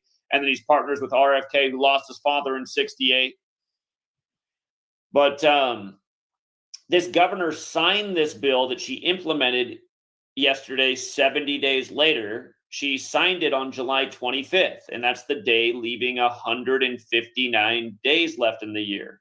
And then again, Trump just had this scare on the 15th of September, 15/9. He's of Scottish ancestry. They said the Secret Service saved him, and the Secret Service was created 159 years ago in 1865 on 14/4. Yeah, the Secret Service was created on 14/4. Remember, you see how the United States of America is 144 as well? The Jesuits came out of suppression 144 days after James Madison's birthday. By the numbers, James Madison, the father of the Constitution. A lot of people think he served agents in Europe. No doubt about it. Agents in Europe like the Jesuits, like where the Scottish Rite came to power in Paris, France, where the Jesuits were created. But yeah, again, the Secret Service was created the same day Lincoln was shot, April 14th. Lincoln, who blamed the Civil War on the Jesuits and who was shot in a theater. Was he even shot? I mean, makes you wonder. Political theater to the max. All the parallels with the Kennedy and Lincoln assassination. Thank you, Jordan Maxwell, RIP. Again, if you guys haven't read my first book, Letters and Numbers, I took what Jordan Maxwell did and added on to it. You know, there's a whole lot more to it. But yeah, 159 years ago, Scottish Rite 159, like Donald Trump. And again, just to remind you guys about Scottish Rite and Donald Trump, let's pull it out all the way. Let's pull out the calculator real quick and look at Scottish Rite and the 4 base ciphers. Trump's birthday, which is the flag's birthday, June 14th. That's the day leaving 165 days. No. That is the 165th day of the year. Trump's born on the 165th day of the year, except for in a leap year, but he wasn't born in a leap year. He's born in 46, just like Bill Clinton and the second Bush, George W. Donald Trump, 159. Donald Trump, 78 years old right now. And again, Trump cards, top cards in the tarot deck, 78 cards in the deck. He's partnered up with a Kennedy. Kennedy, 78, like Jesuit, like Order Out of Chaos. Remember, tarot cards is 119, like how he was first called president-elect back in 2016 on 11/9. And whoever wins this election takes office with the 119th Congress. And remember, when the election was called for him in 2016, they hadn't finished counting the electoral votes yet, but he was at 248 when it was called for him. And right now, the country and the Illuminati are both 248 years old. President Donald Trump, 248. It's all nothing but high ritual and numbers, just like how they etch on the temple, all is number, the Pythagoras quote.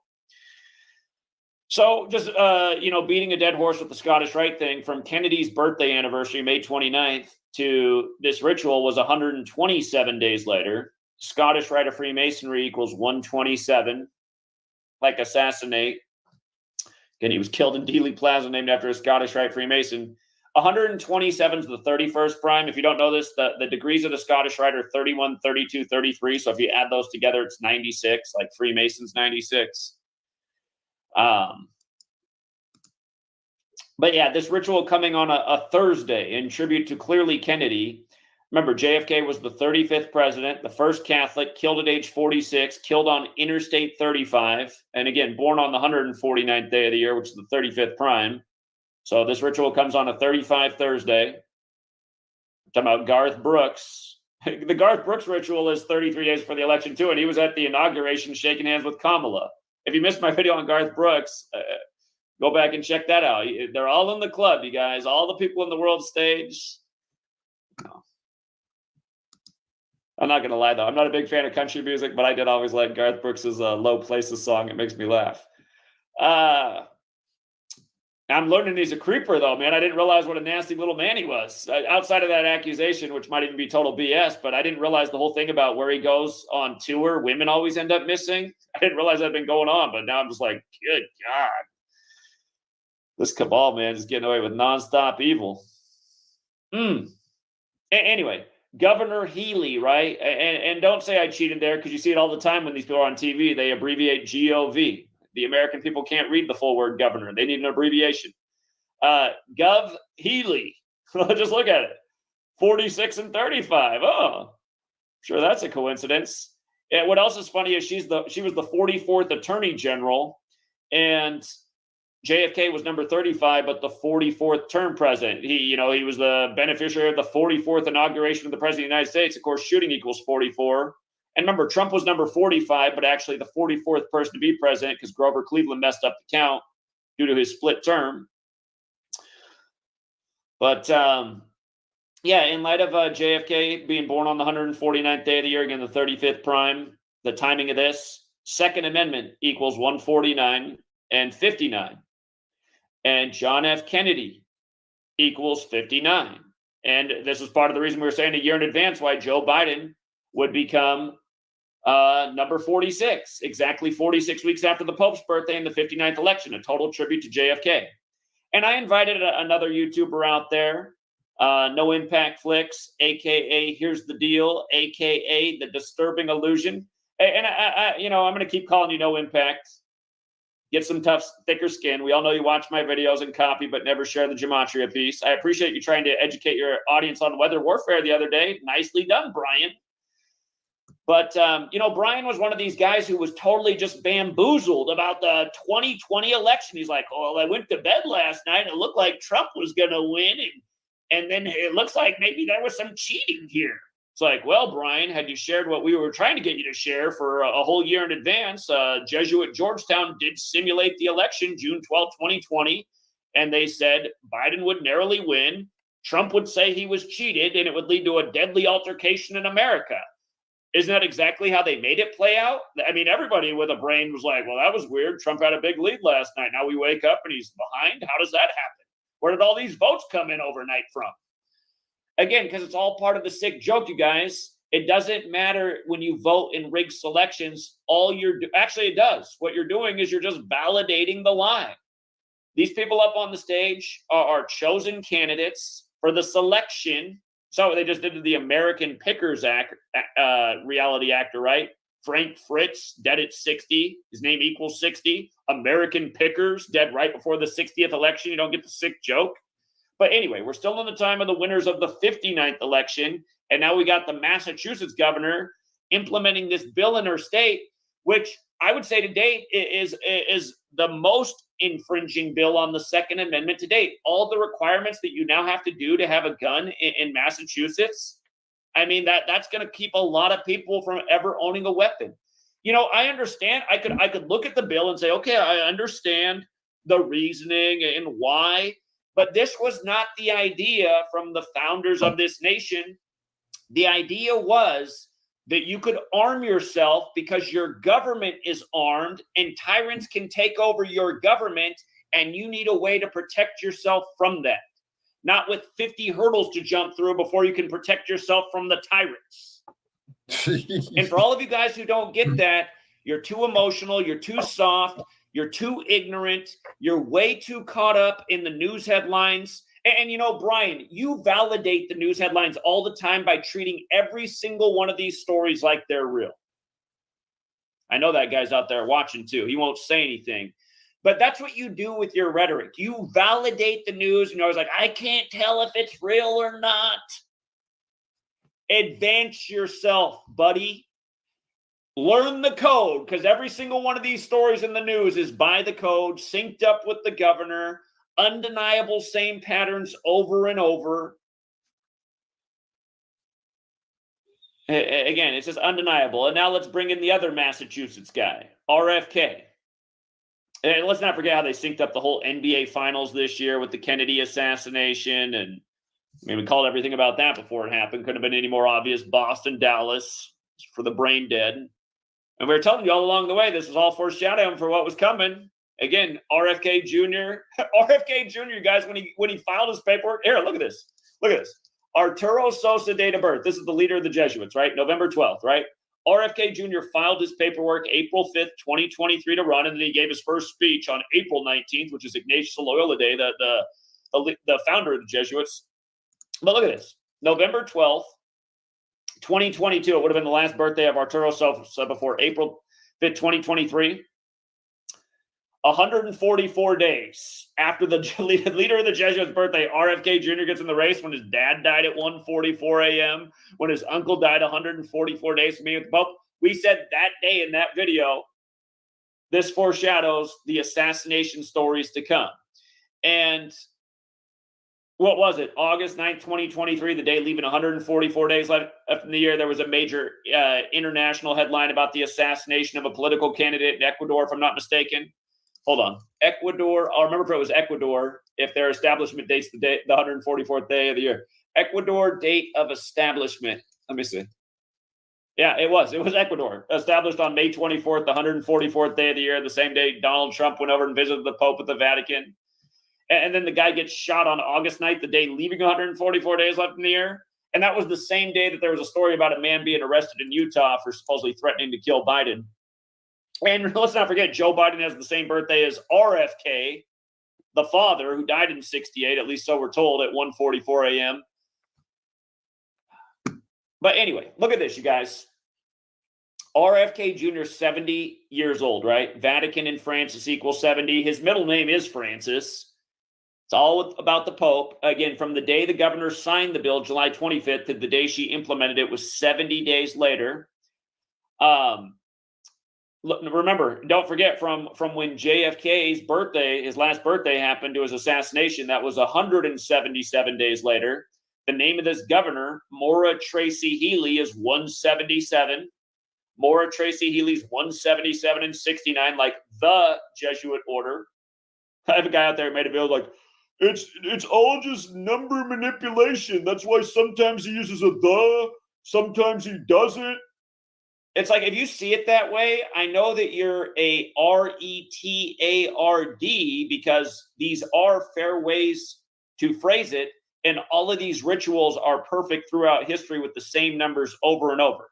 It's like, I'm sure it's just a coincidence that Klaus Schwab, a prominent Jesuit on the world stage, equals 177. And he was the main host of Event 201, the pandemic simulation, right before it all kicked off, and yada, yada, yada. I'm sure it's also a coincidence that on every Jesuit university, they have etched in the wall that they're the driving force of globalization, and the phrase New World Order equals 177 and 69, like the Jesuit order, when all these puppet politician presidents, who are mostly all Jesuit educated, in the city where the Jesuits set up camp when they came here, Washington, D.C., sure, it's all just a coincidence they keep phrasing New World Order, and then a Jesuitopedia or Wikipedia, whatever the thing's called, they have to say that the New World Order is a conspiracy theory. Well, it's like, well, that's weird, because like every elected leader, you see people on TV and high positions, news anchors say it all the time, but it's a conspiracy theory. So what are you saying? Like the whole government and news media is a conspiracy theory? Because you can drop the theory part. It certainly is a conspiracy to keep people dumb and ignorant and misinformed and in their emotions and working against their better interests and finding a way to get behind these crooked criminals that they support. And Brian, if you're out there, the one thing I do like that you do is you call the DC the District of Criminals. That one is a winner. That one's a winner. But your coffee mug violence argument, that's a dumb one. You got to stop with that one. That one's just stupid. That's when people roll their eyes. They're like, come on, Brian. Brian always goes, tell me what the difference is between gun violence and coffee mug violence. It's like, well, Brian, I'm pretty sure if I was coming down the street, for all the ways you slandered my name at you with a gun, you'd probably be sweating a little bit harder than if I was walking down the street at you with this coffee mug, just for starters. That doesn't mean we should take away the guns, though. Certainly not. We need them to smoke tyrants, and you might be one of them. Maura Tracy Healy, again, 44th Attorney General, JFK, the 44th term president. Look at this. Remember, Donald Trump had the perfect photo op on the 13th of July under the 13 stripes, 13 weeks from the anniversary of the establishment of the Secret Service and Lincoln getting shot. From that to this implementation, a span of 83 days, like election and murders 83. Let's not forget what they just did to Pete Rose. Dead at 83 on 83 date numerology. 83 days from Steve Garvey's birthday, as the first image ESPN puts out is Steve Garvey standing behind Pete Rose. And now we have the battle of Steve Garvey's teams in the postseason, the Padres and Dodgers, just like that was the first spring training game, just like that was the first game to open the season. Again, Steve Garvey's expected to become senator in California with this year's election, replacing the Jewish woman who died. What's her name? Dianne Feinstein. Got Di in the name like Princess Di. But, God, how old was Dianne Feinstein now that I think about it? She wasn't 83, was she? She wasn't 83, was she? No, she was older. Okay, she was older. She was born in 33. I think Pelosi was 83 when she died. I think that's what I was thinking of. Because we all know the Baltimore Bridge came down on Pelosi's 84th birthday. Her father died at 84, had the same birthday as Francis Scott Key. That was another whopper that no one in the supposed truth community helped us get out there. But anyway, again, listen to the song Murder by Numbers, where killing is the sport of the elected, and it's as simple as ABC is 1, 2, 3. Again, we told you back in spring when the Ohtani news broke that Pete Rose was in big trouble because he was going to turn 83 in the season, and the Ohtani gambling story, then Pete Rose the gambler. Again, Pete Rose banned from baseball in 89. And you know what day he was banned on? The 24th of August, the same day as the Trump mug shot when President Donald Trump's 248, but 24/8, like 248, like Pete Rose dies while the country's 248 years old. And again, from that gambling story about Ohtani breaking to Pete Rose's death was 193 days later. That's the 44th prime number. And that matters because Pete Rose had a 44-game hit streak that ended in Georgia. That's also where Trump had the mugshot, isn't it? Yeah, it is. On 24/8. They said he was in jail for 15 minutes. Atlanta is always about 15. But yeah, the last games of the Major League season were the day Pete Rose died, and the last games were in Georgia. You see how they do it, you guys? You see how they do it? It's all connected. Rigged sports, rigged elections.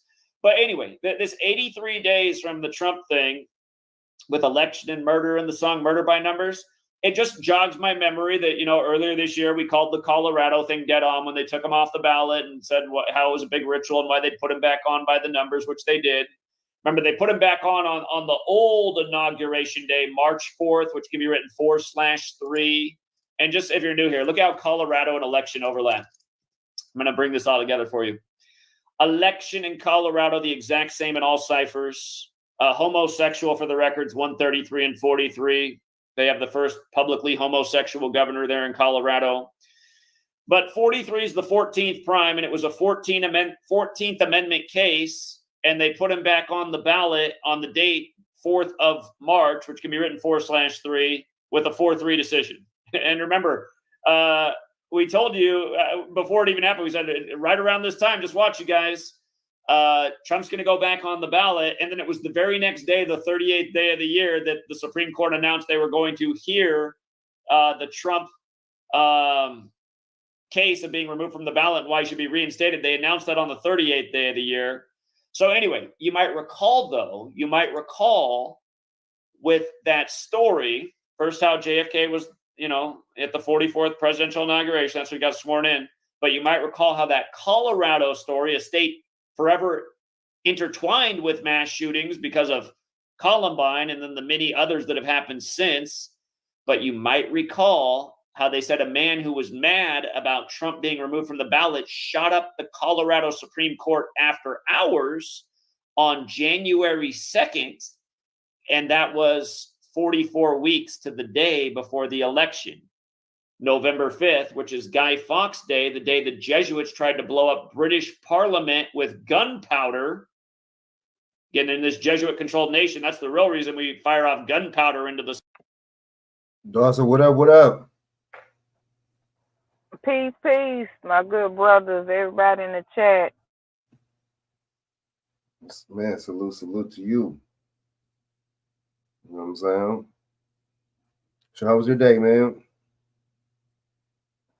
Oh, good. Just leaving my cousins. They had a 30-year anniversary at her husband's grandparents' house.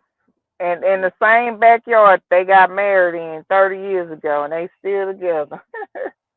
That's dope. That's nice. Mm-hmm. Yeah, man. You know what I'm saying? That's dope, man. Hell yeah, man. That's good, man. That's what more of us need, man. You know what I mean? For our foundations to grow. Man. Exactly. Yeah, man. So what you think about, man? It's a lot of stuff that I've been talking about. You know what I mean? I've been going through the little thing. What you think about this port strike stuff, man?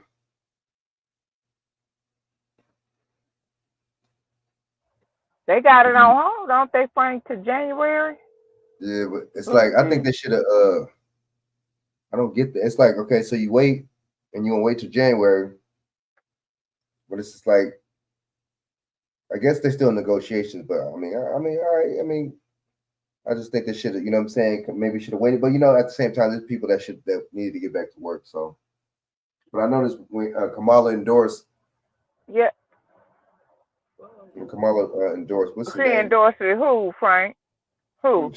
When Kamala endorsed, the union or something like that, or something, or that, something like that. And I noticed, it switched up. Then it kind of like 2 days after they that shit came to a motherfucking, you know what I mean? To a little halt real quick, yo. Oh wow. You know. Yeah, I think it may start back up in January. I mean, Frank, you said they already automated on the West Coast, right? Yeah, a lot of this shit is China. So how can you really? Yeah, right. In China, how can you really actually prevent it?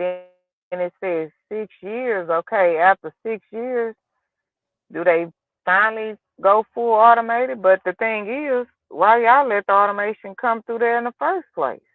Exactly. When you saw the cranes getting rid of the crane workers or the people who stacked the containers, y'all should have said something then. True. It's a good point.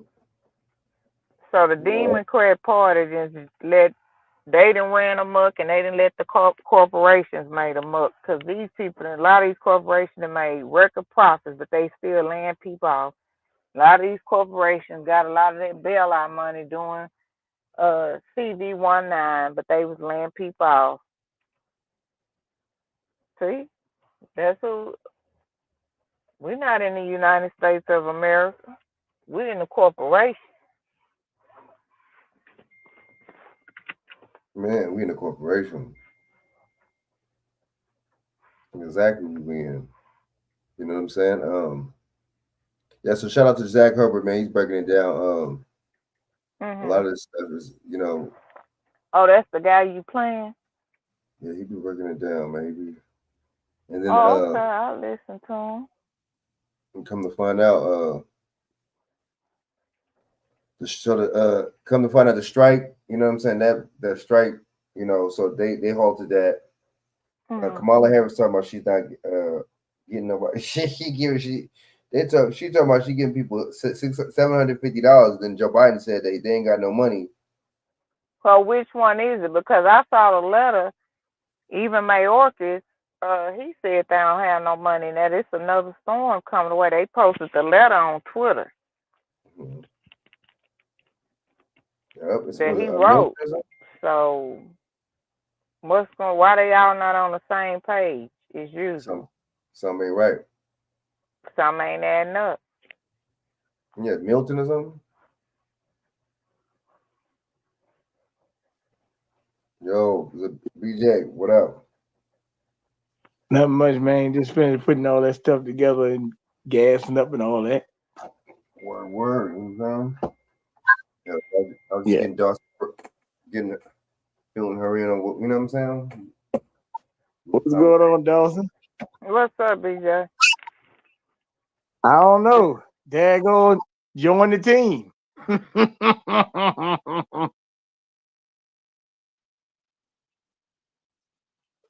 Right? That's the word for the day. Join the team, Dawson. Oh yeah. I was at this day earlier. I sent you the picture, but I couldn't get the whole picture because the girl put the fan down. But when I was at the Second Street Festival earlier, they had the Arrested Development on stage, and they said it's an election year, and they said shout out to Malcolm X, Spike Lee, or something like that. What the fuck is going on here? These people don't stop, and they still doing it, knowing it ain't working. Wow. So they have a politician down there, whatever. You know, it was all right. I mean, like I said, I was there at 5:30 because, like I told you, they don't need to get there early because they got all these. They had a gospel and all that stuff, and then they they don't let Walmart and these corporate people buy them out. It used to be a community. This is 36 years they done had it, but they closed it at 7 now. That thing used to be 3 days, and it used to be till 11 o'clock or 9 or 10 o'clock at night at best. They said when these corporate sponsors that buying, they close at 7.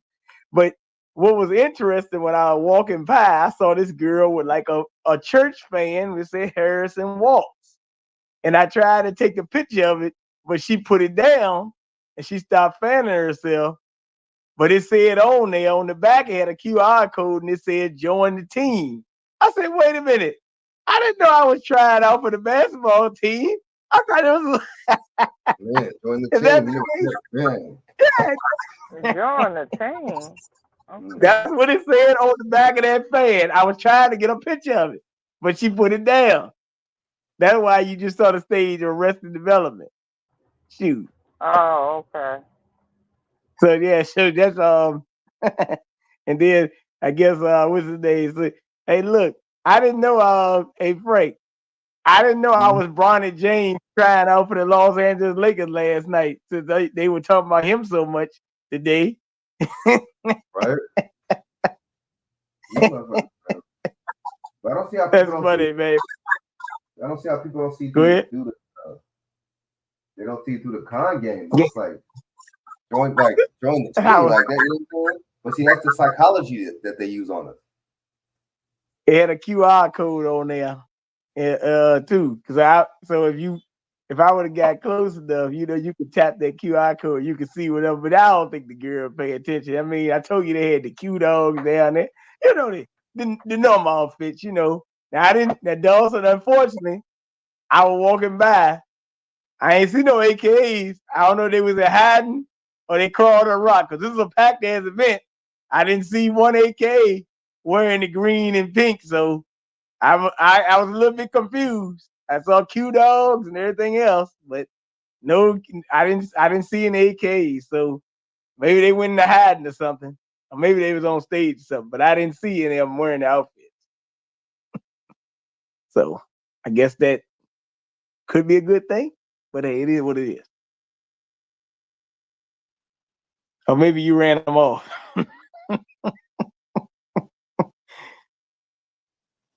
But yeah, Frank, it's y'all talking about the striking workers. See, Frank, remember what I said earlier?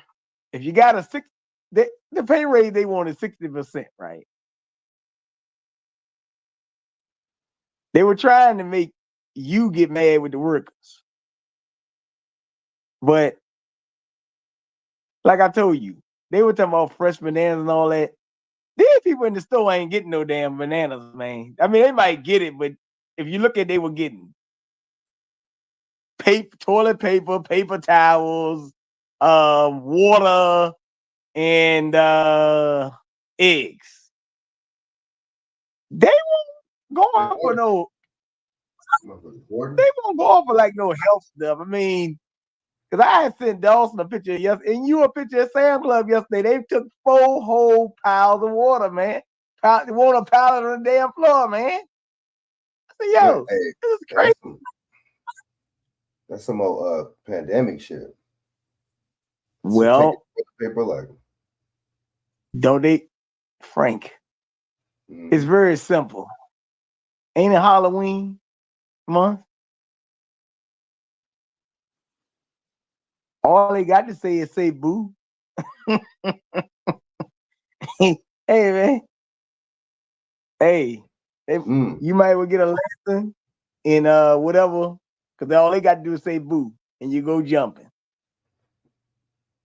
Right. You see how this shit is, BJ? It's just like yeah. You can't make I shit see up. John, like I John Kerry's daughter. Hey Dawson, by the way, me, you, Frank and Shaq, we all need to be executed, by the way, according to John Kerry's daughter. So thank you very much. Damn. We have been designated as First Amendment terrorists. So thank you very much. So just let's keep on being conspiracy theorists. Why we have to be executed? What happened? She said what? John Kerry's daughter said First Amendment terrorists need to be federally executed. First Amendment terrorists need to be served. Well, didn't Gay Bomber just say in the New York Times the Constitution is racist? Didn't Gay Bomber? Gerard, there go that truck. We took on that trip. John, he said that? Well, he says racist? Yeah, he's you know. Gay Bomber. Yeah, he said it. You can look it up. It's racist. And John Kerry said the First Amendment serving the bloc to doing things they want to do. That's what he said. He said we need to hammer out. I mean, that's a lot to push back on the Constitution, because that means you also got to push back on state constitution.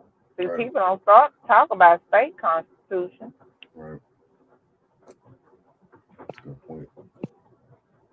But hey, look, like I told the guy, hey, look, if I'm a First Amendment terrorist, so what? The problem is you got this clown George Soros, the FCC that allowed him to, I mean, basically buy up 200 radio stations, man. Like, yeah, what the hell? Yeah, I heard he's trying to put in a bid for Alice Jones thing or something. I don't know. Let me pull that up. Huh? Yeah.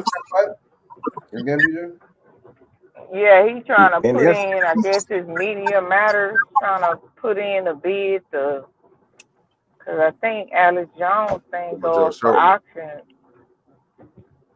I don't know if it's this month or November. I forget. Well, I'm going to tell you something about that. They're trying to raise money or something. I'm glad you said that, because the FCC, they also trying to say Elon Musk is running the monopoly. Now, I said, that's kind of funny that the FCC is going to let George Soros get away with this, but they try and say somebody else running the monopoly. I know you got all the radio stations. You running the damn monopoly. Right. But I'm going to say this. See, this is why we've been having all these problems on these radio shows, because look, I was talking to Bianchi today, and he said, guess what? They not doing these religious shows like that. You know what I'm talking about? So that goes to show they didn't took a lot of them out too, huh? He done brought them up. Oh yeah. They buying up all of them. Like they even gonna be buying up these artists, telling them what song they can play on the radio and all that. You know they gonna do it. Come on. Yeah, I heard when he first started doing it, he started buying up the Latino radio station. Ain't that some shit? Yeah. That's what I heard. But they show you. But Darren Muhammad was on earlier today, and he said, you can pray all you want, but you gotta think, you gotta be at war. He was like, you can pray all you gotta think for wartime. This is war what they declaring on you. I declare war. You remember the game they used to play back then? They had declared war on us. He's absolutely correct. And he talked about the weather warfare, and the guy called in, and the guy Ray called in. He was like, look, man, John Kerry made that statement. Anybody else should say, yo, like he said, these bioweapons, these people ain't thinking. They can't think. He said it right out in front of you. That the First Amendment is a block for them. That's what he said. He said they're lying gone. That's true. Mm-hmm. Now they mad at the comedian Rob Snyder because they say he made a right-wing statement against Dikembe Mutombo by saying that Dikembe Mutombo would have still been alive, but he didn't take the bioweapon. They're saying he is passing out conspiracy theories about Dikembe. Mm-hmm. Wow. And Yeah, I was that's talking, true. and I was talking to an They extreme. played the clips of him promoting them shows. They did play. I mean them shots to the arm. They did show clips of him promoting it. Mhm. I'm talking to an esteemed person. I mean, I'm talking to a person with 4 degrees Dawson, and they said, well, there's no evidence that brain cancer was caused by that. They did say it's a bad cancer. I said, well, how many people you got brain cancer? Oh, I don't know, BJ. Well, yeah. I mean, you think, come on, I say he's 58 years old. The second leading shot blocker. And I say, Kim Montgomery was not no obese man. Look pretty much in shape to me. I mean, I don't know, Dawes. I mean, you were younger. You might have seen the Kim Montgomery play for the Houston Rockets with Yao Ming. He looked kind of in shape, Yeah. didn't he? Okay. He doesn't look too much different at 58 years old. So I'm just want to know that he just came down with brain cancer. God damn. Boy. Yo, I got breaking news. Breaking What news. you So got? Goldman Sachs Mm-hmm. fires 1,300 workers as banking layoff begin. Damn. There you go. Going under, baby. All right. Now you said Goldman Sachs, right? Yep. How many was it? Who would? 1,300. Oh wow. All right. Now Goldman Sachs. Stay right there, Frank. Goldman Sachs. Who were the 2 largest contributors to Barack Obama campaign? Man, you know what? Goldman Sachs and Lehman Brothers or no? No. Goldman Sachs and the LGBTQ. Goldman Sachs. Yeah. LGBT, right. Goldman Sachs. Okay. Wall Street. LGBTQ was one of the biggest donors too. But what I'm saying about I'm not surprised. well, they knew something we didn't know, huh? but as a matter of fact, Obama, I think the Treasury Secretary name was Timothy Geithner. Frank, you can pull him up. That guy was a consultant for Goldman Sachs too, because Timothy Geithner was the one who helped that bailout. His name is Timothy Geithner. He's like a little white Jewish guy. You can look him up right now. That's the guy. I think he made a deal with like AIG or something like that, because Timothy Geithner was the one who let them guys get them bonuses, man. All them executives got them bonuses. Yeah, some of them did get fired, but they got bonuses. Them guys should have went to jail for what they did. You said Geithner? Timothy Geithner. Obama, either was secretary. No, he wasn't the Treasury Secretary, but he was Obama campaign. He might have been Commerce, something like that. Because Penny Pritzker, who got the Hyatt hotels, the governor down there in Illinois, Pritzker family, that was Barack Obama Secretary of Commerce. And matter of fact, they was the ones that was messing with them subprime loan mortgages all the way back in the early 2000s. They were running amok on people with them subprime mortgage loans, man. They got away with this for a long time. So this cat, huh? And yeah, pull him up, Timothy Geithner. Borrowing costs. That's him. Yep. Local governments That's him. Trying to pay for college and for businesses large. Many banks are reducing lending, and across the country, they are tightening the terms of loans. Last Friday, we learned that the economy had lost 3 million jobs last year and an additional 600,000 jobs just last month. As demand falls and credit tightens, businesses around the world are cutting back the investments that are essential to future growth. Trade among nations is contracting sharply as finance dries up. Home prices are still falling as foreclosures rise, and even credit-worthy borrowers are finding it harder to finance the purchase of a new home or to refinance their existing mortgage. Instead of catalyzing recovery, the financial system is working against recovery. At the same time, the recession is putting greater pressure on banks. This is a dangerous dynamic, and we need to arrest it. It's essential that every American understand that the battle for economic recovery must be fought on two fronts. We have to jumpstart job creation and private investment, and we must get credit flowing again to businesses and to families. Frank, what year was that video? Let me see. Huh? I think this was history. And right now, critical part. 15 years ago. So that was. When was it? 2009. Oh, 2009. Oh, 2009. Yep. Oh, okay. Because I was gonna tell you to play that same video of when George. They sound just alike. You can tell that shit all scripted because George Bush said something similar to that back in 2000. Yeah, I think 6. Yeah, 2007, 6. Same similar speech. That's why I was like, hold on, what was this?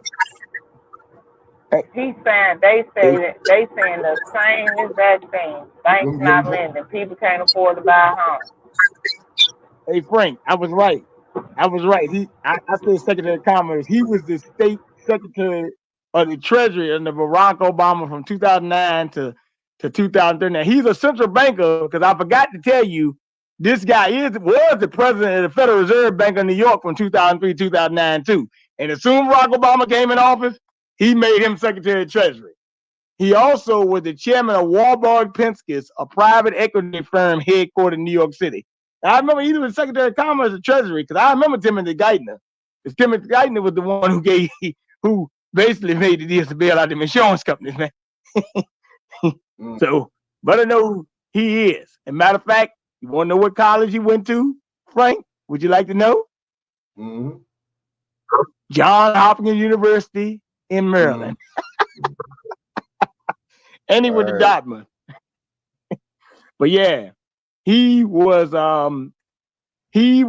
oversaw allegation of $350 billion under the Troubled Asset Relief Program. Remember, Dawson, we were talking about a bail-in. Remember? Yep. So he calls this guy who helped do that. This guy, he helped manage crisis with Bear Stearns, Lehman Brothers, and International Group. This the guy who oversaw the allegation of $350 billion under the CHARP Act or Troubled Asset Relief Program. That's him. Yes, Timothy Geithner. A lot of people forget about this guy. See, these guys will never go away. He ain't nothing but 63 years old. So he's still around. Right. He's still around. Oh, yeah, right. Yep.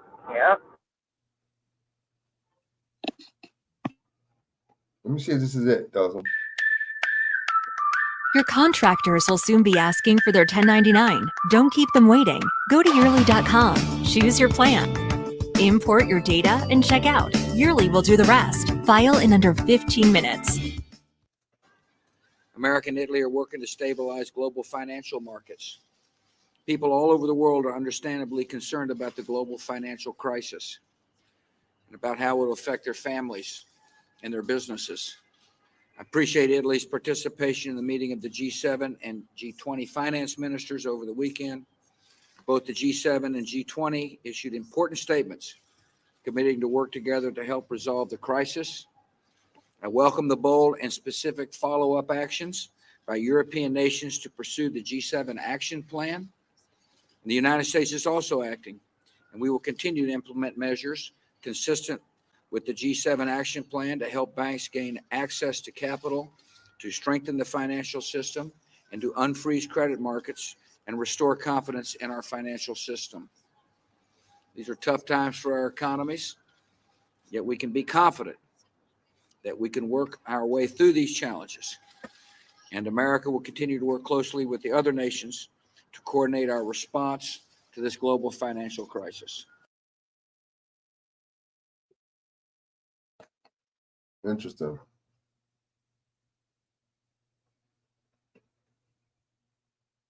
Wow. Good evening. Hey, This Frank. is an extraordinary period for America's economy. Yeah, that's it, Frank. That's the one. That was it right there? That was it. The one you just about to play. Watch how he gonna be sounding like the other guy.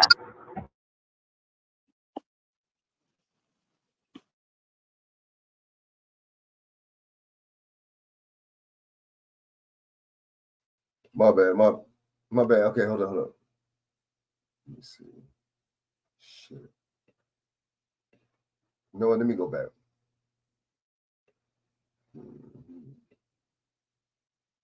So George Bush, was it George Bush? Hey, Frank, What up? when you get a chance, I sent you all that guy information. Go in there, because after he left Obama administration, I said, I want to go see what this guy did after that. He joined the Council on Foreign Relations.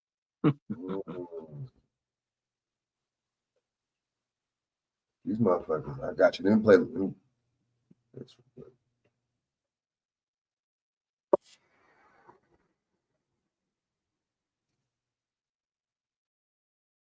About this one?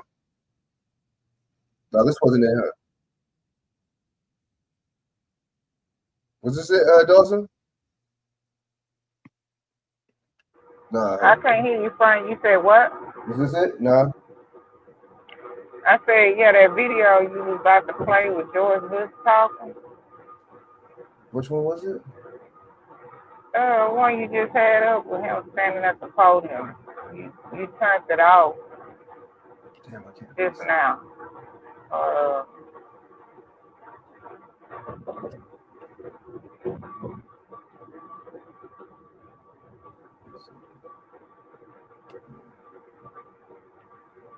Damn.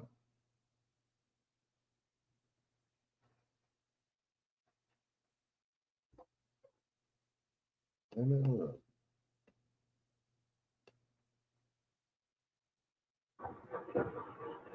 Okay, my bad. I think.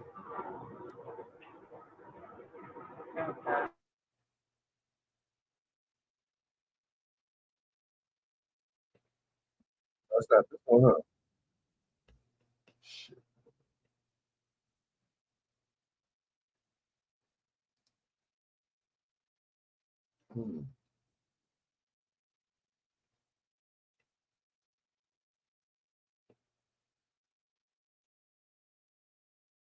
2006 speech, right?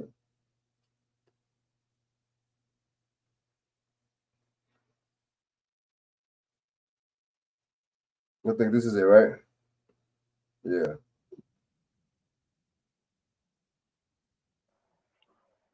That's when it was? Okay. We've seen triple-digit swings in the stock market. Major financial institutions have teetered on the edge of collapse, and some have failed. As uncertainty has grown, many banks have restricted lending. Credit markets have frozen, and families and businesses have found it harder to borrow money. We are in the midst of a serious financial crisis, and the federal government is responding with decisive action. We boosted confidence in money market mutual funds and acted to prevent major investors from intentionally driving down stocks for their own personal gain. Most importantly, my administration is working with Congress to address the root cause behind much of the instability in our markets. Financial assets related to home mortgages have lost value during the housing decline, and the banks holding these assets have restricted credit. As a result, our entire economy is in danger. So I propose that the federal government reduce the risk posed by these troubled assets and supply urgently needed money so banks and other financial institutions can avoid collapse and resume lending. This rescue effort is not aimed at preserving any individual company or industry.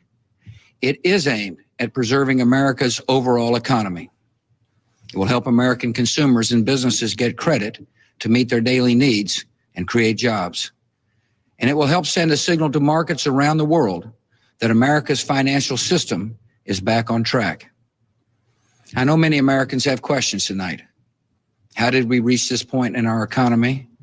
How will the solution I propose work? And what does this mean for your financial future? These are good questions, and they deserve clear answers. First, how did our economy reach this point? Well, most economists agree that the problems we are witnessing today developed over a long period of time.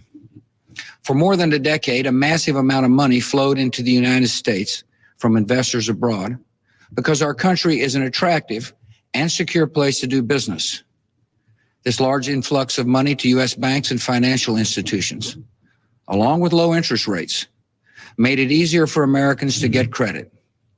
These developments allowed more families to borrow money for cars and homes and college tuition, some for the first time.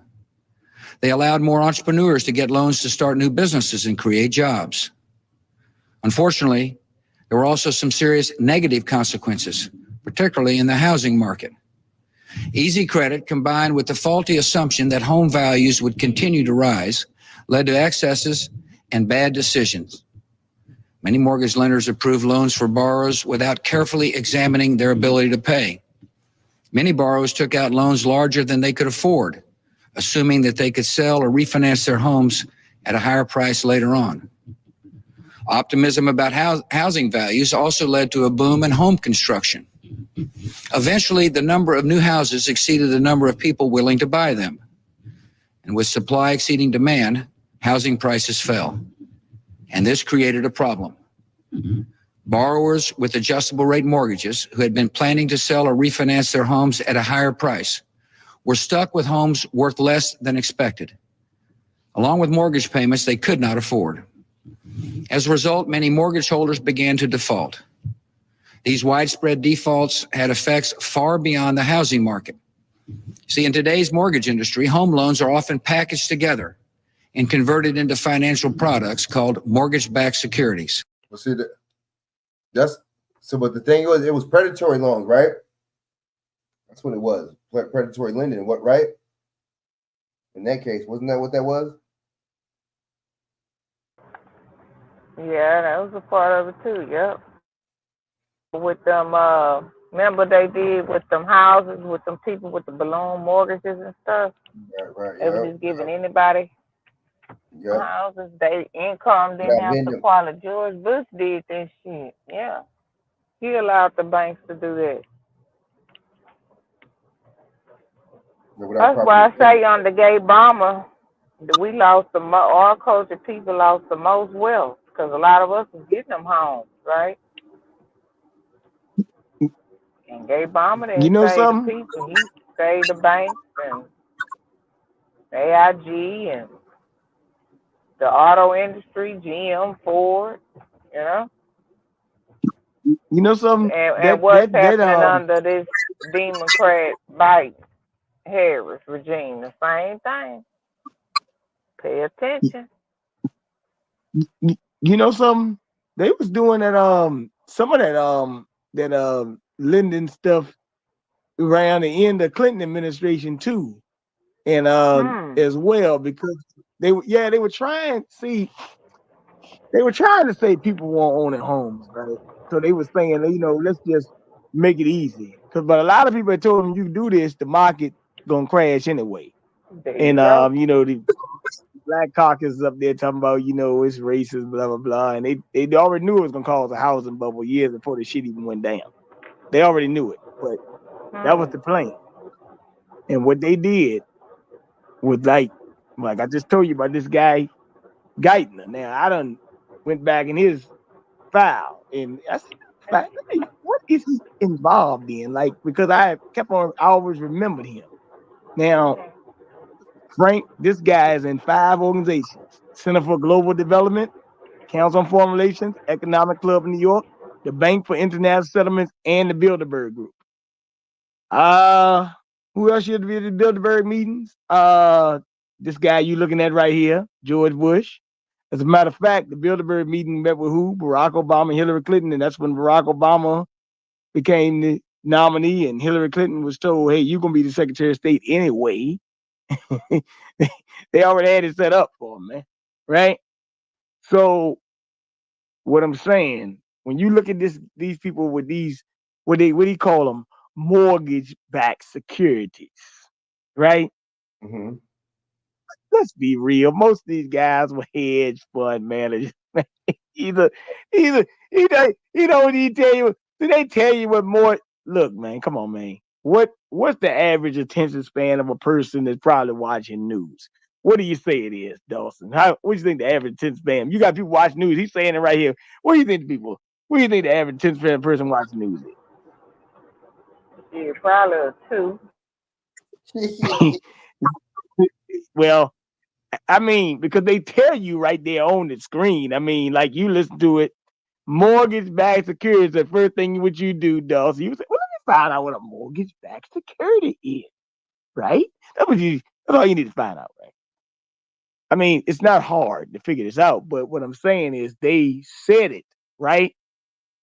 And then what happened? They called it what? A balloon payment. And the word balloon, Frank, you was a kid one time. What does a balloon do? It inflates and blows up. And what do kids like to do with the balloon? Don't they like to pop it? No. Okay, well there you go. Well, when the balloon popped, that's why you had all this mass hysteria. I remember one of my friends, he flooded out his home to make sure. He said, I ain't letting nobody give a house. They were short selling houses like hell, man. Right? People were literally flooding out their own basements just to get rid of the home, man, at that time. That was a very crazy time. But we need to be, this can happen. This is going to happen again. I don't know, they be flooding out basements, all that other crazy shit they were doing. But it's the same thing. I mean, history repeats itself. So I don't understand. Well, no. Well, yeah, it does. It is repeating itself. Now, unfortunately, do you realize ever since the Obama administration, how much these banks have really been making? And like Dawson was telling earlier about the profits, these companies have made record profits in the last. Remember, COVID created more billionaires than ever before. Never forget that. Okay. Now, anytime they talk about depression, recession, somebody benefiting, man. Right? Somebody's benefiting. Like this guy Gaita. I mean, look at him. They said he was working in some firm and he owed $35,000 in taxes. He didn't even pay. That's what they say, right? Hey. So what I'm saying, they keep lulling you with these sleeps. And then we talk about the Bushes. Come on, the Bushes work with the Nazis, man. Give me a break, man. Come on, people. Look who we looking at. Okay? Y'all know George Bush didn't know jack shit. Okay? George Bush doing what he told. Matter of fact, Dick Cheney was more powerful than George Bush was. I know he was running the show, Dick Cheney. Yeah. Man, really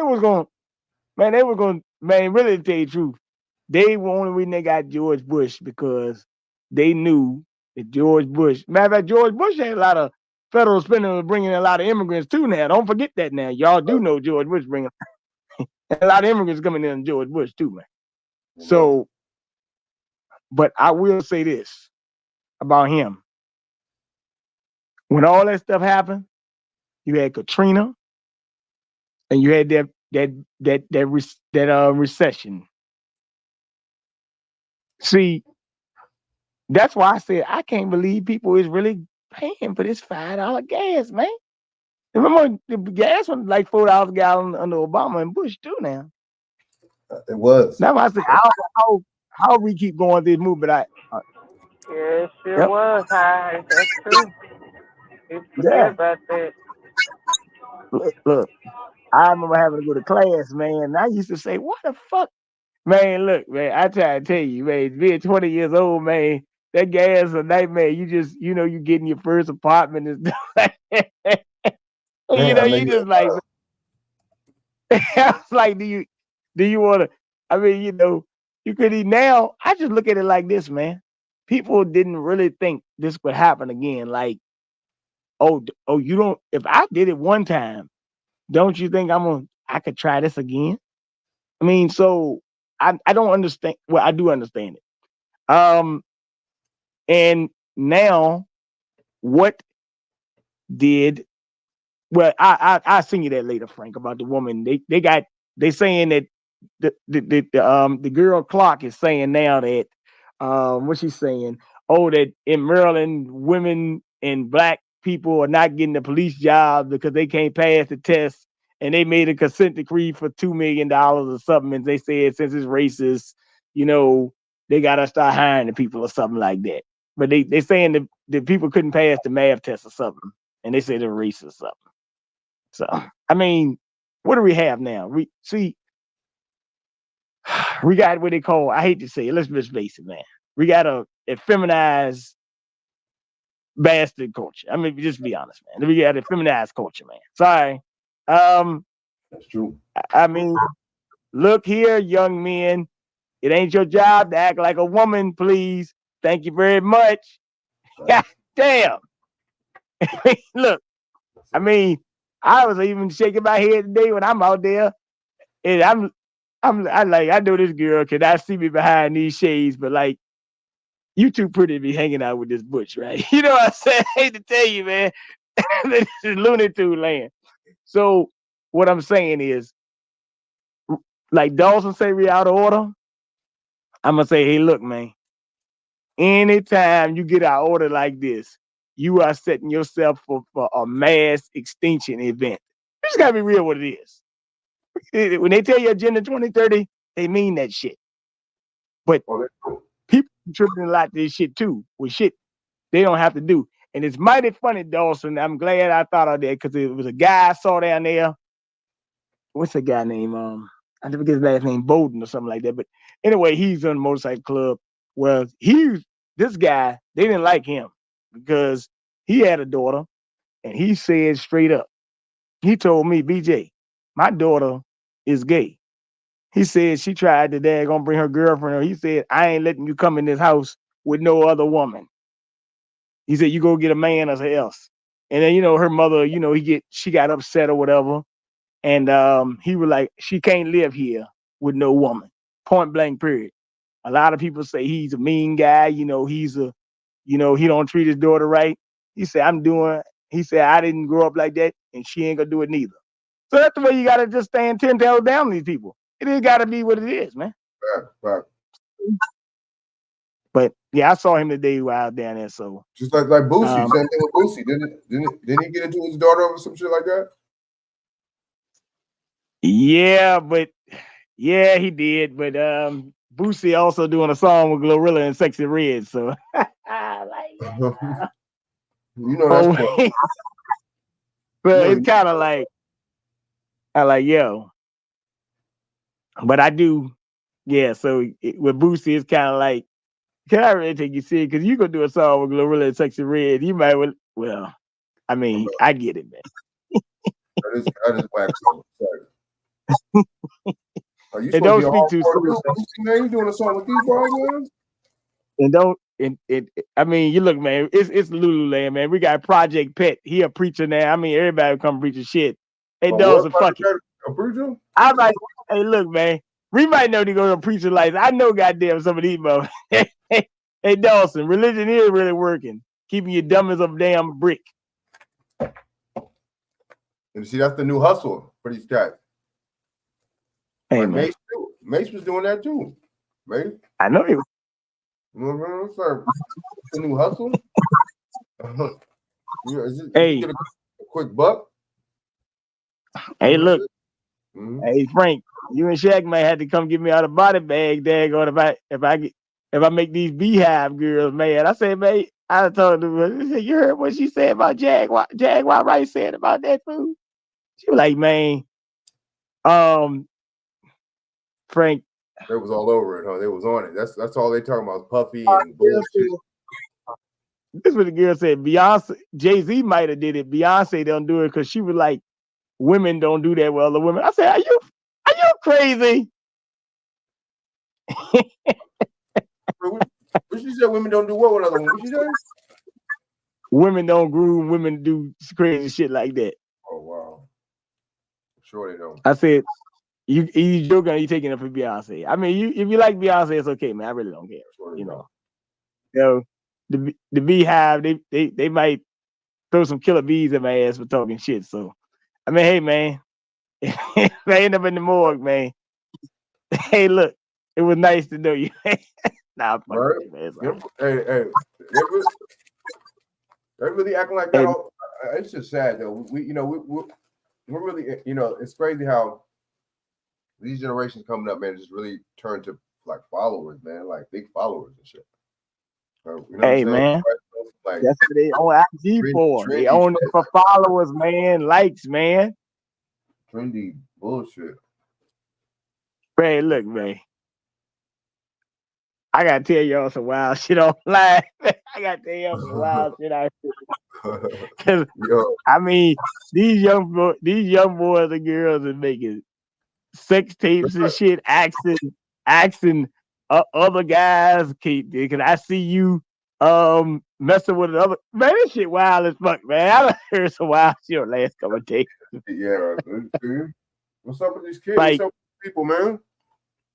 They want to be porn stars, man. Don't you get it? Some weird hey, shit. Look. Weird chopping. I mean, don't you got someone that's applying for porn star in the vice president? What the hell's the problem, man? I mean, ain't no big deal, man. True. Man, hey, man. Slick Willie. Who the real Slick Willie? Is it Willie Brown or is it Bill Clinton? I'm gonna say Willie Brown. That's the real Slick Willie to me. Shoot. Frank, did you play the video where some of the other guys' channels I watch, like that Darkins guy, his channel, and the other guy, Pan African Strikes Back? Did you see that video where she had went and spoke in front of FEMA, and she acted like she didn't want to be there? We're talking about Kamala Harris, huh? Kabama. Yeah, Kabama. Kabami. Let's play it right now. All right, hold up. Let's play it right now. I think you break up. I think you break it up a little bit.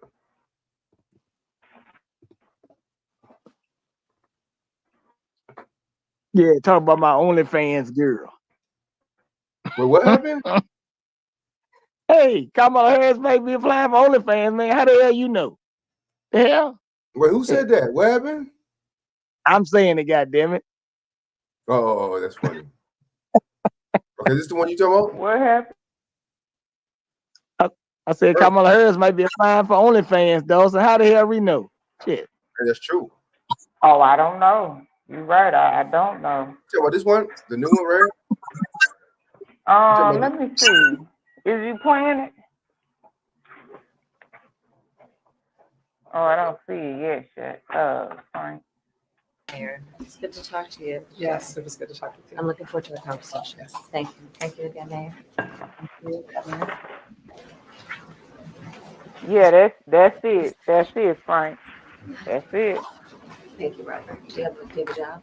Okay. That was a damn shame. Kamala Harris, Chief, thank you so very much. General, thank you. Congresswoman, thank you. Thank you. Please have a seat, everybody.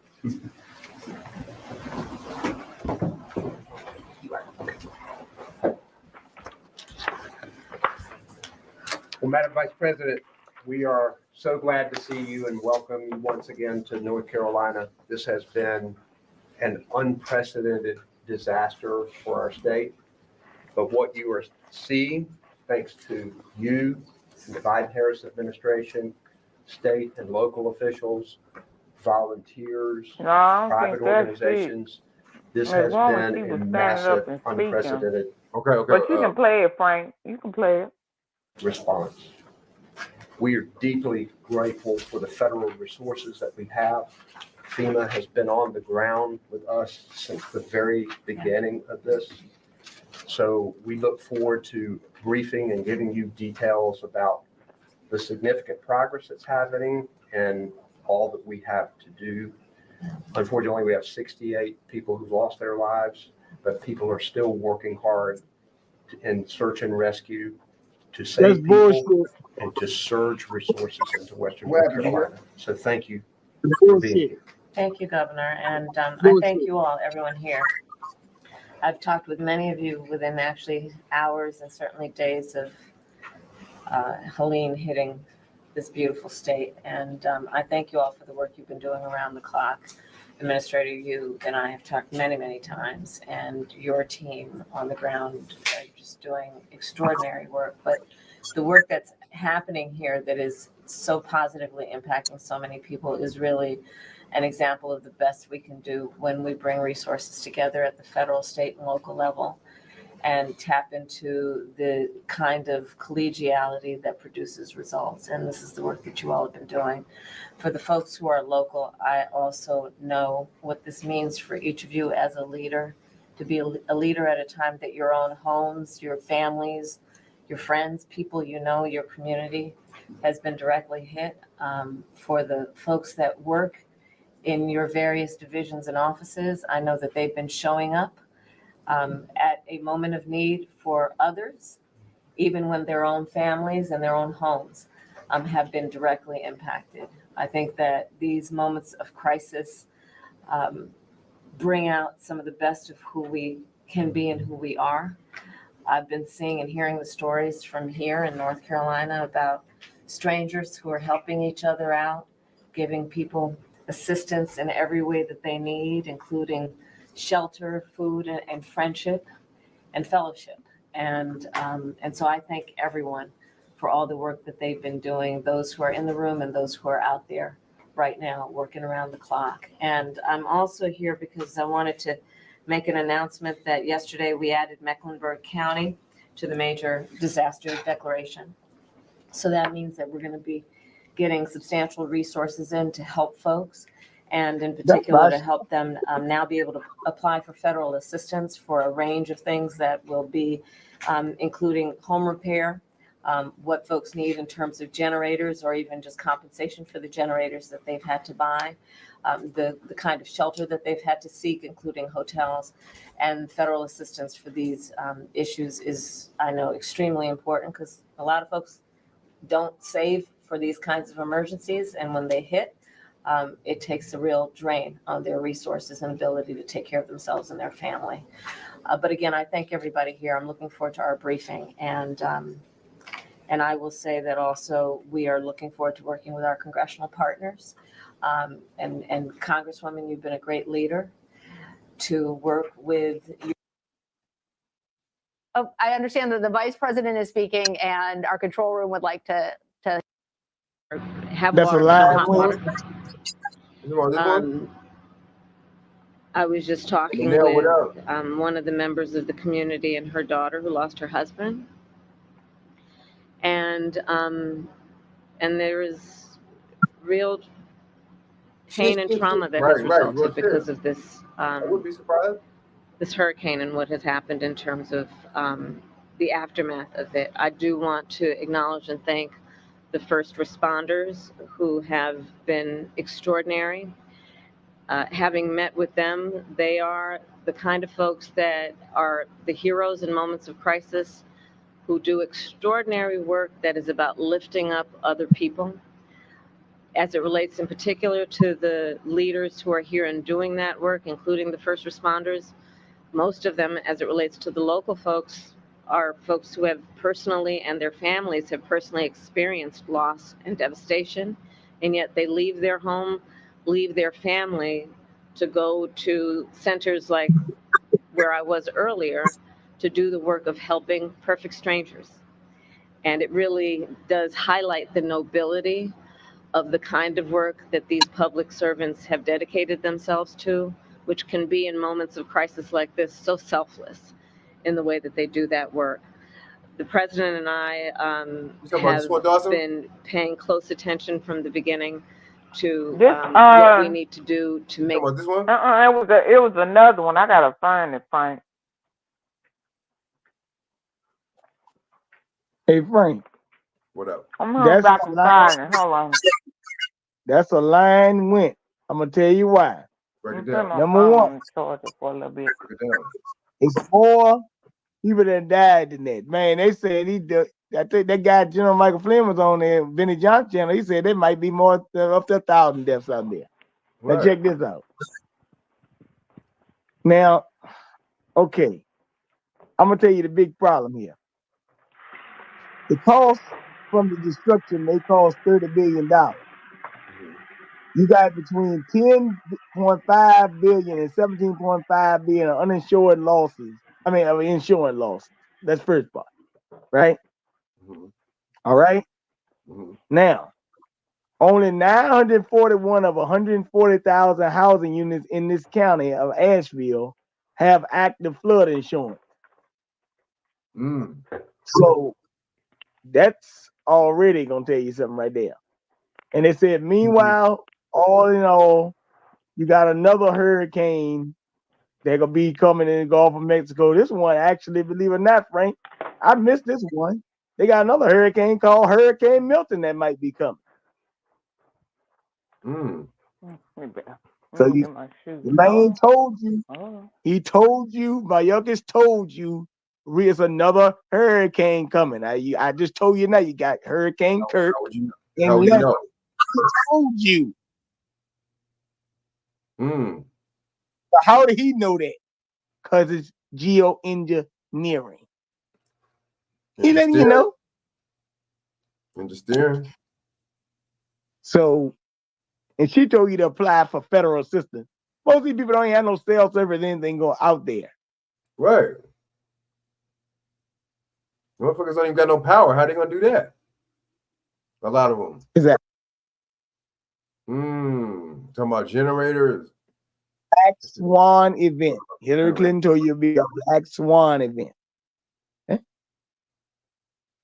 This is it. And they said people will be in survival mode. They're not gonna think about. They might not even think about voting. Game plan, man. Also, FEMA also said that that even the illegals will be given disaster assistance. Yo. Hey, man. Cool, BJ. But if they got $30 billion in losses, can I get that refund back from Ukraine that they got $8 billion? Right. The refund back, man. Because that's taxes. That's tax money like a motherfucker. What's that girl named Elvana said, can I get a refill? No. Hey, Dawson, can I get a refund, please? Thank you very much. That's a good point. No, how does that work? All them billions they gave you, how does that work? They funnel that.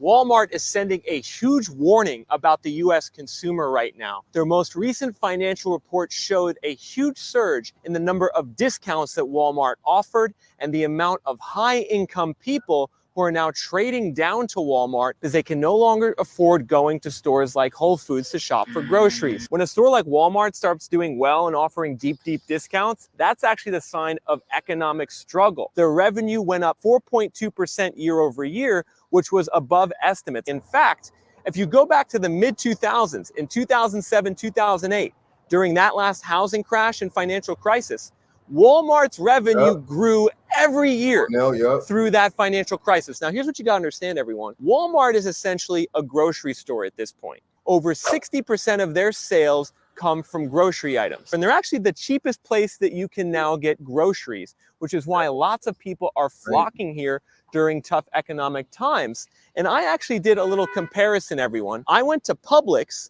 a local grocery chain down here in Florida, and I looked at the prices of 4 or 5 different things, and I compared it to what the prices were at Walmart, and the results absolutely shocked me.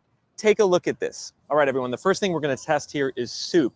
Campbell's soup. It was $1.99 at Publix. You can see here at Walmart, the soup is $1.72. Next thing we're gonna test is eggs. At Publix, a carton of 12 eggs, pretty generic looking, was $4.34. You can see here at Walmart, a carton of 12 eggs is $2.94. Now to the good stuff, everyone. Steak, top sirloin steak, $8.99 a pound at Publix versus $8.94 a pound here at Walmart. Now we're gonna go to the last food item I decided to compare, bread. On this one, Walmart wins by a long shot. At Publix, A loaf of white bread was around $4. Absolutely crazy. Here at Walmart, $1. $1 for a loaf of white Italian bread. And I'm personally curious, everyone, do you guys shop for groceries at Walmart? Do you go to Walmart on a consistent basis? Let me know in the comment section below what you think about Walmart, because I know there's a lot of controversial opinions surrounding Walmart, particularly their ability to drive prices down and cause a lot of local small businesses to go out of business. There have been several different economic studies done over the last couple decades that have found that when Walmart goes into a neighborhood, it does cause a reduction in the number of local small businesses because they simply can't compete with Walmart on price. And this is something that's a double-edged sword, everyone. On one hand, it's a good thing that in an inflation-riddled society, there's at least one store that's able to at least stop increasing prices. That's good for consumers. But on the other hand, being a small business in America right now is very, very tough. Small business optimism is close to the lowest level it's been in the last 2 or 3 decades. If you don't have access to capital as a business, if you don't have access to the supply chain, you have way less pricing power. I mean, if Walmart wants to cut prices, they just tell their suppliers to cut prices and they do it. I've even heard stories that Walmart requires some of their suppliers to set up a headquarters in Bentonville, Arkansas, where Walmart is headquartered, just so they can exert even more control over the suppliers on the store shelves. Now, to bring this back to the original point, everyone, the economy is slowing, and Walmart's relative success is a sign of this economic slowing because it shows how desperate consumers have been for discounts, and they're now trading down to shopping at Walmart. But what's interesting is that while Walmart's been successful, a company like Dollar Tree, you can see the Dollar Tree behind me, has not been. Dollar Tree, they're owned by the same company, is the second largest retail chain in America in terms of store count, only behind Dollar General. And so this is a typical discount dollar store where actually nothing really costs $1 anymore. You walk into Dollar General, you're paying $5, $6, $7, $10 for different items. And their stock price at Dollar Tree is down 33% year to date. And their revenue is missing estimates and is close to being on the decline. And their earnings are dropping.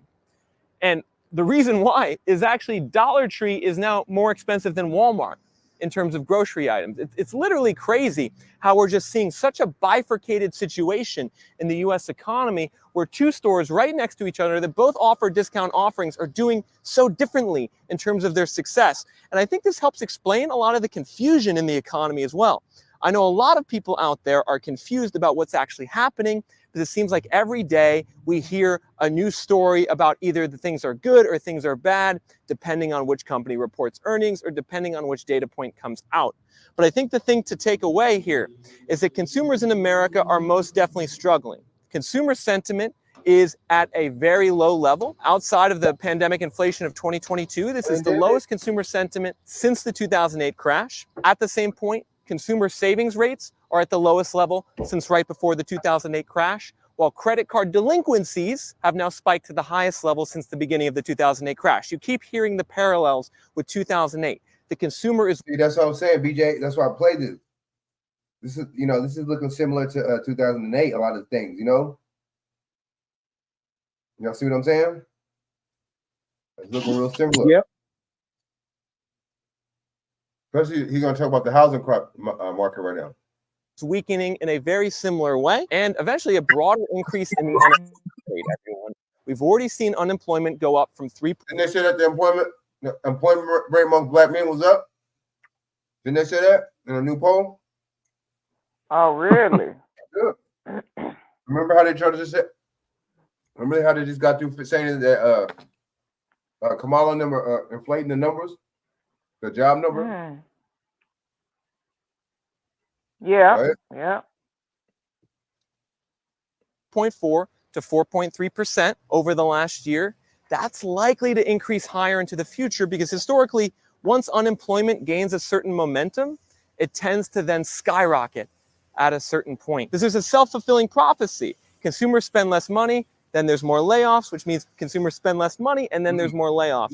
So if you're someone trying to peg the odds of if we're going to go into a recession or not, look at these data points and understand that that does seem to still be the direction we're heading. The question is, just how big is this recession going to be? Because in terms of the housing market, everyone, we are still in a massive bubble. In neighborhoods like this in Pinellas Park, Florida, home prices are as much as 30, maybe even 40% overvalued from their long-term norms. The last time we saw these overvaluation levels was the 07 bubble before the big crash. And I'm going to show you a listing here in a second that's going to show you just how big this bubble is. I couldn't believe the price on the house I'm about to show you. But I want you folks to first understand why this data on Walmart is relevant, right? The fact that Walmart is showing you that it's not only low-income consumers that are struggling, it's middle to higher income consumers now that are also really having to start to budget and dial back their spending. That's how bad the inflation of the last 3 years have become, particularly for grocery prices. Everyone, groceries are up 20% the last 3 years. Rent down here in Florida is up 25% the last 3 years. And even though the prices of some of these things are starting to go down now, the absolute level is still way too high relative to the local income and wages.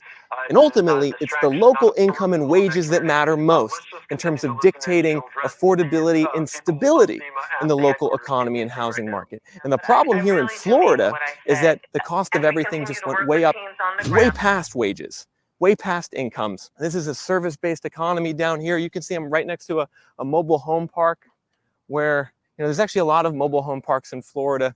You see them kind of interspersed with, regular neighborhoods with homes on foundations.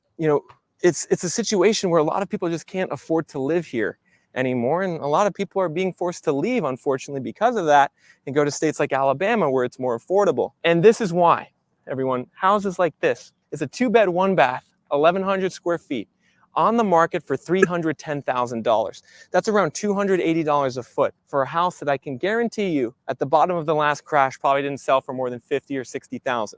So the prices since the bottom of the last crash, they've gone up 500%, 600% in neighborhoods like this. And as long as you still see listings like this in your area, you still know that there is a bubble absolutely raging right now. The prices here in Florida have started to come down.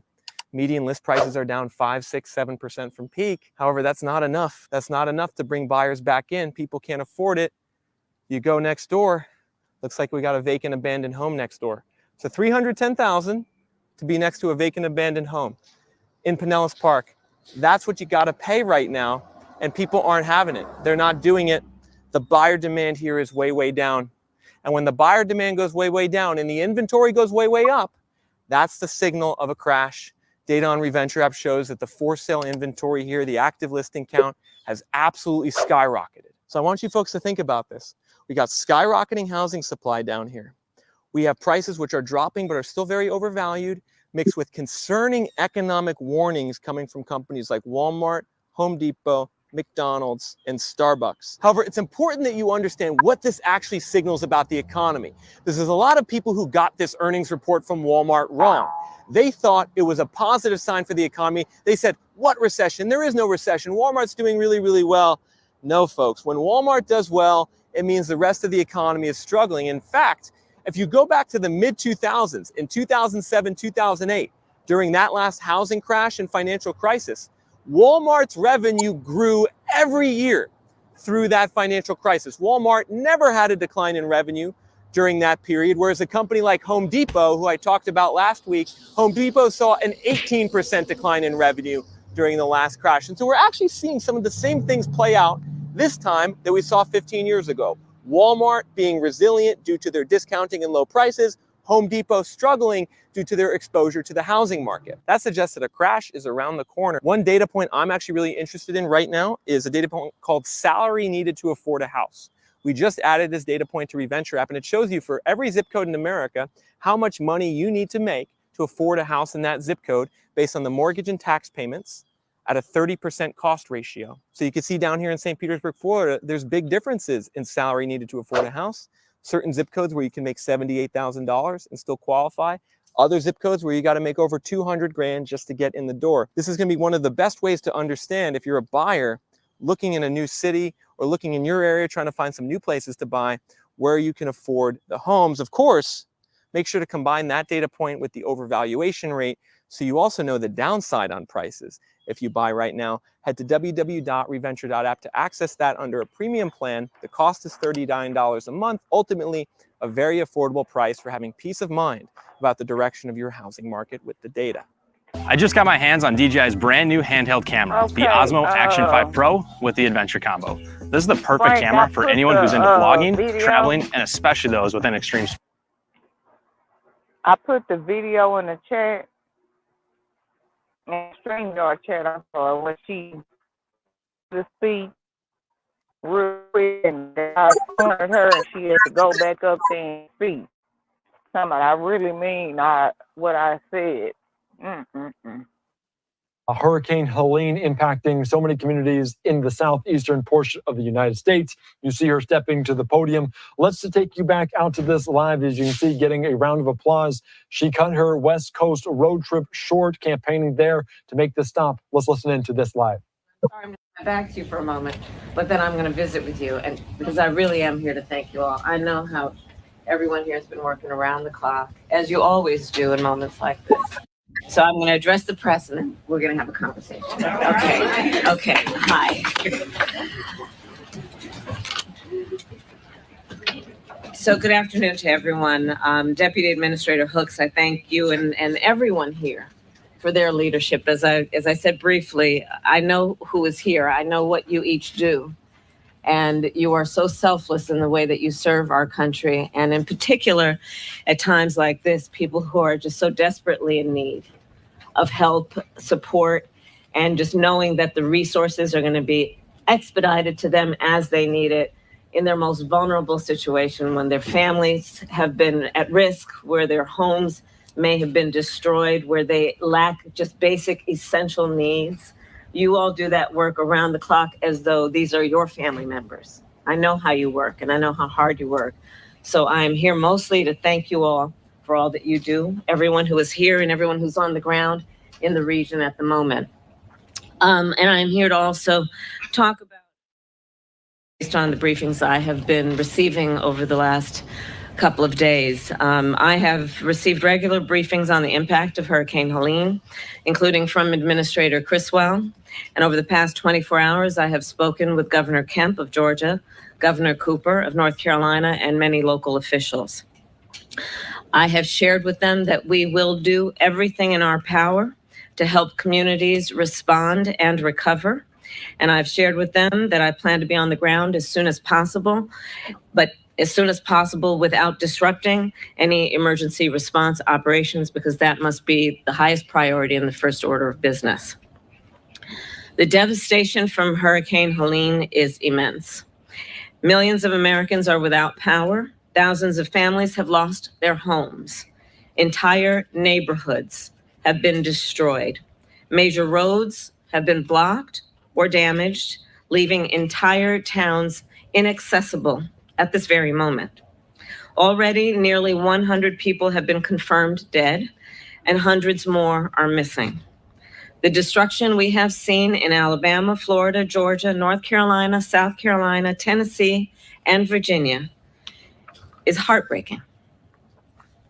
In coordination with state and local officials, President Biden and I will continue to make sure that communities have the support and the resources that they need, not only to respond to this storm and its immediate aftermath, but also the resources they will need to recover.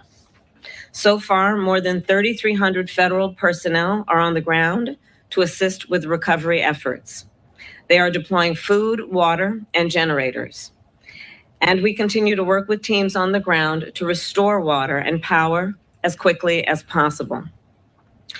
To everyone who has been impacted by this storm, and to all of those of you who are rightly feeling overwhelmed by the destruction and the loss, our nation is with you. And President Biden and I, and all of the folks behind me, are with you. We will continue to do everything we can to help you recover and to help you rebuild, no matter how long it takes. And I do believe the true character of a nation is revealed in moments of hardship. Over the past few days, our nation has endured some of the worst destruction and devastation that we have seen in quite some time. Yeah. And we have responded with our best, with the best folks who are on the ground and here doing the kind of work that is about rising to a moment of crisis, to do everything we can to lift up folks who deserve to be seen and heard. Communities have been coming together. People are checking in on their neighbors. Families are opening their doors to strangers in need. And as they always do, our first responders are working around the clock, putting their own lives at risk to keep our communities safe. Moments like this remind us we have so much more in common than what separates us. And the true measure of our leadership, each one of us, is based on lifting other folks up, knowing how we can make a difference. So I thank everyone for rising to this moment, and I thank you all here for the work that you each do. Yeah. She don't want to be bothered, man. You know what I mean? Straight up. Yeah, play it to the end. Watch how they gonna corner her and make her go back up. May God bless you, and may God bless the United States of America. Thank you all very much. Thank you. Madam Vice President.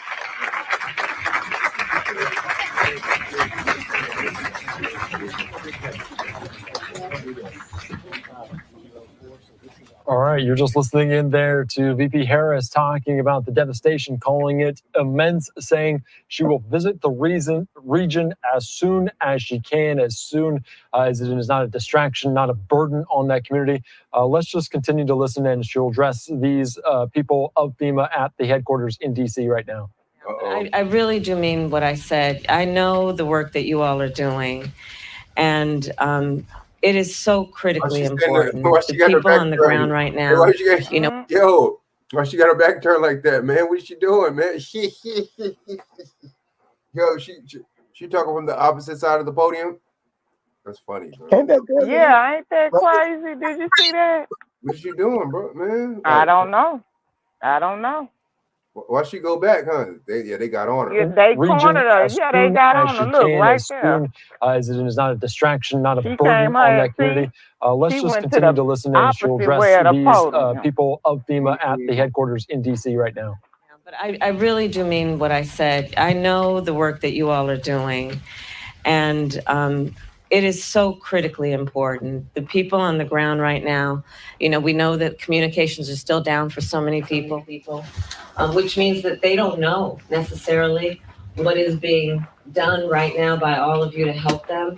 But I know, based on what you all historically have done, that the folks on the ground who have been impacted, I'm sure have faith that you all are here right now, as you are, and that they know in their hearts that you all are working around the clock as you've been.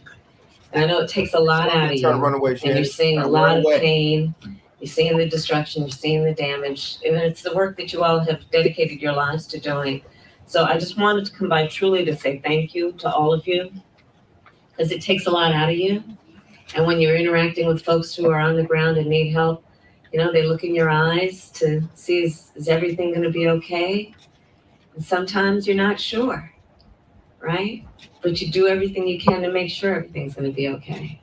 And that's a strength that you uniquely have when you do this kind of work that you all do.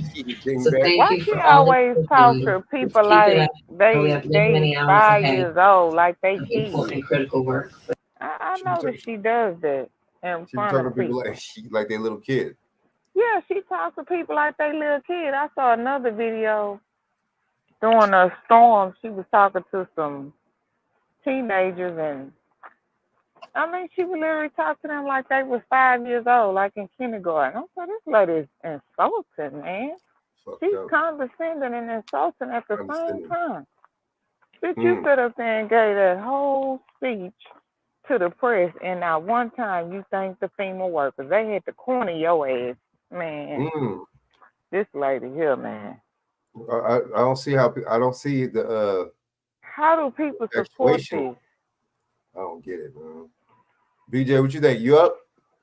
I can tell you why people support it. Break it down, BJ. Hey, man. They feel like they being a part of something, obviously, but that's one thing. You know, So true. Sad but true. If I can tell you like what Buddy said, I said, what do you girlfriend say? He's like, well, it's good that she came out and said that she cared about the people. I said, yeah, that's nice. I mean, hey man, anybody can say that, can't they? He's like, yeah. I said, what are you doing about it? He said, you don't know. Because he said people, you know, a lot of people dying. I mean, now you're saying that, you know, they got this thing, this donation thing, right? You know, they got this big donation thing, right? For the thing. I think they said the Red Cross, some other people, right? And to me, this thing might be like a little slush fund they about to run on people, man, because when you donate to these places, these places don't never seem to get the money or everything they need. As we already know, they got the quartz, they got stuff that's go to semiconductors, and they got the lithium in that area. They are using weather wars to move people off their land to get those lithium mines. Actually, down in Ohio, they got them there where East Palestine was at. They sit on some daggone viable land too. That's why what happened to them a year ago. Yep. So people have to look and see, am I living in a disaster zone?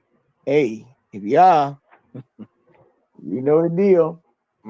They gonna try some stuff. Because I mean, let's face it, Well, they said Agenda they thinking. I'm hearing that people on Instagram telling and social media telling people not to donate to these organizations, only donate to a church or a nonprofit. Don't donate to FEMA. They said FEMA was snatching the shit. Oh yeah. Well, why the hell would FEMA need donations anyway? That's another con game right there. Yeah, because isn't that the government's relief? Isn't that the government's relief? Why would they? How you fund the government for relief to fund the people? Yeah, I mean, does that make any sense? So you give it. So you basically take it from the people from the jump. Does that make sense? You fund the government relief fund to fund the people. They basically just take it from you to give, and making it seem like they. Now, could they run? Now, I'm telling you, some of this stuff they doing, you know, they can.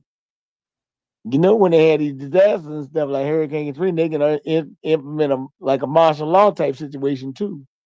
Right.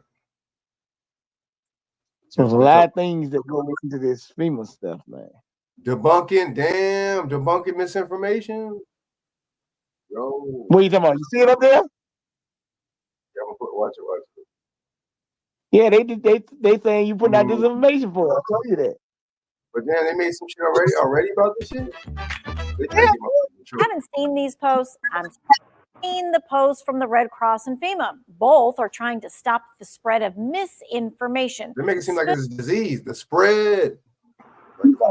Specifically, What the all fuck is these posts that are popping up and misinformation I is really the don't know. truth that they don't want to be out. That's basically what it is. That's all it is. That's all it is.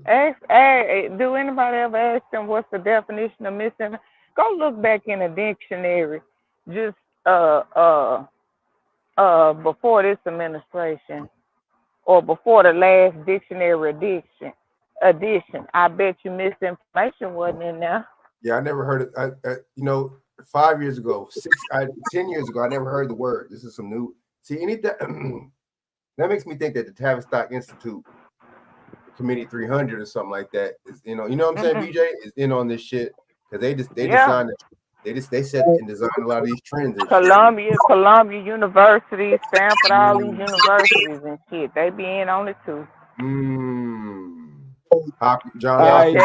Check out a lot of the shit them universities be doing too now. John Hopkins University. Absolutely. You know what I'm saying? Martin Luther King was down with what's his name? That's who that Billy Graham was down with them. And then Martin Luther King had a link with Billy Graham, but Billy Graham was racist. So how you cool with Billy Graham? Billy Graham supposed to be racist, right? See, that shit is off stage, dude. He went to John Hopkins, Billy Graham. There you go. But this information is false information, which is intended to mislead, especially propaganda issued by a government organization to a rival power or the media. I thought so. We're not government organizations. How does that apply to us? Come on. You're going against the government narrative. There you go.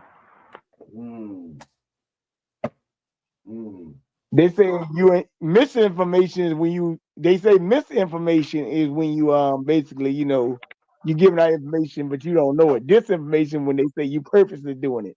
That's why they got this. FEMA had already set up a rumor control to say they saying that they one of the rumors in there gonna probably tell you when you saying you giving out they giving out $750. They gonna tell you that's disinformation and misinformation. Go ahead and play. I guarantee it. Tell you. I read it the other day. That's kind of crazy. But hey. Being shared, claiming donated supplies are being confiscated. If you haven't seen these posts, I'm sure you've heard about them. You might be thinking, well, of course the Red Cross and FEMA are going to say it's not happening. So I say, okay, let's find some other sources. WFMY News 2, for instance, has sent field crews to 13 counties for the last week. We've seen with our own eyes, myself included, what is happening in more than a dozen towns. We haven't seen or heard any evidence of supplies being confiscated. And people like to tell you when things aren't going well. Well, here's another source for you. Winston-Salem Forsyth County Schools. The district posted these pictures showing how their supplies made it to the intended drop-off point at Watauga High School. The donations that you made yesterday as well, all the water, the trash bags, the gloves, and more, they were loaded on trucks and delivered to the staging place today. The driver talked to me by phone and I asked, hey, are you hearing or seeing any supplies being confiscated? All I saw was about 500 volunteers working as hard as they could to get this stuff off trucks, to get it loaded on trucks, and get it to the people that need it. That's what I saw. Two cares. You care. And we thank you for donating for sure. Helping our community is the priority. When misinformation spreads, it takes the focus off what really matters. Trivia question. What's quicker than ordering takeout and less painful than the dentist? The answer? Wait, hold on. All he saw was 500 volunteers there wanting to help, right, to get the stuff out the truck. That's what he said. He counted that many. That's what he said, right? Mm-hmm. Okay. Just because they help him getting the stuff and loading the stuff off the truck, that don't mean that shit just gonna sit there and get delivered to the people when your ass leaves. So what that ain't no fucking evidence. Show me the process.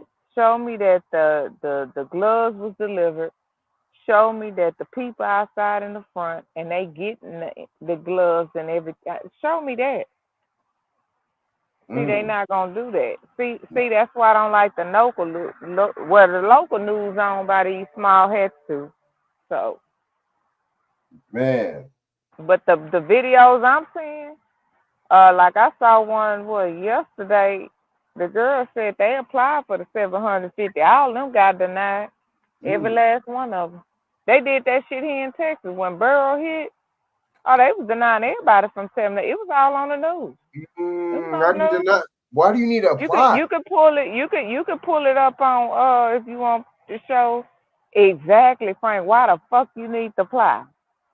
Excuse my language on your platform. Why do you need to apply when an illegal mother sucker come over here, got apartment, car, food stamps, Social Security? Man, come on.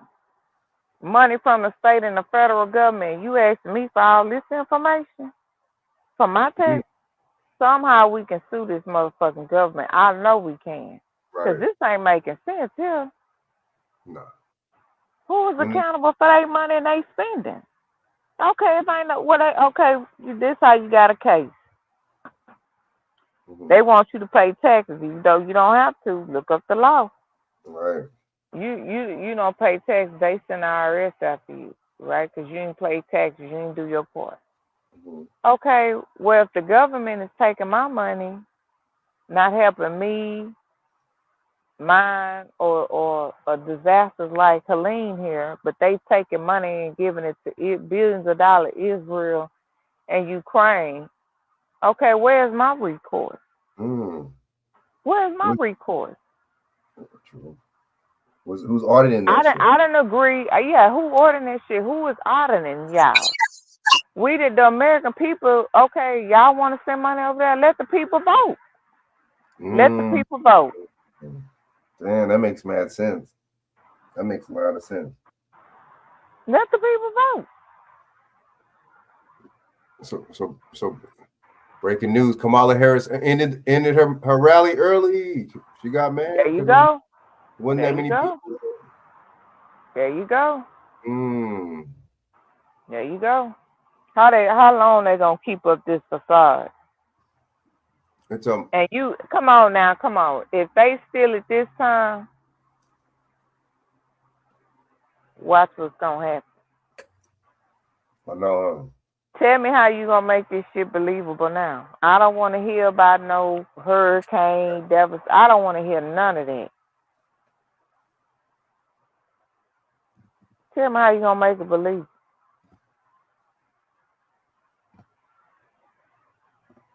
I know, huh?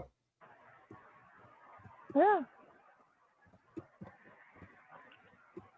Rally. That's why they already hollering it ain't gonna be a peace for transformation of power. What you mean by that?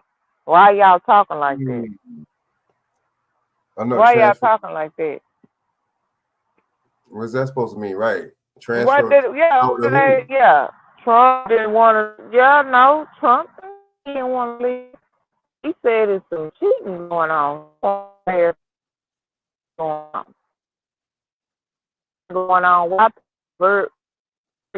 leaving dead people from the vote? Why did Georgia was the first state to change their election? Why Texas tighten up? A whole lot of states tighten up. Facts. Why now when you go vote, when the election is, I know here in Harris County how the Texas state law got it. It don't matter what election we have, and both parties got to be on scene, Democrat and Republican. It ain't no more. Oh, I got a place set up where people vote. It ain't none of that no more. And it's just, it's mainly Democrats working it. No, they got to have both parties there, so ain't no cheating going on. One check the other. And it's crazy how people will actually do that. You know what I'm saying? Risk it, whatever. You know what I mean? Just to cheat for this candidate. Like, what are y'all getting from this show? You're secretly getting paid? That shit is weird. You know what I'm saying? Yeah, they getting paid. Like Texas is going after LULAC and them and all them other little Latino organizations for cheating, signing up people cheating. Yeah. Yep. Facts. I seen that. Yep. You have to go after these people in these organizations who's doing that. Man, you ain't never lied about that. We stayed in Panama City, and then we came up here because we heard it was bad up here. We got up here with our boats. This water was way too strong for us. We're swiftwater trained, but this was helicopter rescue, a lot of it. Now we're having so many donations. There's so many wonderful people that come out. When there's a disaster, I find so many people come together. There's no racism. There's no nothing. It's togetherness to help people in need.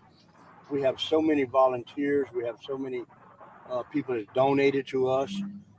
We have a distribution center up Black Mountain that we're coming out into the rural areas.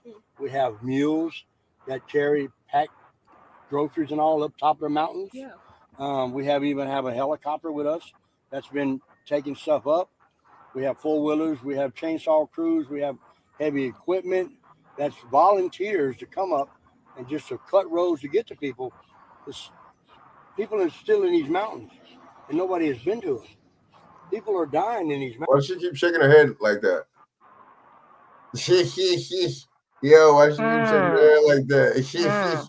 You peeped that? Nah, it's just me. Wait, hold up. Was it just me or what? Hold up. No, Okay. And we got to get to them. We're doing the best we can with what we got, but we have so many people that's been so wonderful to open this town, bus to come in and help. We do the Lord's work. That's what we do. That's who we are. Yeah. And so can you elaborate a little bit more as to how difficult it is getting to the folks up in the mountains? Oh, well, we went up to the mountains. The roads are gone. There's no roads. There's washed out roads. There's washed out bridges. And the mountain is way up, so all that water came down the mountain and just washed everything away. Like this creek right here, this thing was way up. It was like 30 feet here, up above whatever it's supposed to be. And I talked to a man that he said he heard people hollering for help during the night. And he said he heard it all night long. People was in top of trees hollering for help. You couldn't get to them, too swift. But we took mules way up the mountain in Blackwater and Montreat up there. We went up there and found some people that needed food, so we had to take the mules. We couldn't take our truck. The roads were gone. There's all over. All roads are washed. All of the mountains. We have crews all up in different parts of the mountain, bringing generators to people, cutting out roads, trying to get to the people that's up there that needs help. Salute to that guy, man. There was another one. I forgot. They must have got racist. Oh well. All right. So yeah, but they talking about misinformation. They tripping over it. What's the definition of that? It's just whatever they don't want to hear, that's what they call it. Huh? Whatever they don't want to hear, that's what they call misinformation. That's all that. Right. What's up, squad? That's how it was going down. Make sure to like, button, subscribe button for me, please. Y'all see it in the title. Subscribe to this cat. Life of Reckless. Salute to him. Shout out to his channel. Check his channel out. Yeah, he got a good channel. I was trying. I'm not even gonna lie to y'all. I was trying to wait to start this because I had to sneeze, and as soon as it start, there it is. I gotta sneeze. I have to hide this because they're definitely clowning at this the parade, the one thing. So let me mute this. Anyways, it says here Kamala Harris Michigan rally is going viral. They said it's going viral, y'all. Numbers as people compare it to Donald Trump's current rally in Butler that has over 75,000 people. Check this out. Oh shit! This is how it started. Absolutely insane.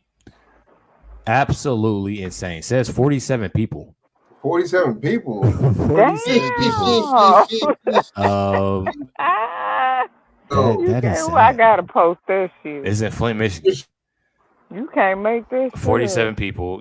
This is they have seats, with the paper on them for, I guess important people. Guess they ain't have time to bus people in because she was in and there. And then my thing is this is the killer part. Carolina. You have people commenting, right? And saying that those are lies. There were, I think they said over 4,000 people that came to attend after seeing that. Well, no, it's right here. No. It was so it was 4,000 people, y'all. They end up coming to this event. I'm gonna tell y'all how that happened. It says the actual attendance was reported widely by various news sources as over 5,000 people came to attend. Let me explain something to y'all. They're saying just over 5,000 people now. I'm gonna explain. I'm gonna show y'all. This the Dort Financial Center holds 6,500 people. You can't even get and that's my thing. You sit there and you talk crazy and say, "Oh, Kamala's rallies are amazing. It's this many people, that many people. It's a lot of people here. It's better than the Trump rallies. She's bringing more people out." You couldn't even put 6,500 people in there. Supposedly, it started off with 47 people, y'all, but 47 wasn't enough. Wasn't gonna do it. So you go here. Buses have been spotted in Flint, Michigan, for the Kamala rally. If y'all watch videos of people that were there that attended, you'll see that they don't show the parking lot. They won't show the parking lot. There's not many cars in the parking lot. And if they did, just like this person right here, buses. The parking lot has cars, you know, and I'm sure there are actually people that probably do support Kamala. But seeing how it was only 47 people, you know, she had to do what she had to do. And that is bring these buses through. Here we go now. We're going live here in just a moment. So, fellas, if you're out there, sir, we're going live. That is absolutely insane, y'all. Absolutely insane. Buses spotted at Kamala's Flint, Michigan rally. 1, 2, 3, 4, 5, 6. 6 buses that we can see. And then you have multiple people saying that, oh, it's so many people that came out to support her and this, that, and the other. There was one video I just seen on X of somebody walking around saying, are you paid by Kamala? And they know we didn't get paid, we didn't get this, we didn't get that. So where are the buses coming from? It's literally like I'm so sick and tired of it, bro. That just goes to show y'all,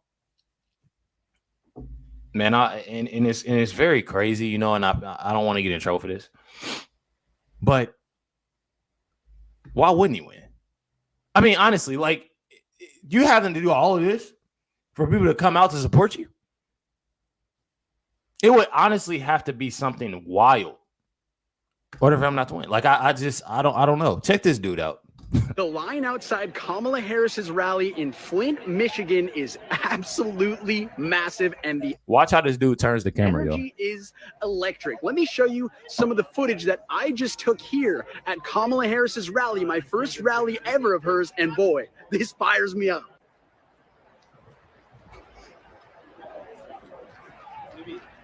As he's showing these people, y'all know, check it out. Y'all look all in the back, y'all look up here. If y'all see all these people, y'all, a lot of these people, especially, they be holding bags, and I think it's because they get, you know, transported from city to city, town to town, state to state. Old stuff, people, look, going to these different rallies. So, you know, obviously you're gonna have your hygiene, you're gonna have, you know, different things, meds and whatnot. And if you notice, shows a lot of people, and I know a lot of people that had already been in my comments saying, well, that doesn't matter. It matters to me because I find it very odd. If you go to a Trump rally, you're obviously going to see a lot of red. You're going to see red shirts. And even if you do see some blue shirts, you see red hats. You see cowgirl hats. You see Make America Great Again hats. You see all these different hats, all these different things. When you see these Kamala rallies, you don't really see any of that that's a support Kamala. They're in regular clothes. Like it and it's crazy. I don't know people that, well, that doesn't matter. It trust and believe. To me, it matters because I find it's just fake. Out of all these people, this man that show, out of all these people that getting this lines from the buses, don't nobody got on no Kamala shirt or no Kamala hat. That lady got on the sticker that say Kamala, but that's about it. As they go into these rallies, if y'all haven't noticed, they hand them the signs to hold up. You know, and I'm sure they do it at Trump rallies. You know, obviously, you know, you buy signs, you buy clothes. They don't want nothing to do with it. Nothing to do with it. All these people right here don't have on Kamala apparel at all.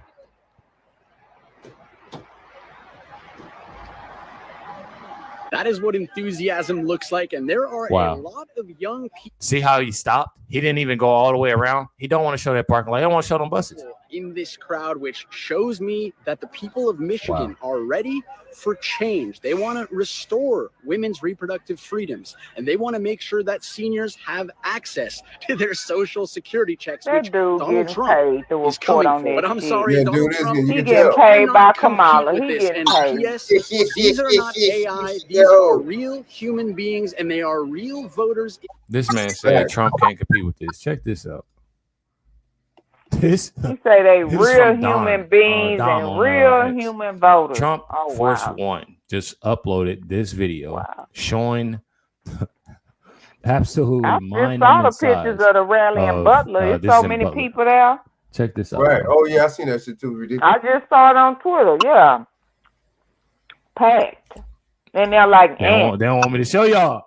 I told There you y'all go. this happens all the time, bro. When I be trying to show y'all some stuff that's so real, bro, it always stops on me. Check it out. All that red right there, those are people. Damn. Trump can't There you compete with go. this. And that whole venue holds 6,500 people and she couldn't. Look at all these people here. Come on now. That just goes to show you how strong Trump is. That goes to show you how strong Trump is, for one. Let's start there.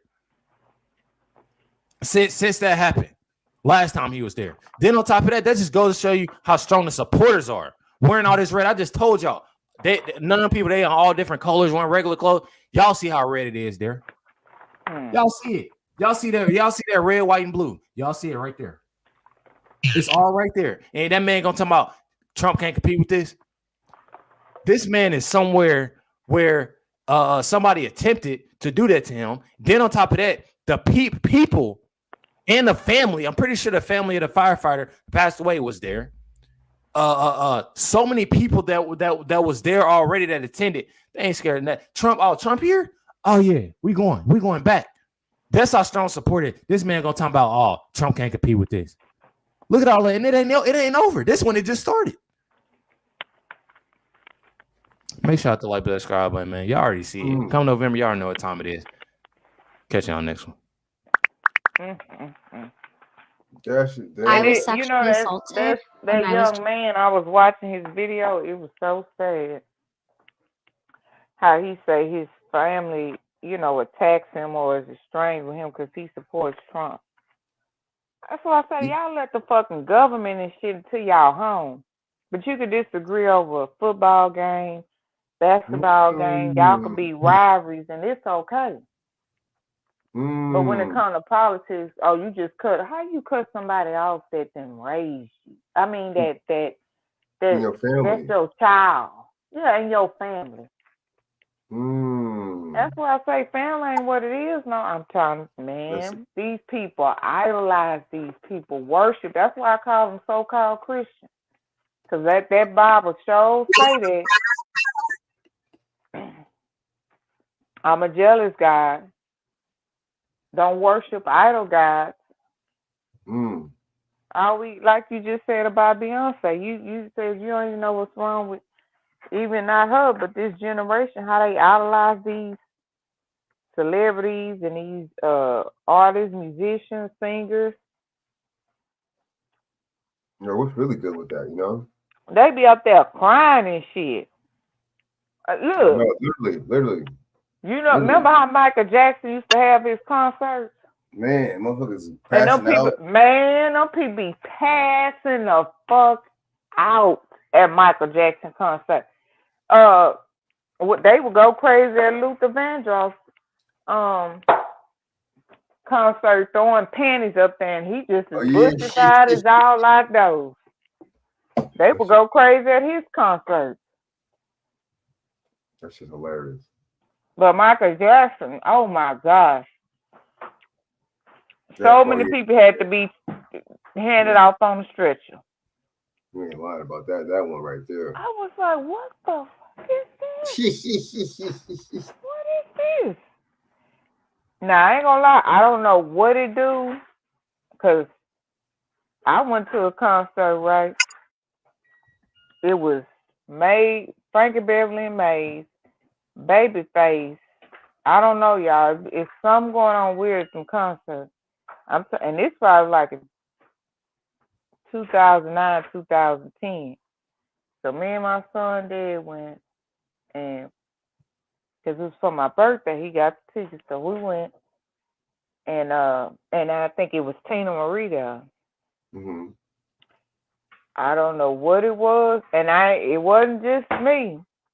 When Babyface got up there and Maze and Frankie Bear, it's like us, the women, we just all started sweating profusely. I thought about that. That's weird. When we went up to, me and my cousin went to go see, in Las Vegas, we went to see Boys to Men. They had a residence. We was all up in there singing, dancing, sweating like hell. I'm talking about all the women in there. All of us. Mm.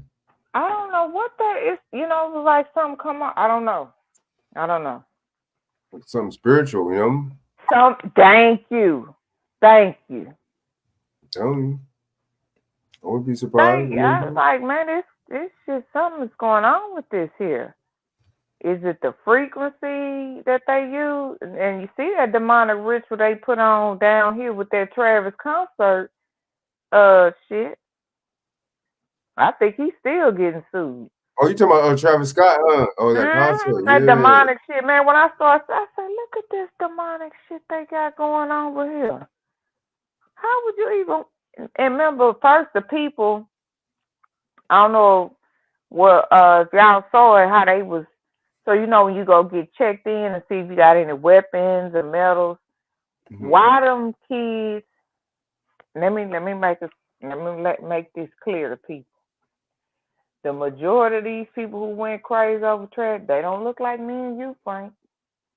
There was a lot of Hispanics, Asians, you know, Pakistan. These people ain't like this. Not us. This not like a lot of us at a 50 Cent concert.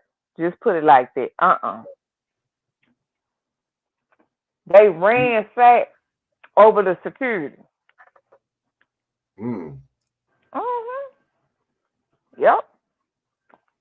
Yep. Ransack over security, and so when stuff went down, they said people, you know, started getting real hot, passing out. Some people said they felt like they got pricked with something in the back of their arm. A lot of people were saying that more than anything. That prick in the back of the arm and, you know, that hot feeling coming over their body. Mm-hmm. But a lot of people was complaining like some had stuck them in the back of their arm. So, yeah. There was a whole ritual they put on at that Travis concert. Facts. And it was, let me tell you how they do in Houston. So when it happened, them people was dying. Before the concert, Travis Scott went like to my neighborhood where I stay in Sunnyside, like the hood area, you know, like I wouldn't call it, it's nicer than what it was before. And he put up like nice new basketball goals, did new paint. Man, let me tell you, when that shit happened with that concert, you had motherfuckers blowing in the community. Fuck Travis Scott if I see that. Man, they went to the park, painted over that motherfucker face. Man, they weren't playing, okay? Took them, they left the basketball goals up, but everything that had his face and like the logo and all that, oh, they painted over that. They painted all over that. I saw them the night that they did it. Oh, yeah. And they was like, if they even see Travis Scott, it's on site. Yeah, because they was like, man, that shit. A lot of young people died, man. That didn't have to happen like that. That's a lot of people died. A lot of people, young people too. They were saying the security wasn't like him having the security. Really on their ship. That was another thing, yep. But who knows if that wasn't no setup though. Right. I don't know why. I mean, nigga, you supposedly talked to Kanye West. I mean, you fell out with him too? Kanye West could have told you how they get right. Why Kanye West ain't never had no concert like that?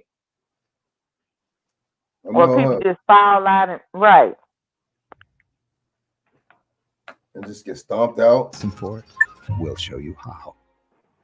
Check out these deals of the week at Walgreens. Well, Walgreens is closing too, though. Yeah, if you are ready for a light Saturday evening, so Joe Biden threw her under the bus. I had to, do some other things a little earlier. Man, I woke up this morning, boy, I had a lot of allergies. I didn't know why, and I haven't dealt with allergies in a hot minute. So, man, I had to take a little medication. That's another thing, Frank. And, why Jim Crow Joe ain't briefing the people on Hurricane Helene? Why they got her dumb ass out there? What's going on, That's man? what I said. Where's Jim Crow Joe? I've never seen nothing like this, man. I ain't never seen. When have you ever seen a fucking vice president, Frank, ever talk about a national disaster storm? I'll wait. Even with the Bush Cheney stuff, it was still Bush talking, you know. It was still Bush, right? Him, you know, Cheney was running the show a lot, but still, like, this dude, yeah, this is weird, her and him, the little dynamic they got going on. That's weird. I ain't never seen nothing like that. The vice president. She wasn't even at the board like she's supposed to be, man, you know? No, it wasn't. No, it wasn't. That was her job to be the border guard. You right. Don't BJ, come. BJ, you still up? BJ, you up? Shaq? Yeah, my battery about to die. Shoot. Go ahead, play, Frank. Hopefully my phone will last. Yeah, I'm about to I get don't off know what it is when I get on here, Frank. It just drains and kills my battery. Next thing I know, my phone done died. What's up with that? Especially YouTube, I noticed that, or live. Oh, is that what it is? Yeah, I know. Yeah, I think it might be because the stream art. That's weird though. Wow, that's weird. Okay, that's weird. But go ahead. I'm all right. All right. Let's not take too long with this because I know it's a Saturday and I'm streaming a little later than probably what I would have. Normally I'll probably start streaming about 4 o'clock.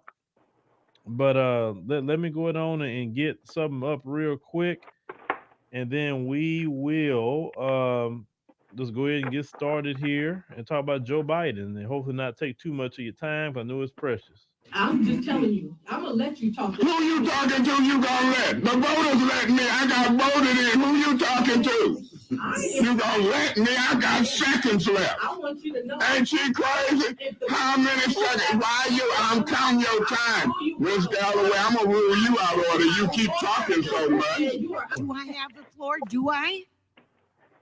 Yes, you do. Thank you very much. I remember, old boy. May he rest in peace. We have got to move the city forward. I think they Got to took vote him yes out. on this. Thank you.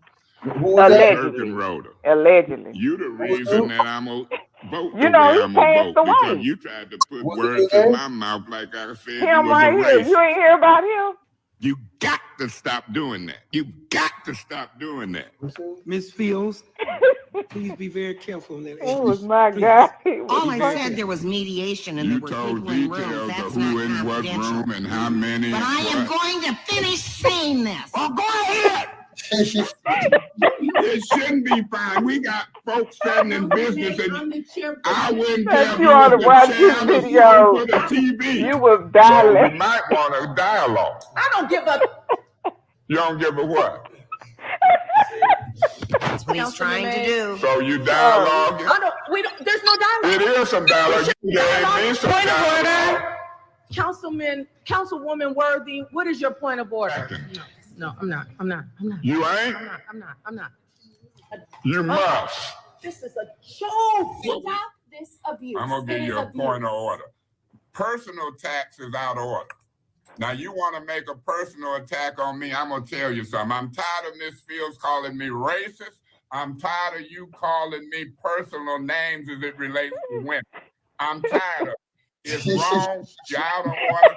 But you keep doing it. Because when I start blasting y'all butt like I'm doing, everybody already know it's coming from y'all. But don't get beside yourself, Mr. Chairman. If he gonna holler tell me to shut up, you better give him this morning. I gave you yours. Give him his. If you gonna discriminate, you gonna let the white man running for mayor holler across and tell this black man to shut up. I don't want to hear So when he get loud, I'm gonna get louder. When they go low, I go lower. Oh my God.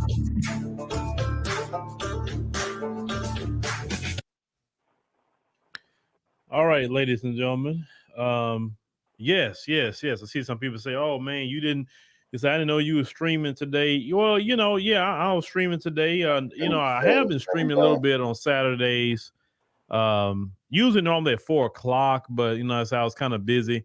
I was at the cake shop, just a little while, standing by till my wife got back. But yeah, I'm here. But let's talk about your president, Joe Biden, and maybe those of you can catch the replay on the the replay. And make sure you hit the like button. That's also very important that you're coming in. That way it can spread out through the YouTube algorithm. The likes tell them, say, hey, they're actually liking the video, so maybe we should share it more, because everything is through algorithms, AI, and everything else. So I'm gonna tell you about AI. Man, there's so many different AI programs out there now that I'm trying to sift through them all. Me too. There's so many. And what we do here, or to expand what we do here. And I've always wanted to spread our content in other languages. And boy, they got so many different AI programs to do that. Because, hey, I wouldn't mind having a whole separate, the same content, but just in a different language, on another channel or so.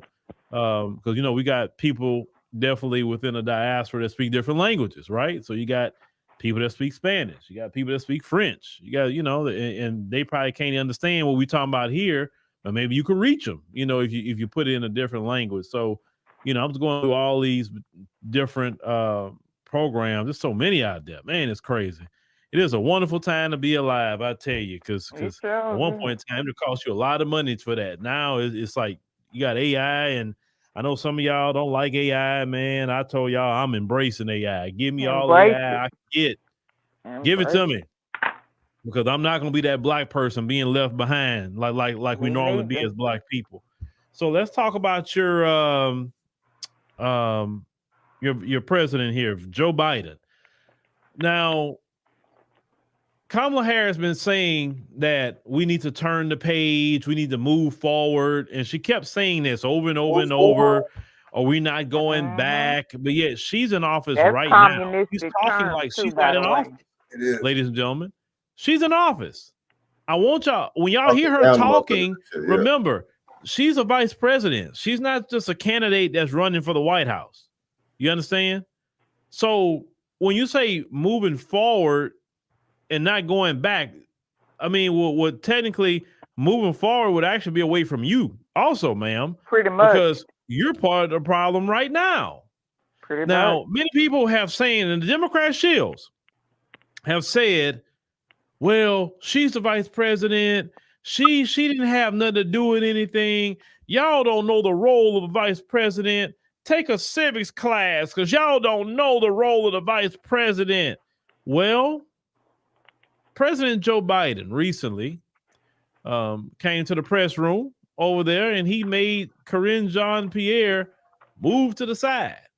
And he was going to start answering some questions, something he's never done during the time of his presidency. But interesting enough, he did it now. At the time he did it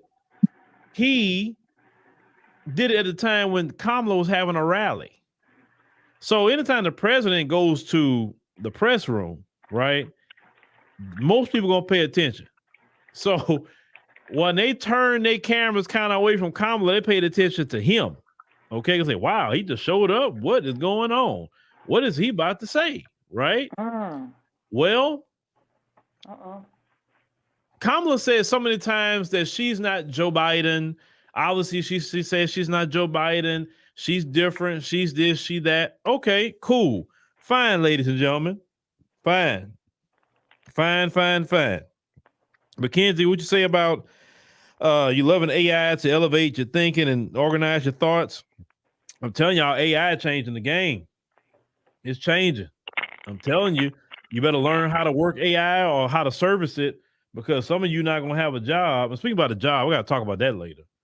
But anyway, let's check out what happened with Joe Biden and what he had to say here. Now, pay attention to this. And I have a question. is this Biden's revenge? Obviously been a number of crises that the country has been facing over the past several days with the hurricane, with the port strike, with the situation in the Middle East. Can you talk about how your vice president, who is running for the presidency, has worked on these crises and what role she has played over the past several days? Well, I'm in constant contact with her. She's aware we're singing from the same song sheet. She helped pass all the laws that are being employed now.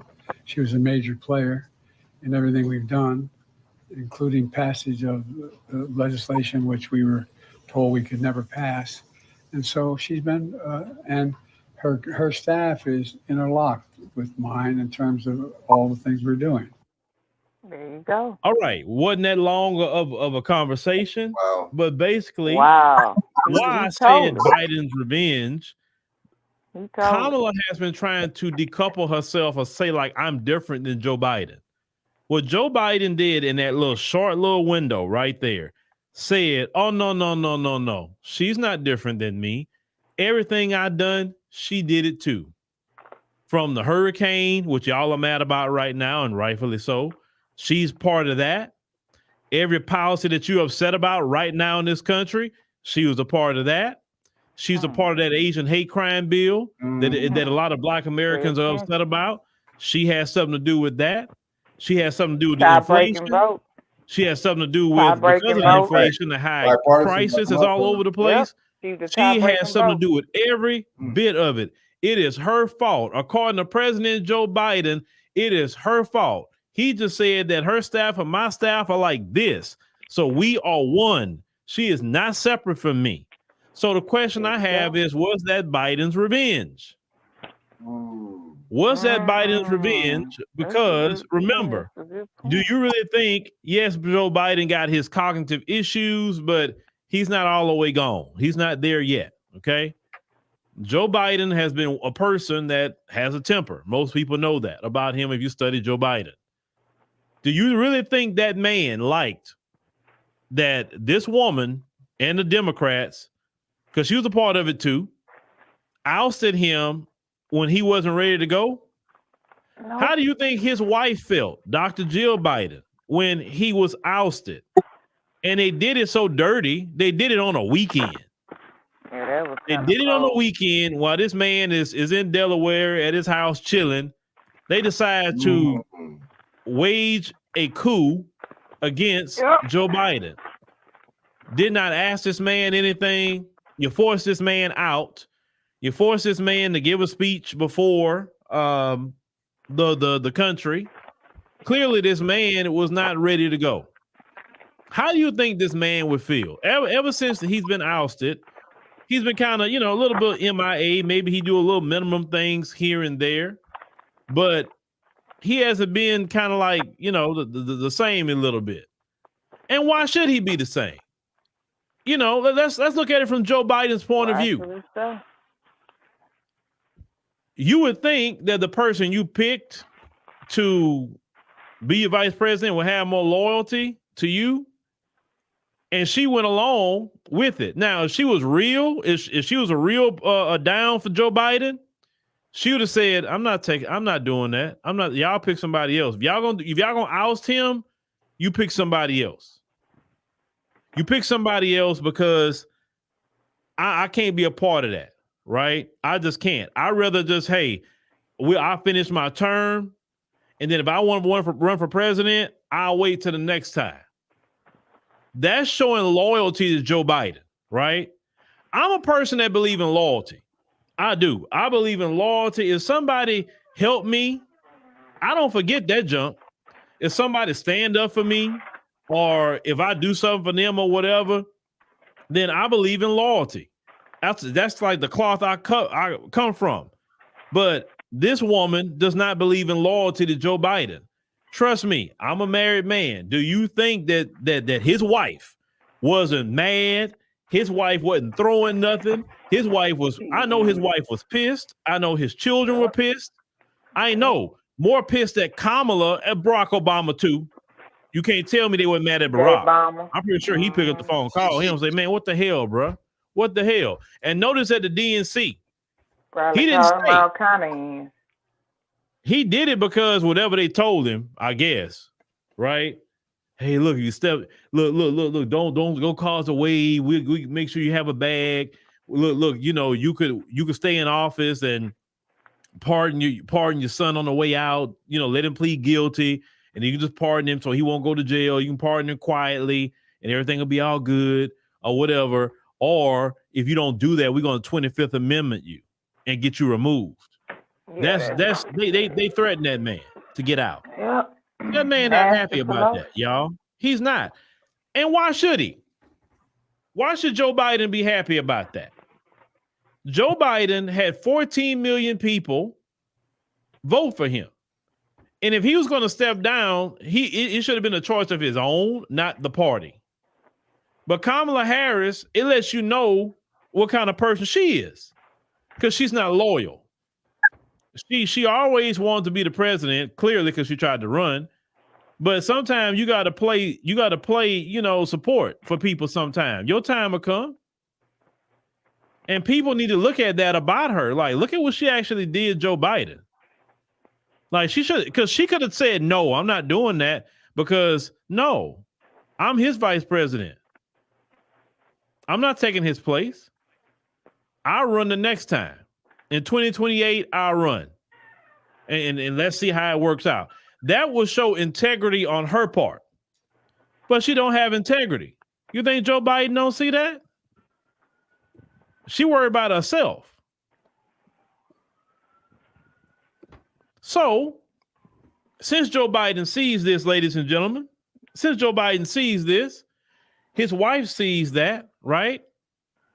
You think they're not trying to throw their little digs here and there? They see all the time. She always trying to separate herself from Joe Biden. Now think about it. Right. In Joe Biden's house, his wife. Because listen, the wife's going to put something in your ear usually before. I'm just talking as a man. Your wife going to point some things out another woman doing more quicker than what we can see as men. And think about it. All in speeches she's doing and trying to separate herself from Joe Biden a lot of times.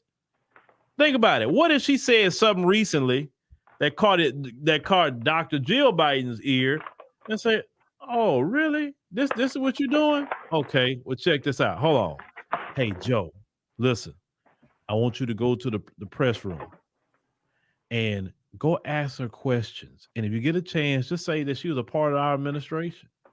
Just go say that. To me, that sounds like, because I don't think that's something he would look to do, even though he is petty. I think his wife, just my opinion, had a part of him going up there and saying that. Because, women have a way of kind of getting back at other women, too, in their own way now. And now, since he laid that on her feet, that everything going on in the country right now is her fault, thank you, President Joe Biden. I greatly appreciate it. You have definitely helped me to really go in on the things that she has done now. You said it, sir. She's done it all. Fine. So this hurricane relief, y'all only getting $750. That's Kamala's fault. That's Kamala's fault because her FEMA spent all the money on the migrants. So when we talk about this election, remember Kamala giving y'all $750, but she gave the migrants free hotels, y'all. She gave the migrants free EBT. She gave the migrants free phones. She gave the migrants free food, but y'all ain't got nothing right now. Y'all don't even have electricity.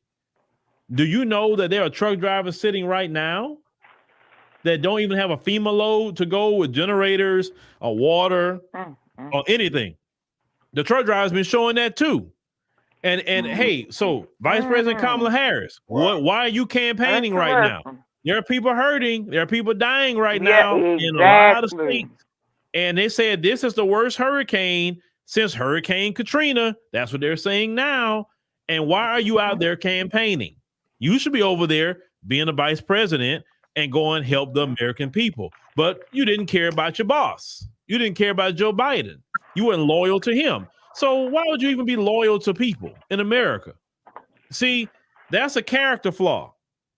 That is a character flaw. Because she not one of us. You say, where's Rolanda Martini and Dusty Plies? I don't know what they are. Talking about that. But Boulay Martin He's not going to This say lady is nothing a about what Hindu President block. Biden just said that tied her to everything. So She's not. we That's say what these people keep prices. saying. So They we are say the foreigners energy among costs. us. So They we have say the no open allegiance borders. to our Well, you know, people hey, or he our specifically culture or put our her as the country. border czar. What do they He keep put forgetting her as about the that? border czar. So it's her fault. She's to blame for everything. Thank you, Joe Biden. Now you didn't put a new battery in my back. Because when the Democrat shields come along, try to say she had nothing to do with it, not according to Joe Biden. He said you had everything to do with it. So what are you gonna say? Oh, well, he didn't know he see now. Oh, no. He ain't see now. He was coherent right there. Nope. Because real when coherent. people questioning about his mental ability and the different things that he had, y'all was saying nothing was wrong with him, right? No, y'all said.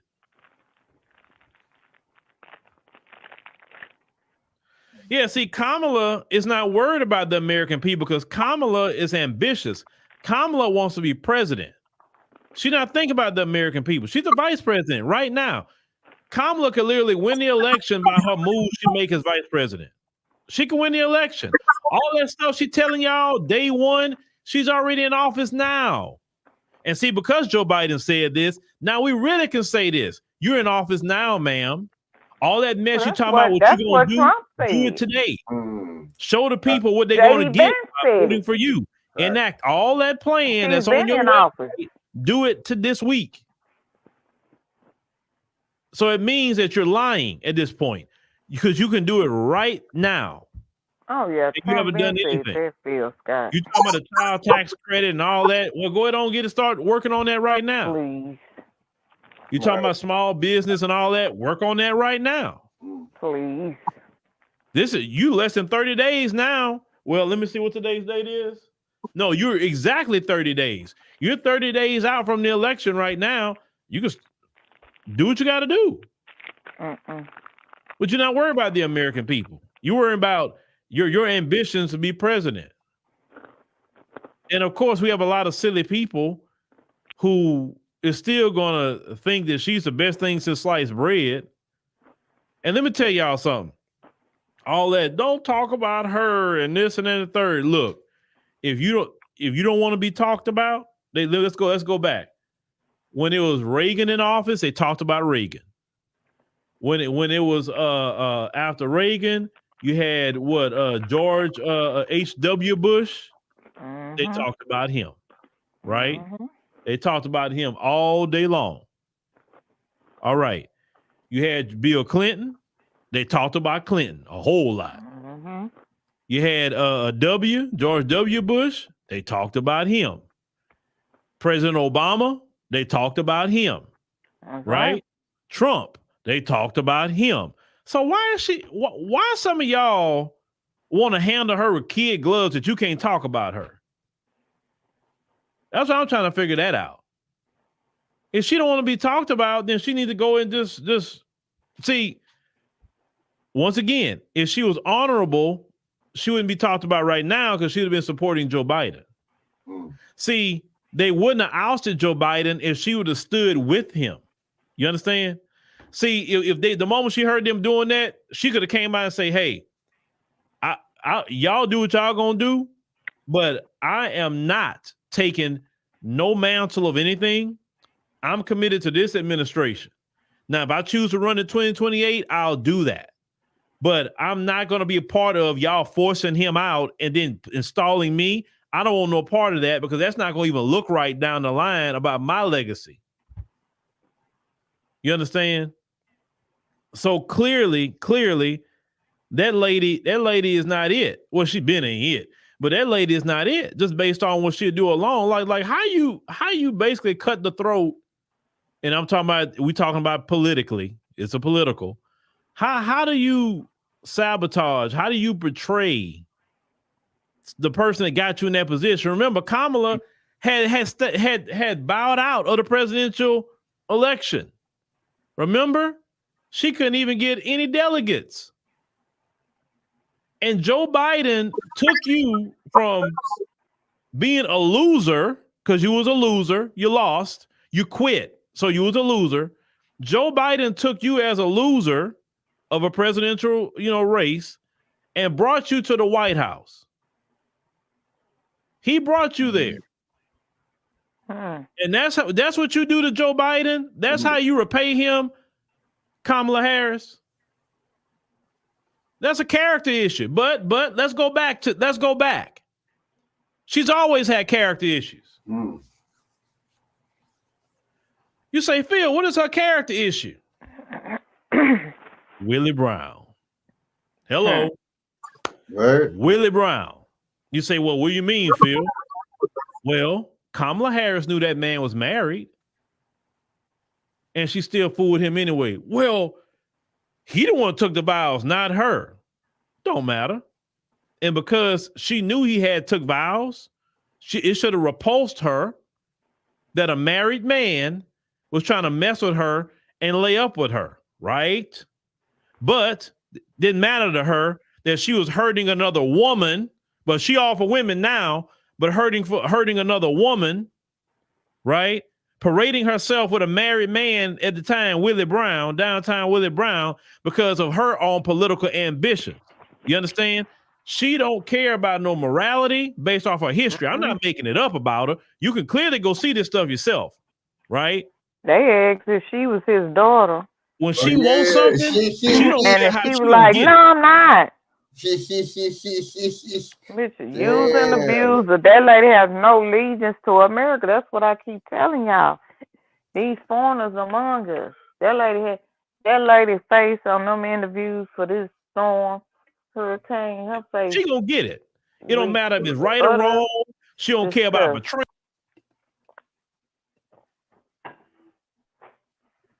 Damn, hey. Okay, let me hold up. I want to find that video real quick. Give me a fruit snack, please. I want to find that video. Dawson, hold up. Oh, which one? Where they asked if she was a daughter. When she had to go back to the podium. No, when they asked if it was a daughter. Oh yeah. Yeah, that was playing on what, ABC 13 played a clip of something to her today. Wasn't that kind of weird though? Why would they do it? I wonder. I know, huh? Downtown, really Brown. Damn, that shit came up instantly. Yeah. Look, brother, you got my vote. All right, see you later. 8 out of the 10 voters I meet are absolutely persuaded that I know what I'm doing, that I'm pretty smart, that I can get the job done, and that I may be a rogue, but I'm their kind of rogue.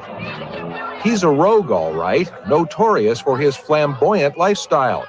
Flashy clothes, fancy parties, fine women, Are you his daughter?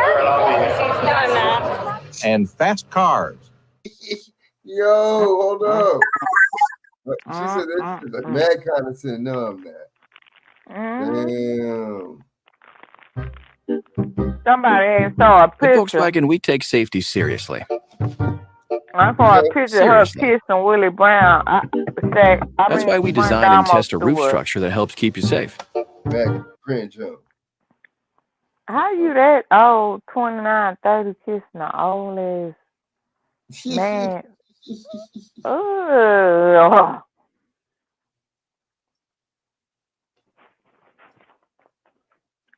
A whore.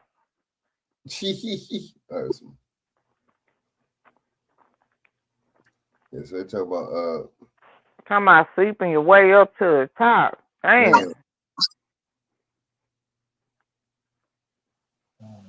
man, that's all that is. I think that's why she wear all them pantsuit. Them knees don't look right. Damn. Mm-hmm.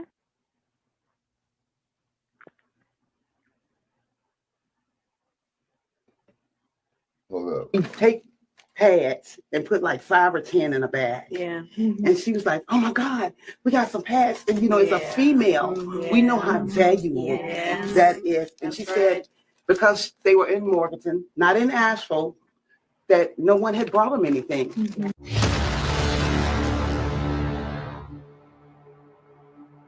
Vice President Kamala Harris faced an unexpected conversation today when she was helping a local organization pack up supplies for hurricane survivors, and one of the volunteers ended up revealing the failure from FEMA. So what we're going to do is react to these stories coming out about FEMA's failure, her little shenanigans that she tried to pull, and how Joe Biden is not helping in this situation. So what we're going to start first is with Sleepy Joe.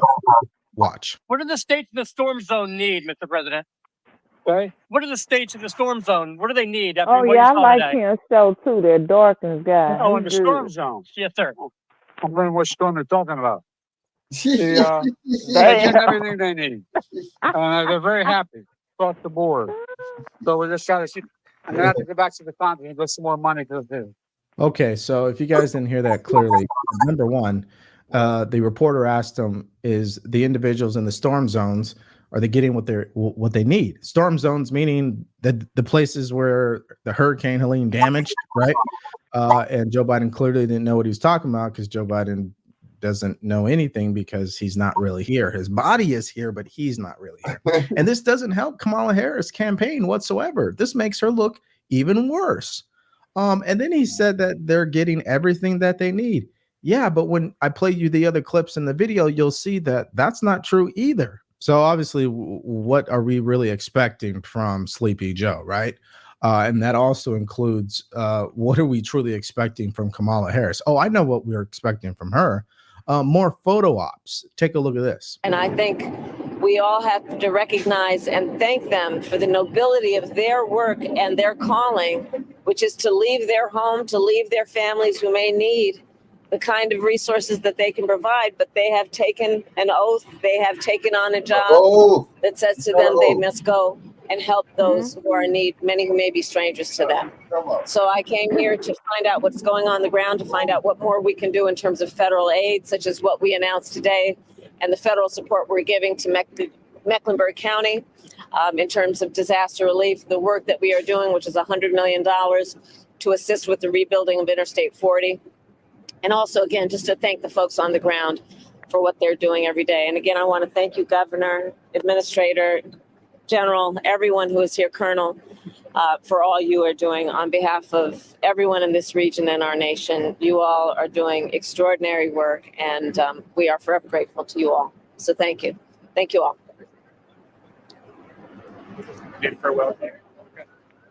Okay, so obviously there she is doing her photo op. She's got to make sure she looks good for the camera. She's running a campaign right now. Which is why you see her doing that. The person that really should be there is probably the president of the United States, just saying. And we know this is a political game, and she's got to look her best. The problem, though, is everything she was saying, everybody already knows, and she didn't tell us anything we haven't heard already. And quite honestly, when I show you this clip later in the video, it'll start to make even more sense why she's doing what she's doing. So the great thing about this entire FEMA story is there are individuals who have credibility, and they go onto the news and they actually tell us what the truth really is. And one of those individuals is Congressman Corey Mills out of Florida. So he goes on to Fox News and he lays into the administration right now and FEMA's failure, and really shares what he has been doing. And that's exactly what we should expect to hear from Kamala Harris, but we're not. It's just vague platitudes.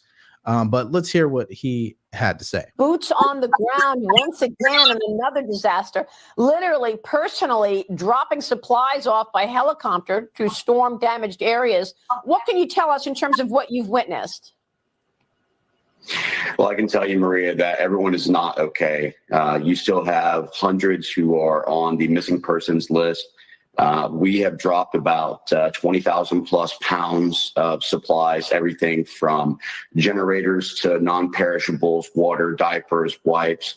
We've been doing med drops for insulin and oxygen. We've been doing medevacs where we've gotten out multiple people who've been trapped. We had a gentleman the other day, we had to evac from Bailey over to Johnson City who was having cardiac arrest issues.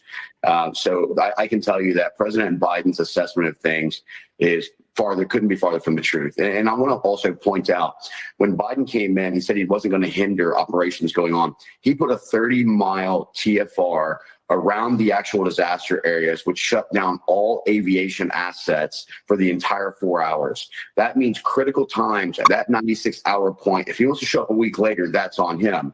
But you're shutting down critical times at that 96-hour point when we're starting to move and transition from what would have been a rescue into body recovery. And so I found it to be not only just inept, but I thought it to be very, very inconsiderate on what he was doing to try and prevent operations from continuing on, as some of the other federal government now has arrived yesterday is trying to do as well. So I think at this point we know what's going on here. Okay, Joe Biden has utterly failed as the president. Kamala Harris has utterly failed as the vice president. What we've noticed from them is the same old song and dance. They say that everything's going according to plan, that they've given everything that they need. And when you hear what Corey Mills is saying, you can't help but think, well, okay, but where's FEMA? Why is FEMA not doing those operations? Why are they not dropping 20,000 pounds? And if they are, why are we not hearing from FEMA what they've done up to this point, right? So if they don't want conspiracy theories to emerge, then they need to be transparent with what they're doing. I don't understand why someone's not going online right now, all news channels, and saying, hey, on behalf of FEMA, here are the numbers. Here's what we've done. Nobody's doing that. Now, if you're enjoying this video, do me a favor, like, share, and subscribe to the channel.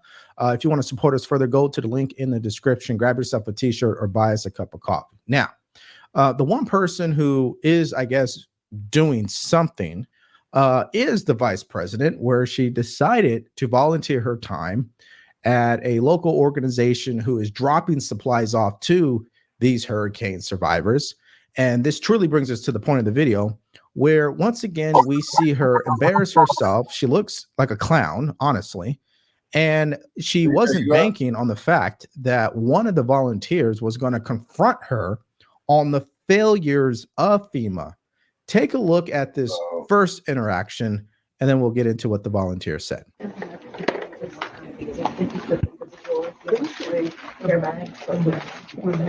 That makes sense.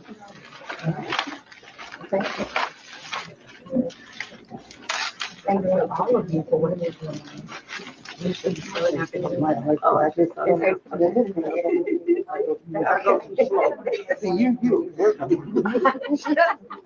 you don't work here. Yeah.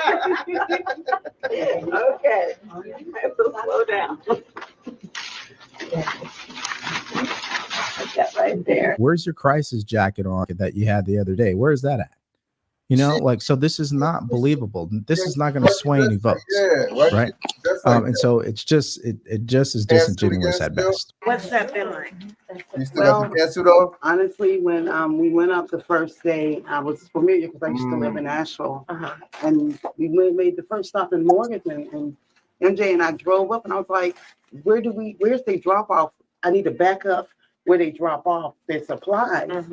Me thinking that they're gonna have all these supplies, and she come out, one of our community members come out, and she was like, oh my goodness, I'm so glad y'all here.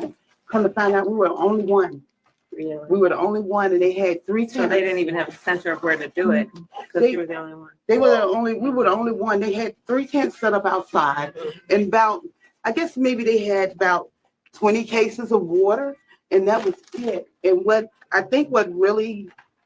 what really got me was the 16-year-old daughter came up and seen when we take pads and put like 5 or 10 in a bag. Yeah. And she was like, oh my God, we got some pads. And it's a female. We know how valuable that is. And she said, because they were in Morganton, not in Asheville, that no one had brought them anything. No one had brought them anything. There was only 3 tents. There was not a place for supplies to be received or set up for people to come and get. What does FEMA stand for again? Because this is a huge scandal. Why are there private organizations faster, quicker, better prepared, better supplied than the federal government? The federal government knew this was coming. This is not a secret. They knew this hurricane was going to hit. So you would think at a minimum, FEMA would have been on the ground, ready to go, ready to hand out supplies. And remember, the failure stops with Joe Biden, of course. But when you're Kamala Harris and you're going around doing these photo ops, you're going to share the blame of that too. So she's taking a huge risk by doing this, because if things get worse, people are going to see clips like this and they're going to say, oh yeah, she's not really for the people. She was just trying to get elected. Okay, so now that you've seen the just fakeness from Kamala Harris and what she's been up to, let's dive a little deeper and show you guys a clip from Glenn Beck and Congressman Mills when they actually went to a FEMA location and started asking simple questions. Crazy. Hi. Ma'am, how are you? This is Patricia. Hi, Patricia. I'm Glenn. This is Congressman Mills. Hello. How are you, ma'am? Good. So we're wondering, we just asked, when do you guys go door to door? He was telling that, After we get the general stuff done, we got to hit the mass people first, wherever the mass people are. So the mass people are here. Let's get them into the system as quickly as possible. Once we get the masses done, then we start going door to door. okay, how do people know you're here? We just got here. You just got here? We were here yesterday, Yeah. and today's our first day Okay. with this unit. Yeah. And then tomorrow we're going to move the unit up by the car wash. Oh, So- Yesterday so- we couldn't do anything besides give them the information Yeah. because we didn't have any Wi-Fi. right. I will say, and this is just someone who's, we got lucky enough. Glenn actually spotted it before I did. But I think even having this vehicle more towards the front of the road where people even know that it exists, for visibility, with people coming by, might actually. Yeah, we were in a van with 8 people. I was the only one that saw it. Yeah. No, that's what we're going to do. That's Good. what we got to do. We just needed a temporary spot to turn around and get things up and running. Yeah, And the guy that's running this facility here, I spoke with the manager here. He said this would be a good spot. The guy that's running the parking lot, who's a different guy, I didn't know that. He said, so the car wash would be better. And I was like, boy, that's really smart. Yeah. Okay, so Good. that's where we're going to be set up tomorrow. Good. And we should be doing registrations. We'll be here between 9 and 10. We're all coming in from Charlotte. He'll be here a little bit earlier. And then we'll start tearing down about 5 o'clock so that we can get out of here. Great. Because we don't necessarily go door to door. Not my cadre anyways. There's 23 different cadres. Okay, so that's just a short clip. There's a bigger clip. I'll actually link to this video. You guys can watch the full. It's like 8 minutes long. And you could just see how lackadaisical they are. Why do they need to be parked right there to set up? It should be a unit where they could set up anywhere immediately. They should have Wi-Fi immediately. Why is there not a Starlink on that vehicle? See, these are the things that makes the government incompetent, which is crazy. Now, if we were in the military and this was a military vehicle, that wouldn't be a problem. That's the interesting part about this, is that if this was a military response unit, they would have Wi-Fi. They would have satellite at a minimum. They would be able to communicate. But for some reason, FEMA is an organization of the government, but doesn't have these things immediately. I don't understand why that is. Okay, so you guys have seen the update to this entire scandal, is what I call it. You guys got to see the photo op from Kamala Harris, which again is just not really going to help her. I know she's trying to do whatever she can to save her campaign when it comes to this Hurricane Helene response that has been disastrous. We also got to see Sleepy Joe, and he doesn't do her any favors whatsoever. And we want to send a shout out to Corey Mills, the congressman, Glenn Beck, and a lot of other unsung heroes, so to speak, that are really doing the real work on the ground, but are probably not going to get any credit. So credit to them, whoever they may be. Remember, you can donate money to GoFundMe that was set up by former President Trump. I'll also link that in the description. And lastly, guys, this is a great example of what you get when you keep voting for Democrats, okay? And I say that because right now the Democrats are not truly focused on people. They're focused on trying to defeat Donald Trump, right? And all these big issues that's been happening with our country over the past few years are examples of just that. They are more focused on defeating Trump. They're more focused on prosecuting Trump. They're more focused on everything else but doing their job. And so I hope that Kamala Harris gets a rude awakening on November 5th, and the Democrats pay the ultimate price, which is to people to go to the polls and tell them, screw you guys. You guys aren't doing your job. You're fired. So that's my opinion. What about you? What do you guys think about this story? What do you think about her getting confronted from that volunteer who exposed FEMA's failures? Let me know what your thoughts are and more in the comment section below. Thank you for checking out the video today. Stay grateful, stay focused, and stay true. Peace. Shout out to my dude right there, man. Salute. You know what I'm saying? We got to stay well aware of this type of stuff that's going on. So I'm going to play my last video on Goldman Sachs. That's a lot of people getting fired, man. It's crazy. She tapped into a major bank. I don't know, man. It's not a good sign.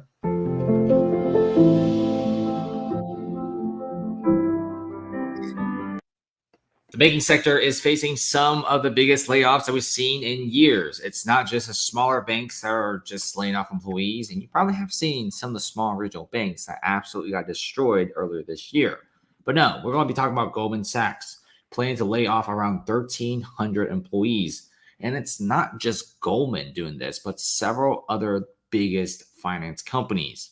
Now, Goldman is saying that they're trying to save the resources and expect around 3 to 4% of their total employees to be laid off.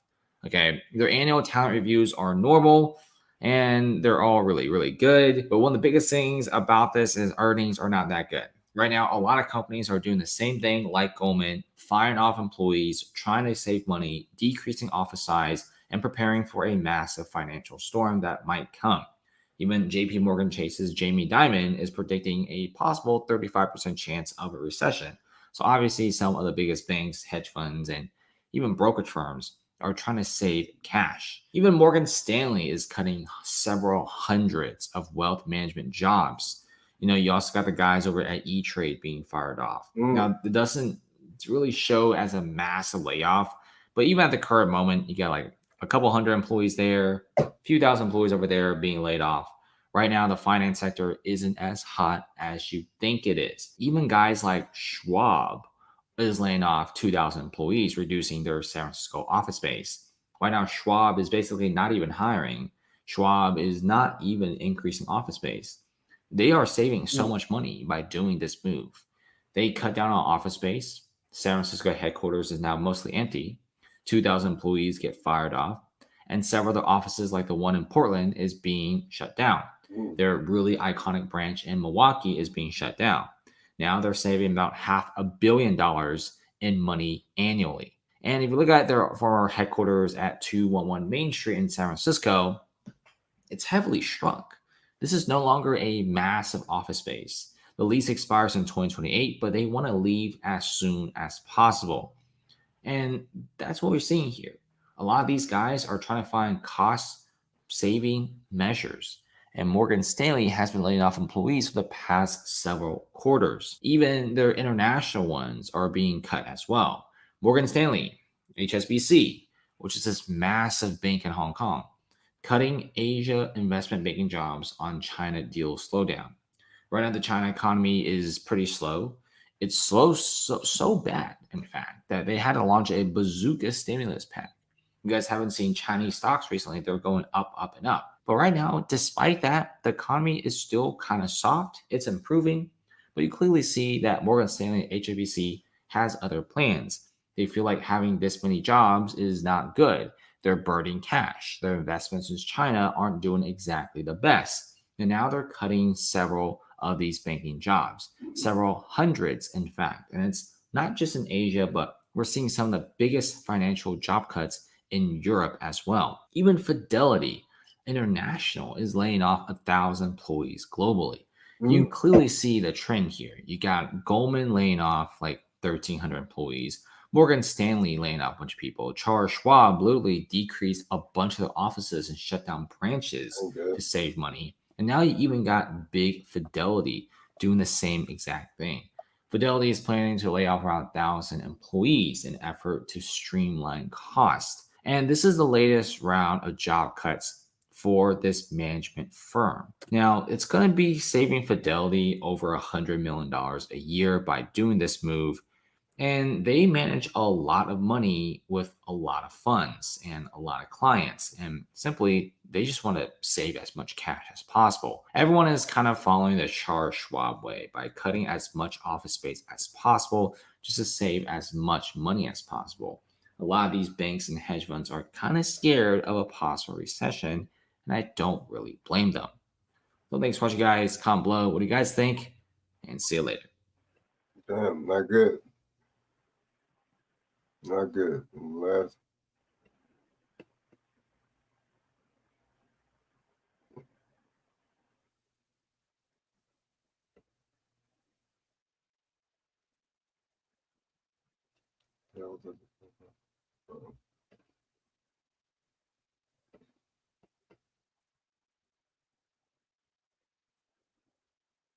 So I, Kamala Harris, want to encourage every little girl in America to follow the same career path as me. Prostitution. When I was a prosecutor back in San Francisco, I was an ambitious young woman. If I thought a man could help me with my career, you'd better believe I was hooking up with him. Oh yeah. Finally, I met the ultimate sugar daddy, San Francisco Mayor Willie Brown. Willie Brown, who once dated Harris, says he's excited a black woman is on a presidential ticket. It was wonderful to have that kind of ongoing daily activity relationship. Now, Brown is widely credited with helping to launch the senator's career. Willie was married at the time, and so I was what's called a mistress. As Willie Brown's mistress, I was given lucrative positions in California state government. These were essentially fake jobs, stealing from California taxpayers. For one job, I met just 2 days per month and was paid about $250,000 per year. And so when Donald Trump asks how I'm going to deal with Vladimir Putin or Kim Jong-un, well, let's just say I got a lot of experience dealing with powerful men. Some politicians do backroom deals. I do back rub deals. You know what I'm saying? Mr. Reagan. I'm Professor Sun Endeasements, and I approve. That shit was funny. All right, well, this is another one. What else is one?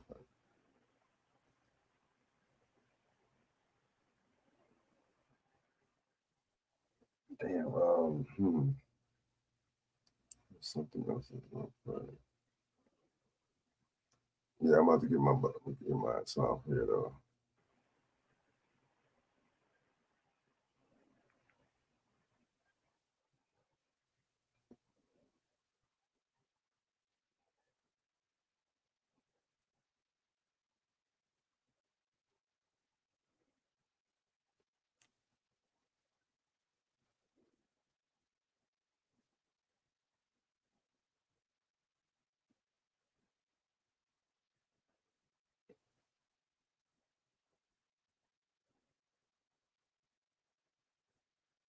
It was hilarious. Fancy parties, fine women. Are you his daughter? No, I'm not. You should from now on address me as the mayor. Since the left loves digging up Trump's past, they're definitely not going to like this one. Notorious for his flamboyant lifestyle. Flashy clothes, fancy parties, fine women. Are you his daughter? No, I'm not. You should from now on address me as the mayor. Since the left loves digging up Trump's past, they're definitely not going to. That's hilarious.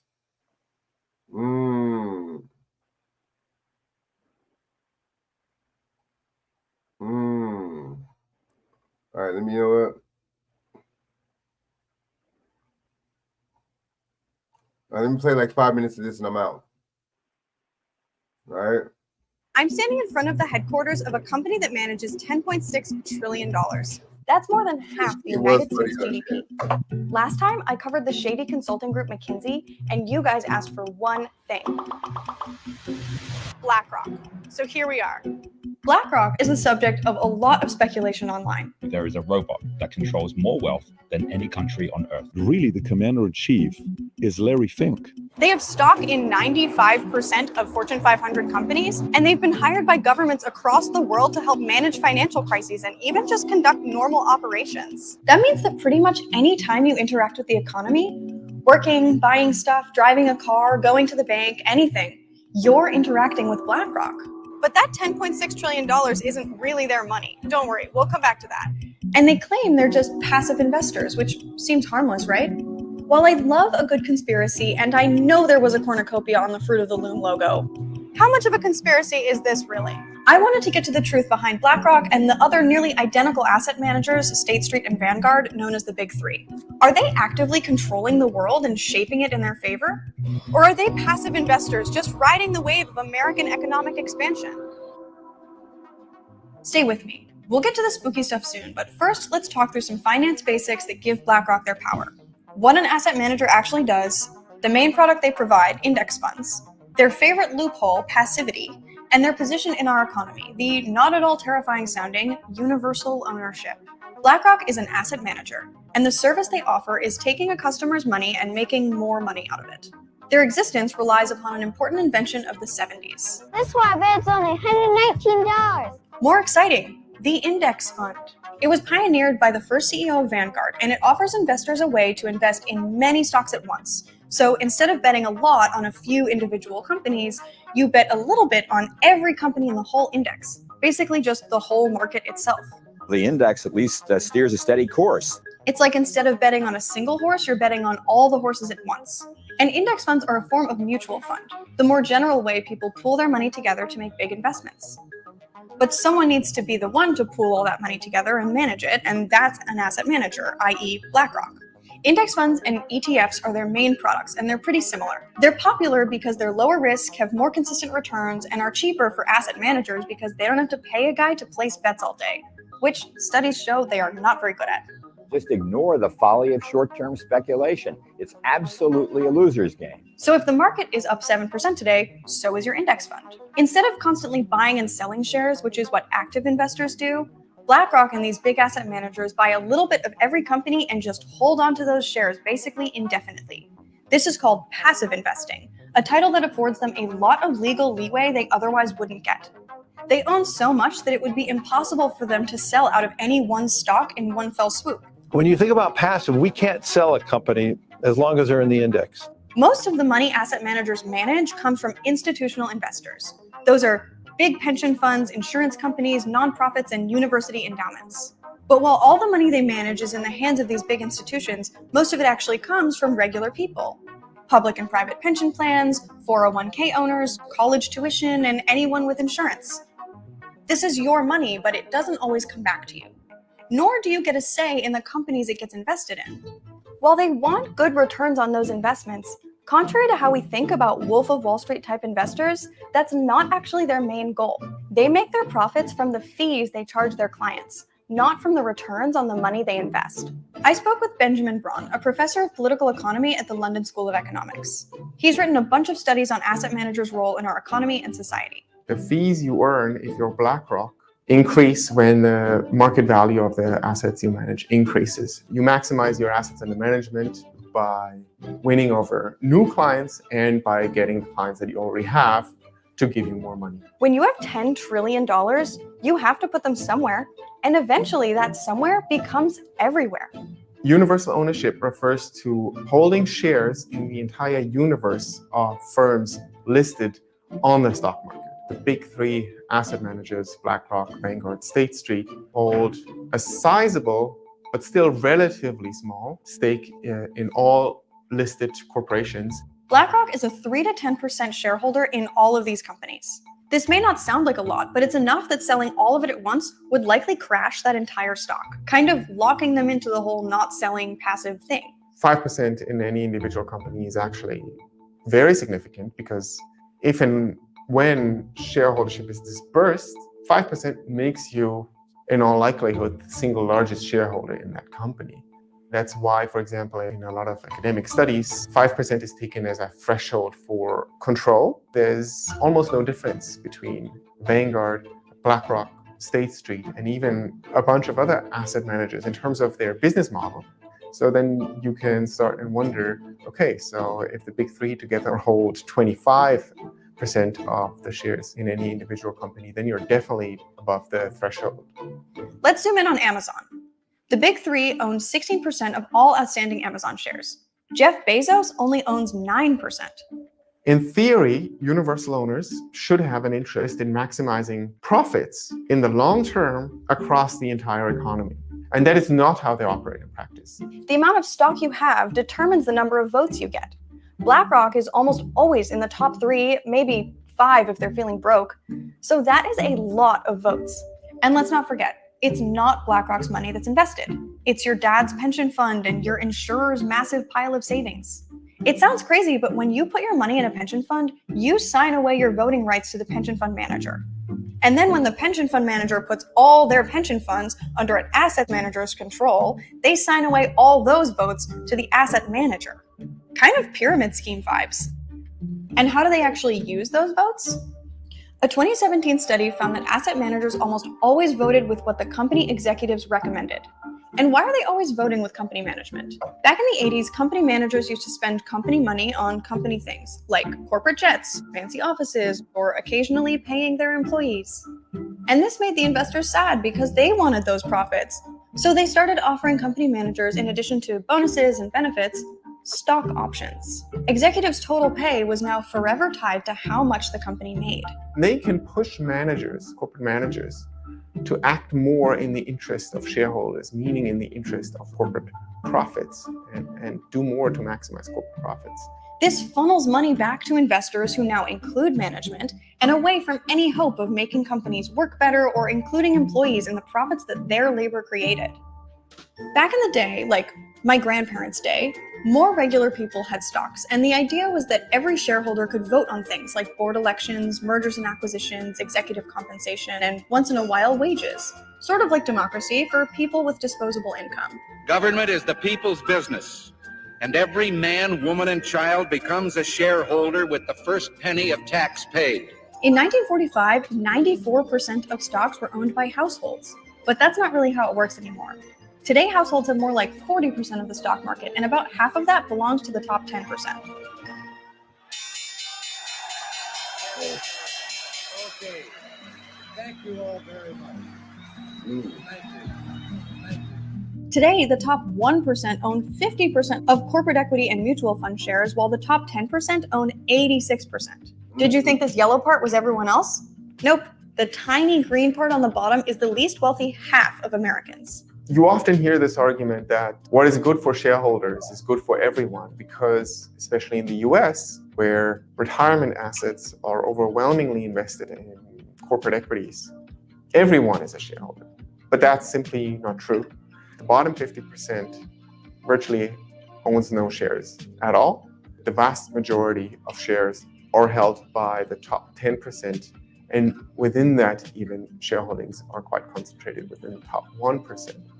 And while the strategies corporations choose because asset managers vote for them affect everyone, they only benefit half the population even a little bit and frequently hurt the other half, those without any shares at all. Take the example of worker pay. BlackRock and other asset managers play a huge part in wage stagnation.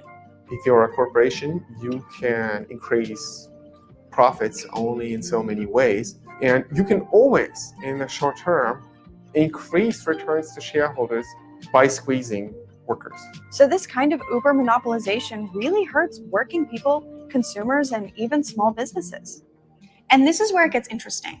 There's evidence that this type of universal ownership is in part responsible for why everything is so expensive these days. For example, they have significant stakes in Nike, Adidas, Lululemon, and Under Armour. If one outperforms the other, it's the same from BlackRock's point of view. And sometimes it can even lose investors' money altogether if companies were to start lowering prices to compete. That's the universal ownership logic in action, but it's also an anti-competitive logic in action. The fact that all 5 airlines, all the major banks, for example, in the US have the same large shareholders creates a danger and a risk that these corporations will not engage in competition in the same way they would if they each had different shareholders. Because in that world, each shareholder would root for their company and would hope to outperform the market by the company they waged a bet on. It's sort of like a neo-monopoly where companies don't even have to merge and buy each other anymore because they all send profits to the same guys no matter what. And their large stakes in basically every company affords them friends in high places. From just 2014 to 2015, BlackRock performed over 1,500 private engagements with the companies held in their portfolio. BlackRock reportedly believes that meetings behind closed doors can go further than votes against management, and they typically give management a year before voting against them. They also have a lot of friends in the government. There's a sort of revolving door between BlackRock, the government, and the international bodies that create monetary policy. Things like the US Treasury, Federal Reserve, the central banks of Canada, some European countries, and Sweden, as well as the International Monetary Fund and the World Economic Forum. Since 2004, BlackRock has hired at least 84 former government officials, regulators, and central bankers worldwide. The intersection of politics and business has never been more ongoing. Larry Fink himself is on the board of the WEF and even tried to get himself selected as Hillary Clinton's Treasury Secretary in 2016. And in 2008, they got themselves a pretty sweet deal. Traders saying this is the craziest day they have ever seen in these markets. Veteran traders saying they've never seen anything like it. In the aftermath, the government created the Financial Stability Oversight Council to oversee entities like BlackRock that control a lot of money but aren't banks. The FSOC pointed to BlackRock as an organization that's so big that its failure could cause another collapse, and tried to put additional oversight on them. But BlackRock doubled their political lobbying spending, including running a super targeted ad campaign on the DC Metro, and managed to dodge the oversight that other large financial institutions receive. And let's come back to that loophole they like to call passivity. The people who decide if they're passive enough to continue not to be overseen by the government is BlackRock themselves. Basically, BlackRock and other asset managers have to submit annual letters to self-certify that they've been compliant with the terms of passive investment. That's like being allowed to write whatever you want on your taxes and then audit yourself. Except if you also had $10 trillion, which, unless you're watching this and you're literally Larry Fink, hey bestie, I'm going to safely assume you don't. The part that really blows my mind is that while this one company already has their eggs in basically every basket and is making money off seemingly everyone, it goes even deeper than that. The biggest investors in BlackRock are Vanguard and State Street. And the biggest investors in Vanguard are BlackRock and State Street. And the biggest investors in State Street are, you guessed it, BlackRock and Vanguard. Asset managers are the shareholders of asset managers. And this is true for all financial firms, and not only, in fact, for stock market listed firms, but private equity firms buying up private insurers. So the financial sector effectively owns itself. The biggest companies that they own them back, creating this loop that sucks money in and never seems to spit it back out. They play all sides of the game because at a certain point, you can't lose when you play against yourself. So going back to our original questions, does BlackRock own everything? No. But do they control everything? Kinda. They profit off of every bit of your life while controlling just the minimum amount they need to make sure they can continue profiting off of every bit of your life. And they get paid by teachers' retirement funds to do it. And they get away with this by constantly exchanging money for power and utilizing legal loopholes. It's worth being pedantic here for a second. They don't own everything. They own shares in everything, which gives them an outsized amount of control. So while they're not necessarily the ones making all the nitty-gritty decisions in every company, it is their influence and this giant structure of universal ownership that continues to make their pie bigger and ours smaller. It's the ultimate endgame of the Investor Management Alliance. Remember the part about how they're responsible for reporting their own passivity to the government? The Consumer Financial Protection Bureau and the FDIC are working to change that and make it so that asset managers that own large chunks of banks like BlackRock are regulated like banks. The asset managers, of course, are not happy, and they are lobbying against this. So regulating them much further is going to prove difficult, and this is a solution to one part of a much larger problem. We no longer have the old system of shareholder democracy. We have something more like a shareholder oligarchy where the people with the most power over where our money and stuff goes are incentivized to make that stuff worse and more expensive and not work for us. But BlackRock didn't create this system, they just used it to their advantage. And I think we deserve a better one where the people who create the wealth have a say in where it goes. Thanks for watching The Classroom, where controlling the world is important to us. Send us your next favorite conspiracy.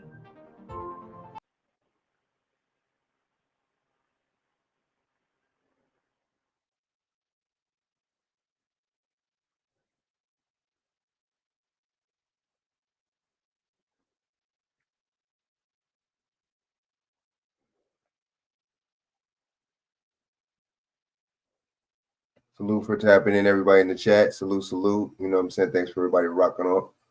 so long with me. Hold up for a second, real quick. Let me play the last little video. And I'm about to get my ass off here. All right, so hold up.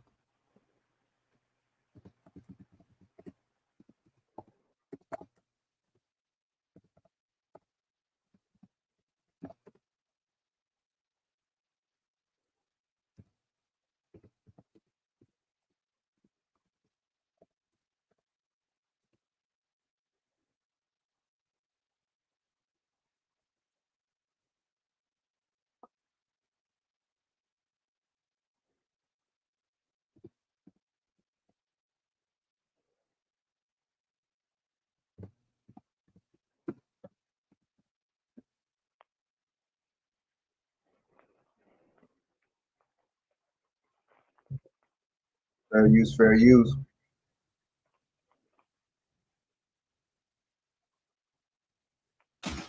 On November 15th, 2021, President Biden signed into law the $1.2 trillion Infrastructure Investment and Jobs Act, commonly known as the Bipartisan Infrastructure Deal. A PDF of this law, linked in this video's description, is over 1,000 pages long. While politicians celebrated the passage of this legislation and touted the projects it would fund, there were some things buried in that law that did not receive much media coverage.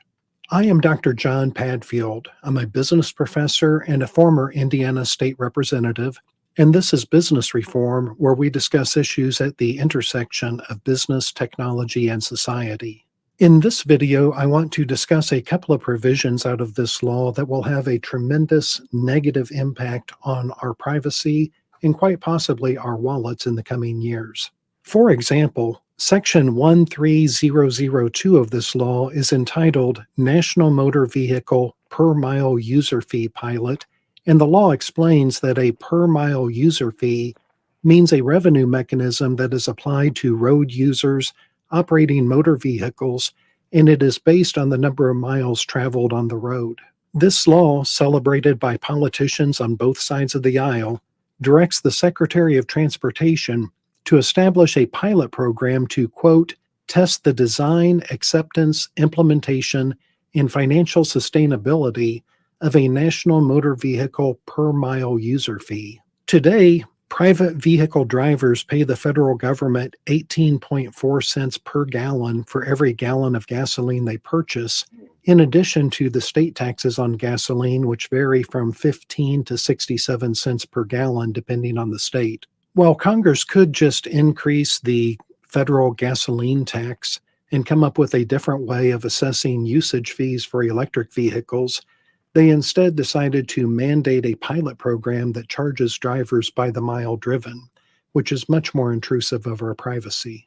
If you are wondering how the federal government will know how many miles that you drive, that is also addressed in this bipartisan law. The Secretary of Transportation is instructed to use third-party onboard diagnostic devices, smartphone applications, telemetric data collected by automakers, and motor vehicle data obtained from insurance companies. The obvious privacy concerns over this test program have been written about in detail in The Intercept, and I've included a link to that article in the description of this video. While this program is just a test pilot for now, the clear implication is this is the direction Congress wants to go in the future, and they are just working out the details. How soon will this per mile fee be forced upon every driver? I have no idea. For what it's worth, the $7.5 billion in the 2021 bipartisan infrastructure bill to help build 500,000 EV charging stations had only led to the creation of 8 charging stations as of May 2024. But let's get back to another privacy concern from the bipartisan infrastructure bill. Another provision in the law can be found on page 831, section 24220, entitled Advanced Impaired Driving Technology. The findings section gives some alarming statistics about alcohol-related motor vehicle accidents and then concludes, quote, to ensure the prevention of alcohol-impaired driving fatalities, advanced drunk and impaired driving prevention technology must be standard equipment in all new passenger motor vehicles. I have to admit, I have mixed emotions over this provision. I am a long distance road cyclist, and twice I have ridden my bike 160 miles across the state of Indiana. I am all for cracking down on impaired and distracted drivers, as they pose a serious personal safety threat to me and to the safety of countless other people. But what exactly would this impaired driving prevention technology look like, and when would it be required? Let's just say it's complicated. The law does not directly specify how the technology will work, only what it is supposed to do. To better understand what the technology will look like, we need to dig deeper. Specifically, we need to look at the National Highway Transportation Safety Administration, NHTSA, who Congress tasked with working out the details. NHTSA was given 3 years to issue a final rule prescribing a federal motor vehicle safety standard to require motor vehicles manufactured after the effective date of that rule to have drunk and impaired driving prevention technology. NHTSA has been conducting its own assessment of driver monitoring technologies, and they have noted that camera-based driver monitoring systems have been in vehicles since 2018 for monitoring driver inattention, and that many other camera-based driving monitoring systems are used for drowsiness detection. However, the technology to measure alcohol impairment is still in the research stage. So it appears likely in the near future, all automakers will be required by the bipartisan infrastructure deal to have driver-facing cameras monitoring drivers as they drive down the road. But don't worry, I'm sure once those cameras are in place, the data they generate will never be collected, repurposed, used by the traffic. Do you support Congress's plan to charge drivers based on the number of miles they drive and to require driver-facing cameras in new cars? I would love to hear your thoughts in the comment section. If you enjoyed this video, please give it a thumbs up and consider subscribing. And as always, thank you for watching. Good video, man. You already know, Big Brother be watching us, you know what I'm saying? So I'm about to get out of here. Thanks to the chat. Salute to everybody, you know what I'm saying? Alive 25, Shannon, Monel. You know who else was in the chat? You know what I'm saying? You had NCD. You had who else? You know what I'm saying? Patriotic Clown Face. You know what I mean? You had Intrigue Mind. BJ, everybody shout out. Shout out to BJ on my guests. You know what I'm saying? BJ, Charmaine Dawson, and Shaq. You know what I'm saying? Y'all can reach them on their social medias. Yeah, you know what I'm saying? But other than that, I'm about to holler at you. I'm tired. I'm about to get something to eat. Until next time, Dawson, Jack, everybody, BJ, salute. Until next time, y'all, I'm going to holler at y'all.